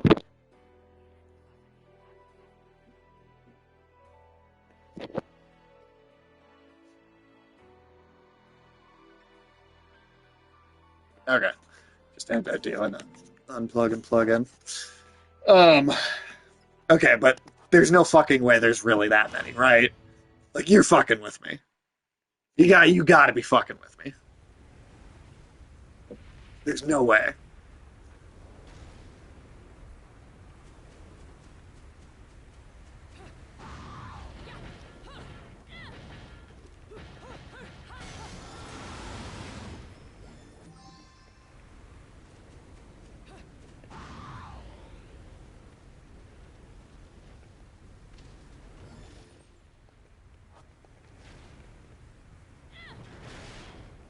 Being so honest right now, you could call me honest. Oh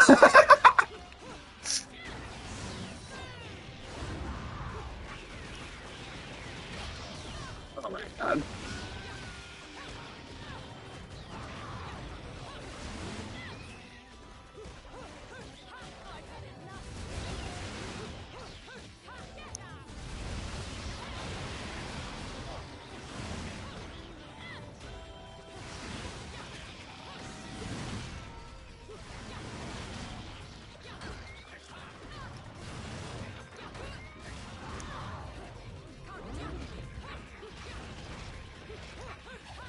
They've got names like Mineshaft Spider. Let's fight. God damn it, dude.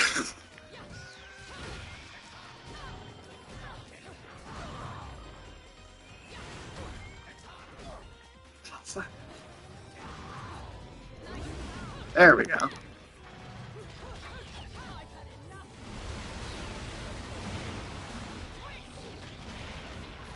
Sorry, my reaction time is not up to snuff anymore.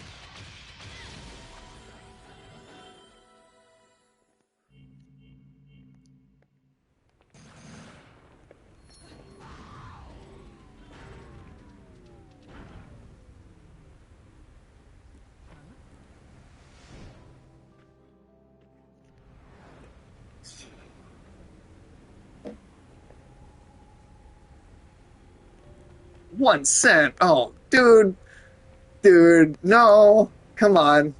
We don't. You don't have. You don't have to. You don't have to do it.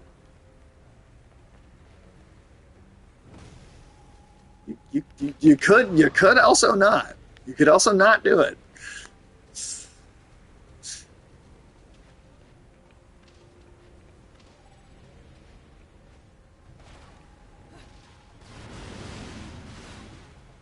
Okay. Just not quite enough for that jump. Cal already supports this. We got to do it for Cal.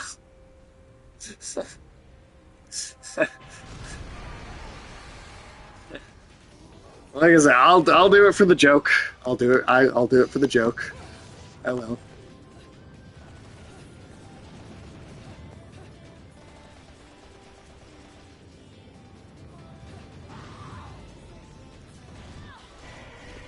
Oh, that just hit me.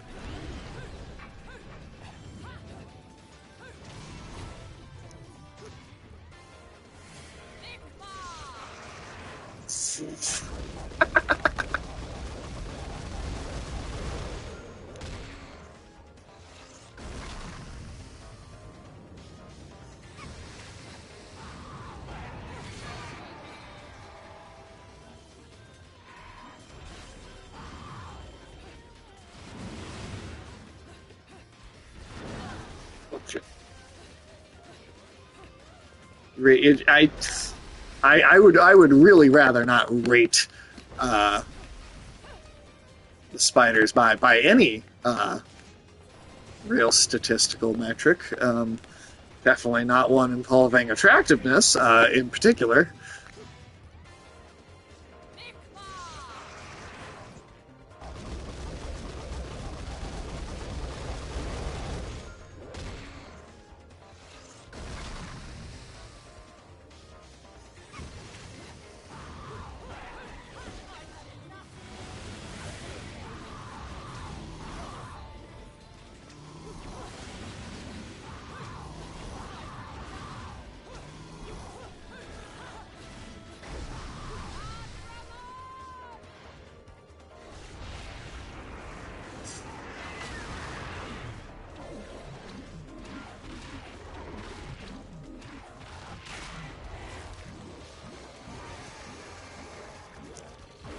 $0.01 a piece. I mean, come on, that's ridiculous.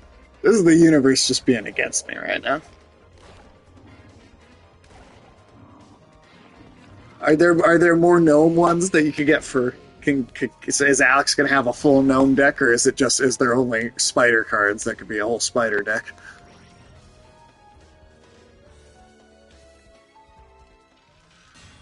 Like how much is this tipped like in favor of the spider side of things?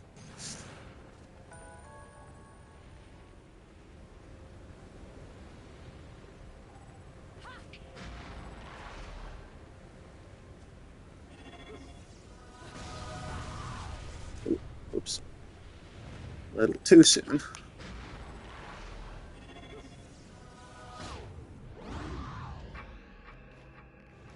Oh, okay. I was over eager for the jumps.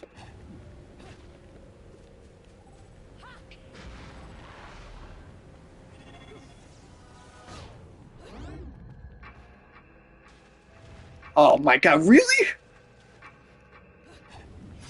Really? There's that many more spider things than gnome things? Come on.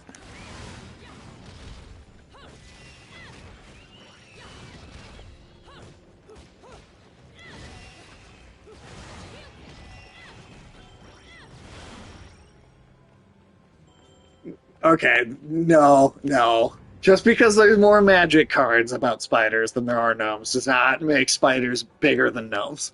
Gnomes have taken over culture, man. Come on. Use gnomes at the gas station. You're not seeing spider dolls at the gas station or any shit like that. Oh shit.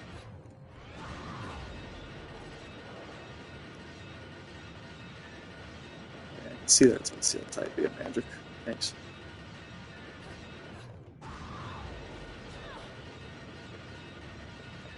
Oh, there's like... Oh, shit. I didn't see that they were all... You're gonna see gas station spiders. I don't think so. I don't think I'm seeing gas station spiders.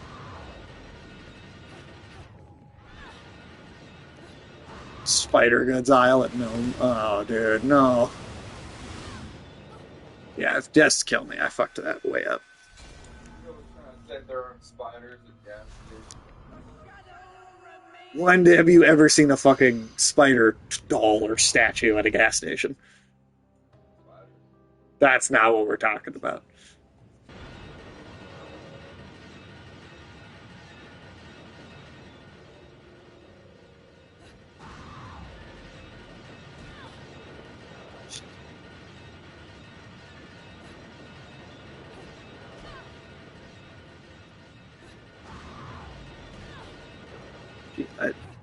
I just not rushing through this. I'm not like paying attention to like a pattern here.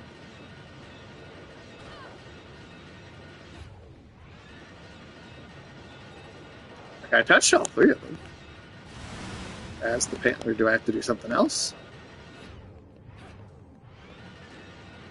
I just assumed it was like run across him as the panther, but maybe that's not the case.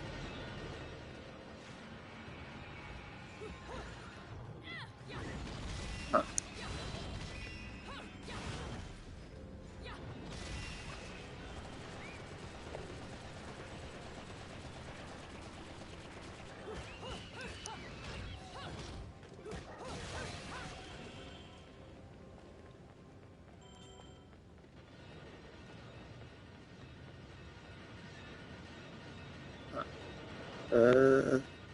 There's definitely not another floor panel over here. Huh.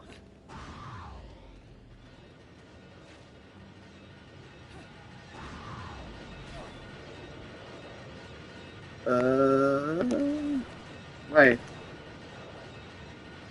Oh, it's just one of those ground pound attack things?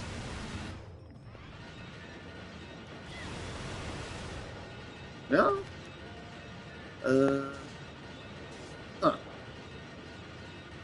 I feel like this isn't complicated, but for some reason I'm not entirely sure what it wants me to do.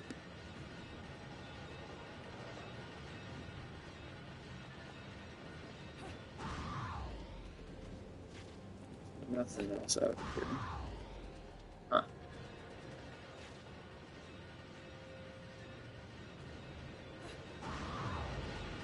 You're ordering them now, aren't you? I mean, is it just that I have to do it without getting hit in between, maybe? Like...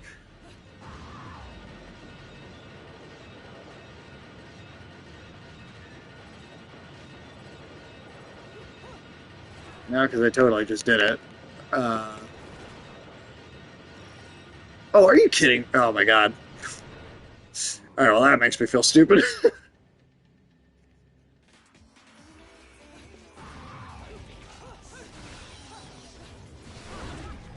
Bad news is... Yeah, that's the bad news. Well, okay. Cal, if you're still there, what's the minimum number of cards in a deck again? Did you say 100? Because you could just... You don't need to get me 3,000. You could just stop at 100. Alex can have his 100.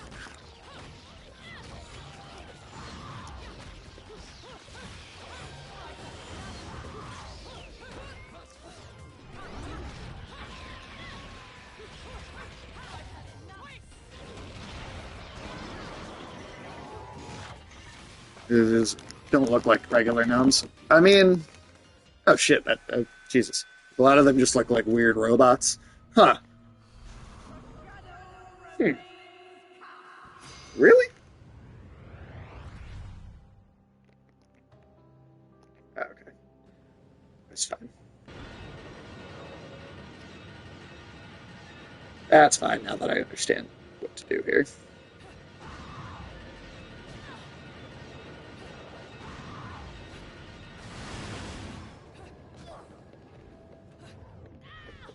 Did you dodge through the thing like you're supposed to? There. Well, this does not make me happy that there's like way more spider shit.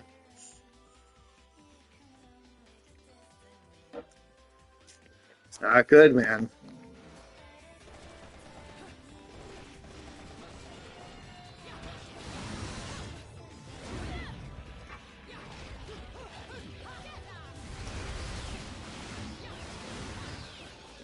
Oh joy.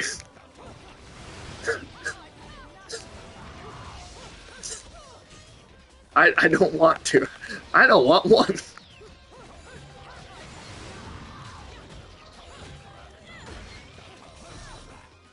Shit.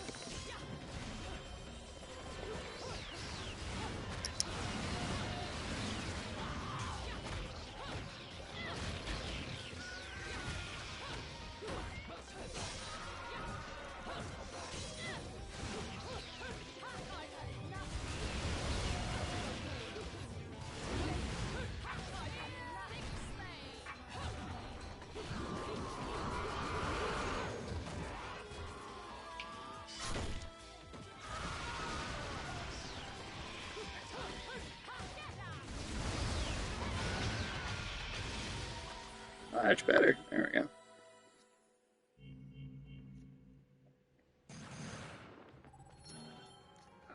Now it wants me to run across them. Oop, shit.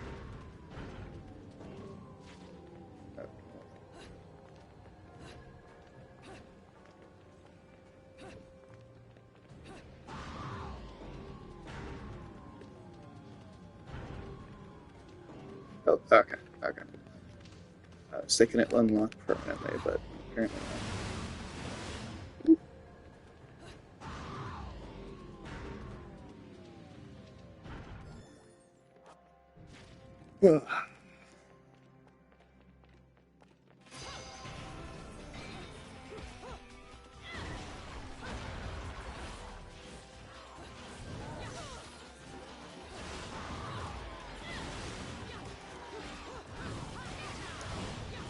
Can't believe you're gonna have tricked me into doing it and fucking. Ah.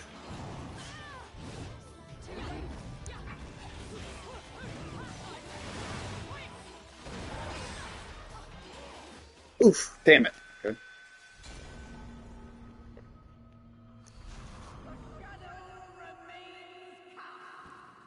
I swear I was way better at this the last time I played it, but.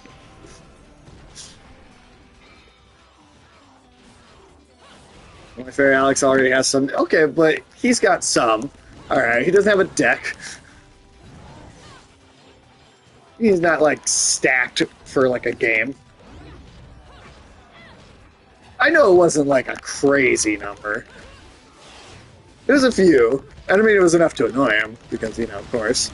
But it wasn't that many.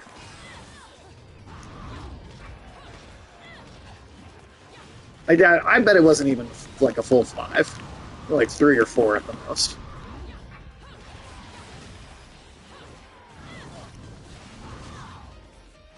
Jesus.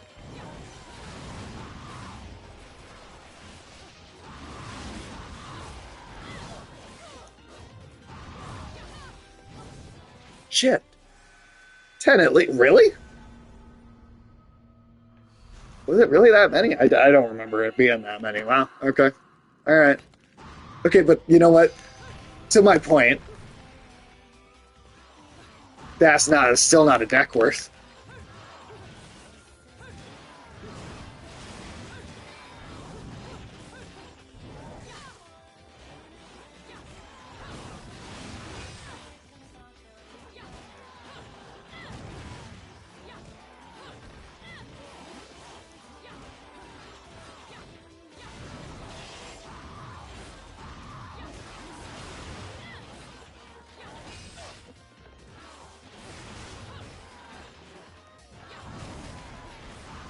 working on it. Okay, gnomes just aren't as popular as spiders anymore. That is not true. It's just this one thing. This is this one category. It's more popular in this one specific specialized circumstance. Spiders are never going to replace the popularity of gnomes in like broader society. That is not going to happen. In this one particular instance, all right, I'm yes, they're bigger here, but that is just here. All right, that is just in this one place.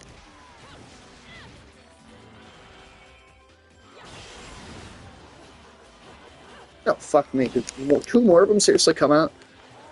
Oh, Christ.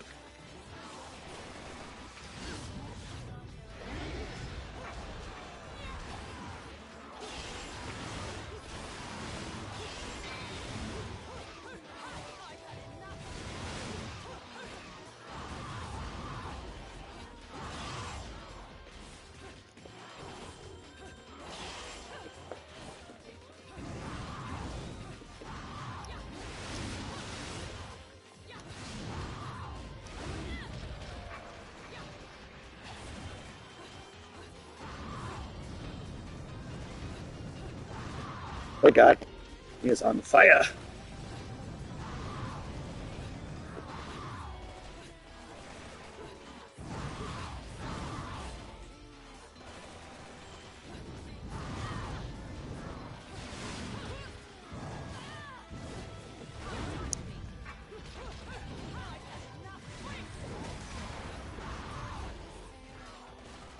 Okay. Yep, I'm definitely gonna die again.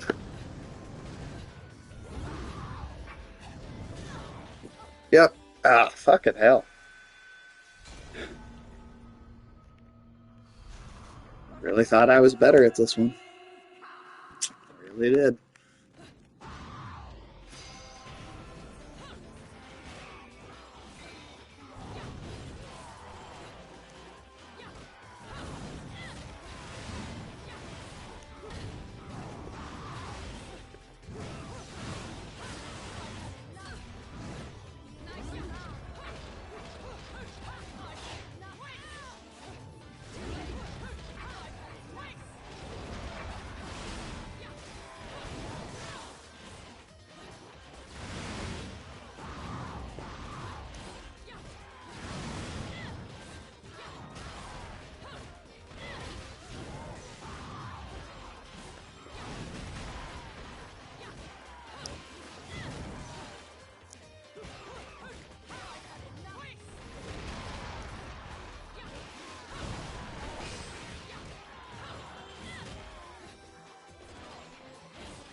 Oh, come on.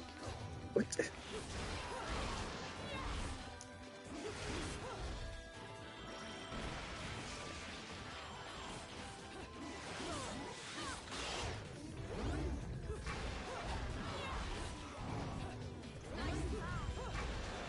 Come on.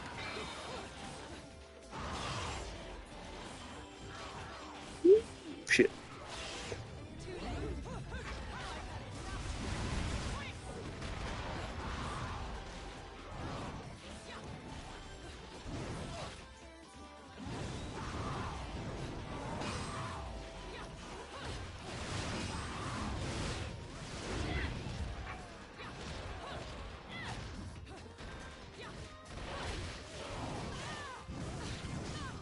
Oh, fucking really? Son of a bitch, man.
Jeez, god damn. Alright. Fuck.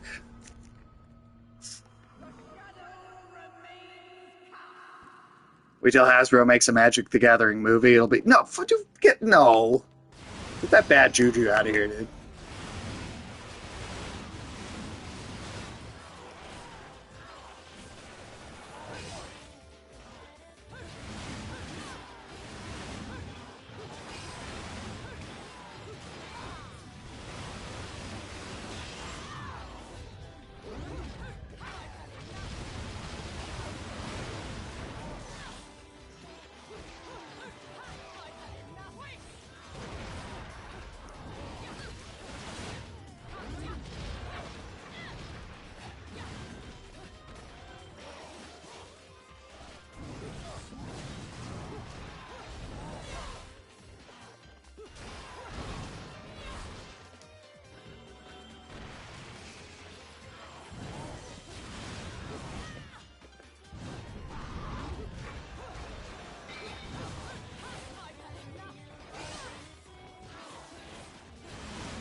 Fuck me, goddamn.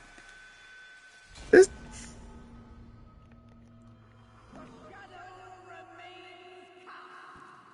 My reflexes am I just getting to the age of the reflexes just not being what they once were?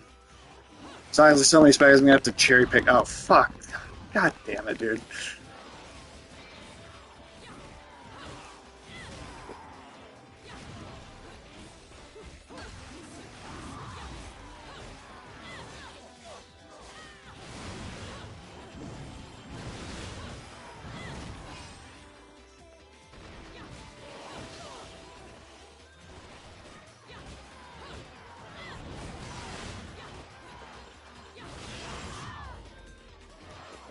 No, seriously?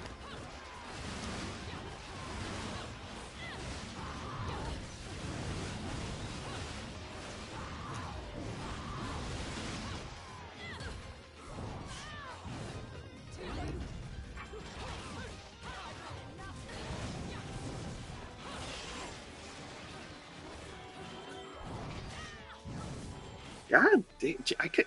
Fuck, that was the first two that time, too. Jesus. Whew. Wow. Okay.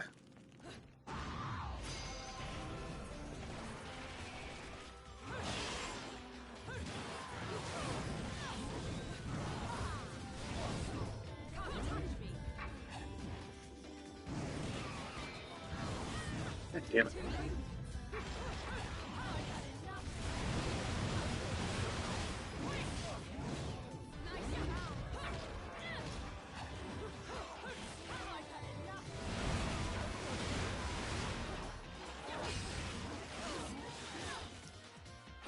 Come on, man. What the?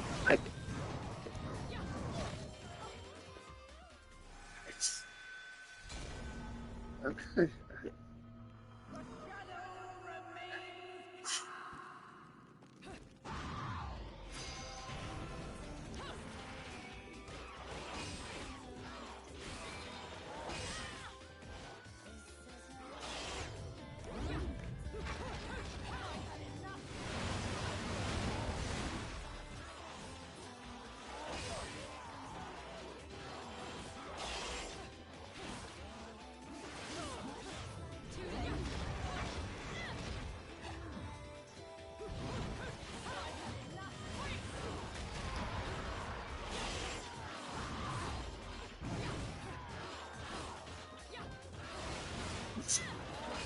Are there a lot of monkeys on there?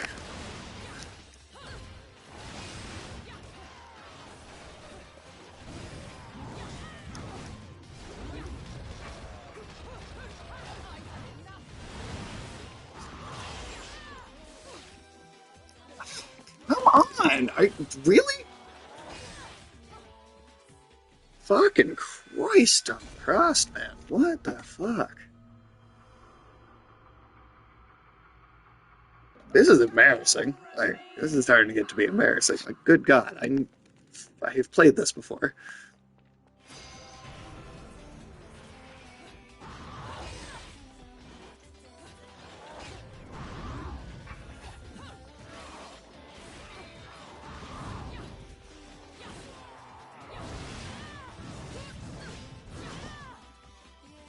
I'm a games journalist.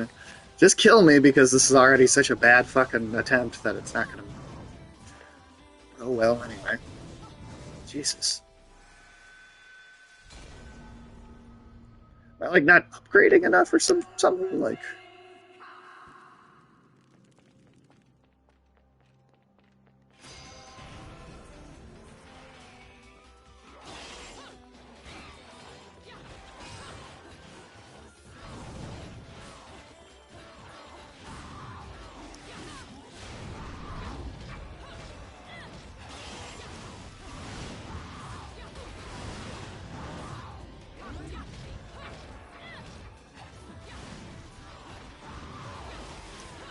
It's not a lot of monkeys, but there are monkeys. I see. Not nothing compared to the spiders, though, huh?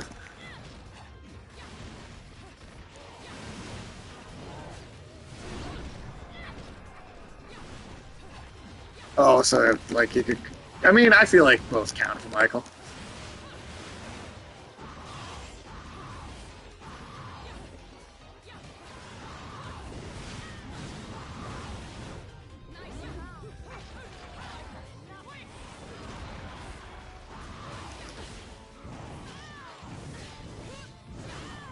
Fuck! Are you fucking serious? I can't. Can I just not get out of these fucking combos? Like, does that. Just fucking kill me already. Jesus Christ. Just kill me. Start this over anyway. Fuck me.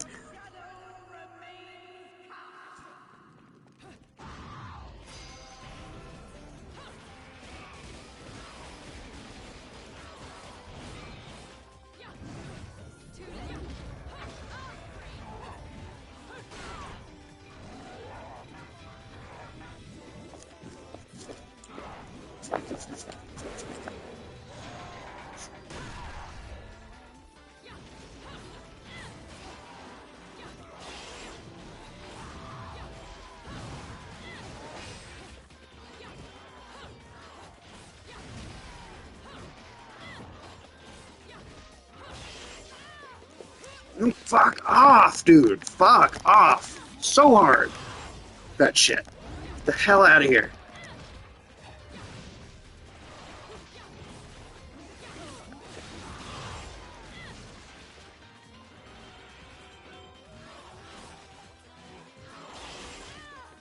Oh, fucking. Jesus Christ.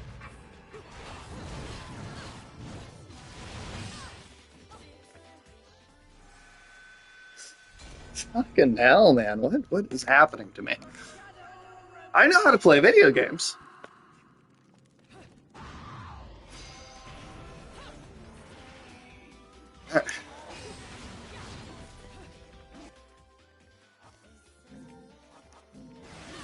Just kill me. Just kill me. Just, you might as well. Come on. Hurry up. It shouldn't fucking be this. I don't know what's happening. I don't know what's happening. Just hurry up. Just fucking get on with it. Get me. And then when I need them to restart me, they can't even do it fast enough.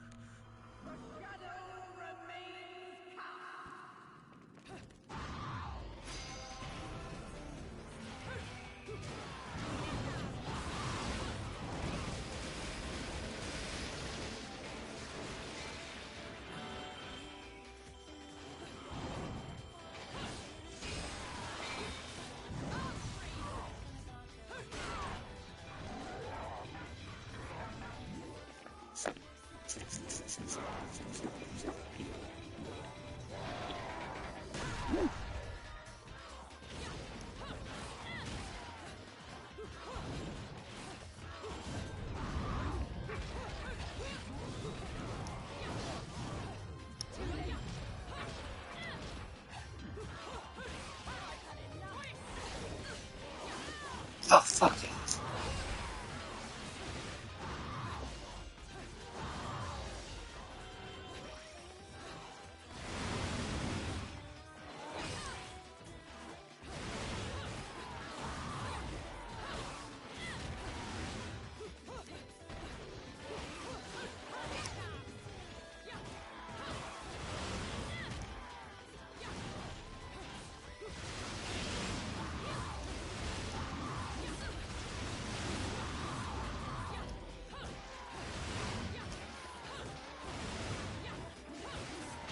There we go. Good God. It took way too long. That should not have taken that long. Not even close to that long.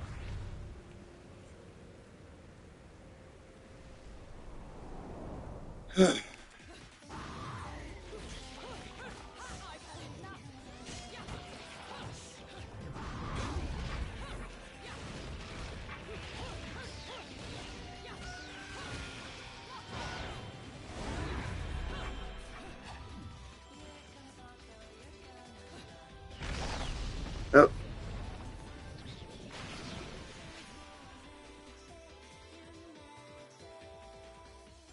know what's good about these monkey cards? Most of them have. Oh, do they? Do they? Is there a little bit of a double dip on that then? You fucking stuck with me, archers.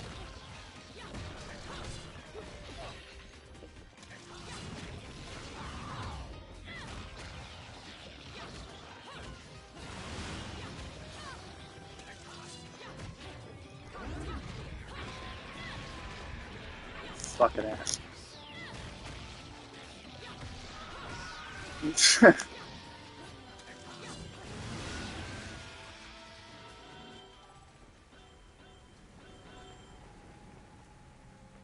Oh yeah, no, he'd love a double dip on the monkey guns. Okay. Oh, okay, it's just a... Right, I can jump that with the...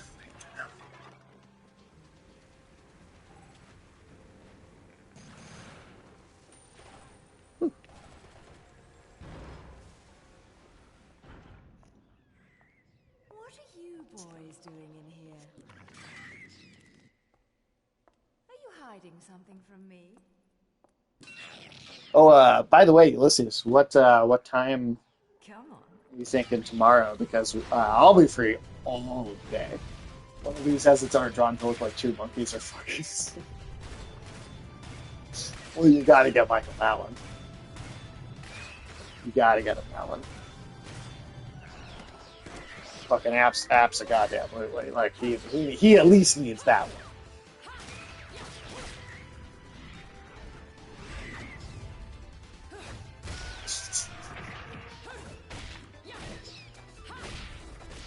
You've been cheating on me, haven't you?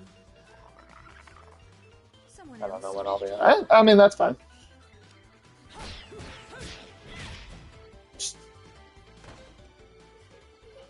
Oh dear.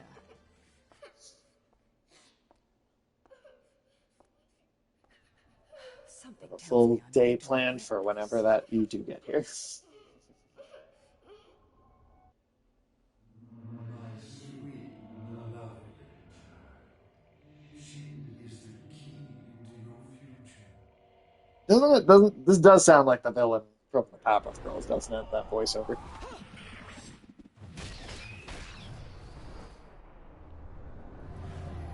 Maybe this is slowing my reaction time down. I didn't really think about that. Oh, well.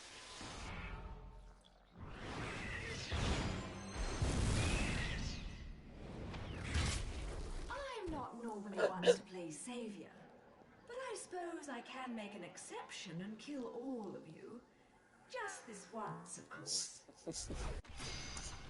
All right, hey, I'm gonna pause real quick and use this opportunity to take a brief bathroom break, get something water to drink. Into that villain in the lab. Ooh, I don't think they could even do that. I don't even think they could do that. I don't. It wouldn't go over well. I feel like I don't know. I feel like they wouldn't even really try. But I will be right back. Ugh.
right back.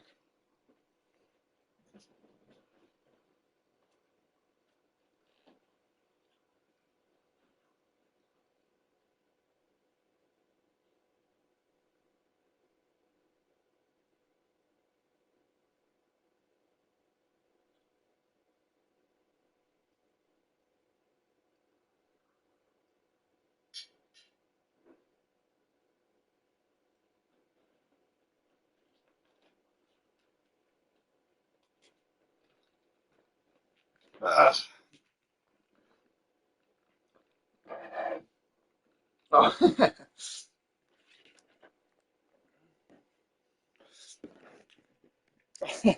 No, yeah. Just took a bathroom break, got some water.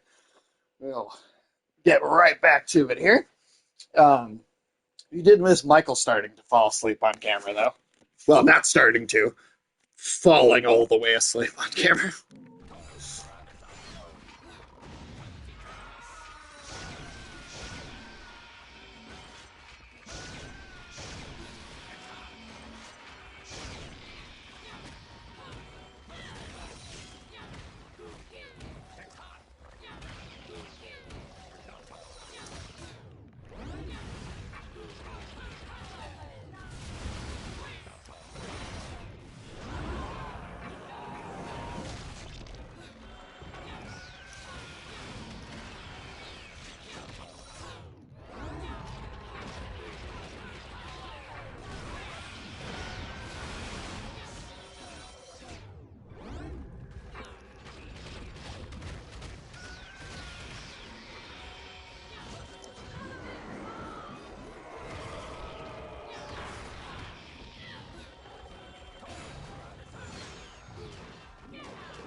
Well, welcome back, Cal. What'd you get from Taco Bell?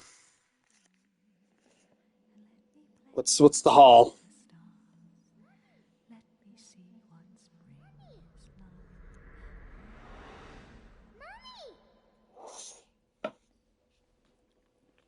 Was I just singing? Oh yeah, and I don't know if you've been there for it or not, Cal, but lately we've really been going in on Michael for having a sexual fetish for apes and monkeys.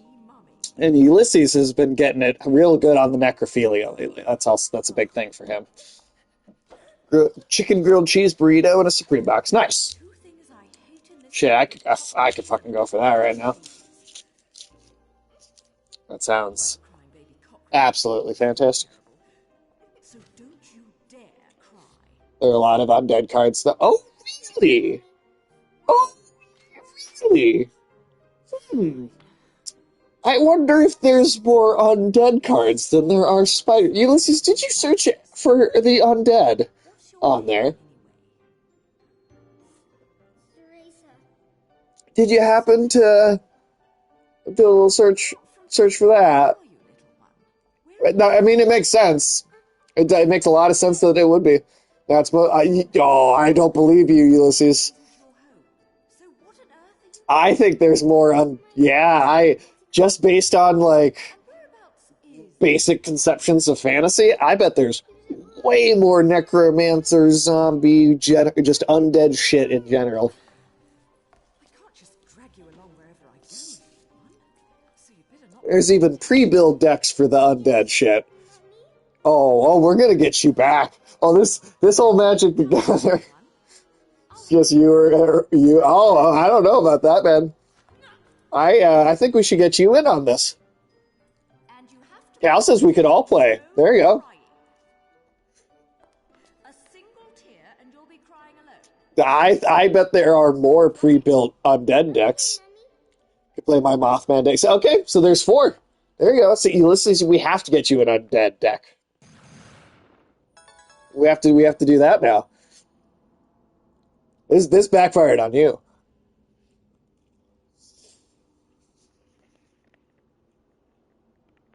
Backfire. Oh, this is backfired beautifully because now I can just go online and I can just get you the fetish for. That's good. That's good. I like that. That's funny.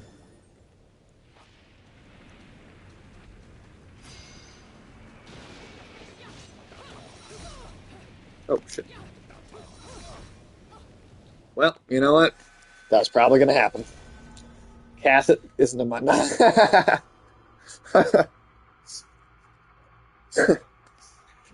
It would be it would have. I mean, everybody else's is based on that. So.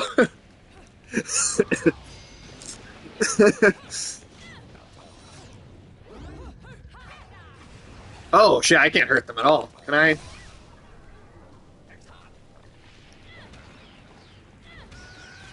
Okay. Okay, she's creating a field. Okay, right. Actually, just holds it like a spirit, but he played baseball. I could rock an elf deck then.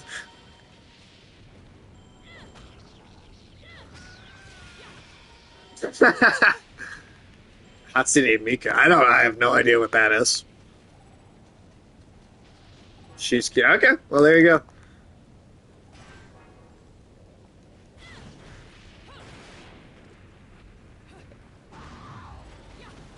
You'll probably be the only one that doesn't have some sort of horribly embarrassing one.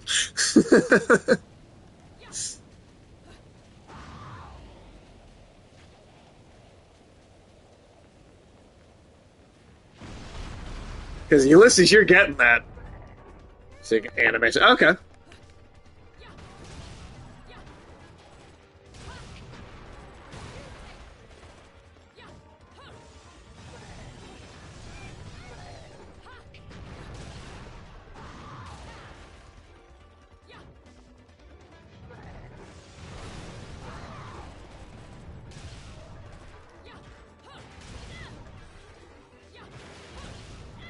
Do I not have like a thing I can... Oh, okay.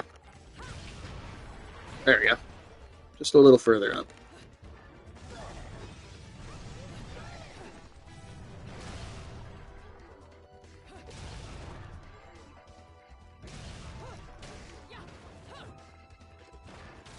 Oh, if we do this just because I want Alex to feel left out? I'm sure he would be thrilled to not be involved.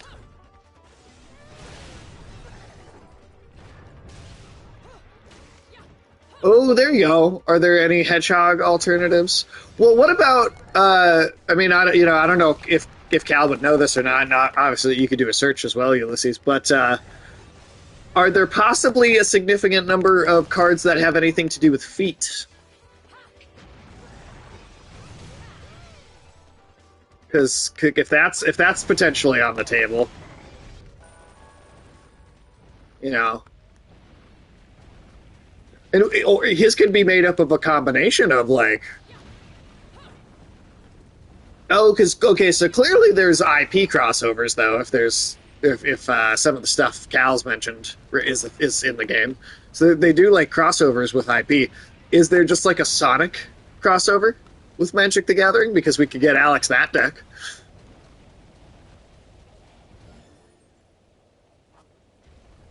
Oh, okay. Here, I'll take a look at it.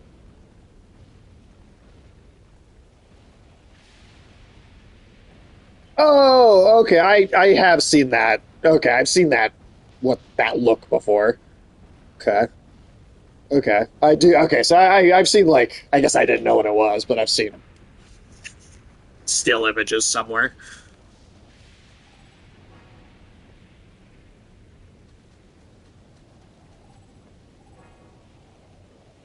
Yeah, no, I definitely have. I definitely have. It's like 2007. Huh. Well, I even then I'd still say only vaguely aware. Oh shit. Oh no. Uh, sad face. Almost 5 hours in, and we've got our first glitch. That sucks. Give me 2 seconds, I'll be right back.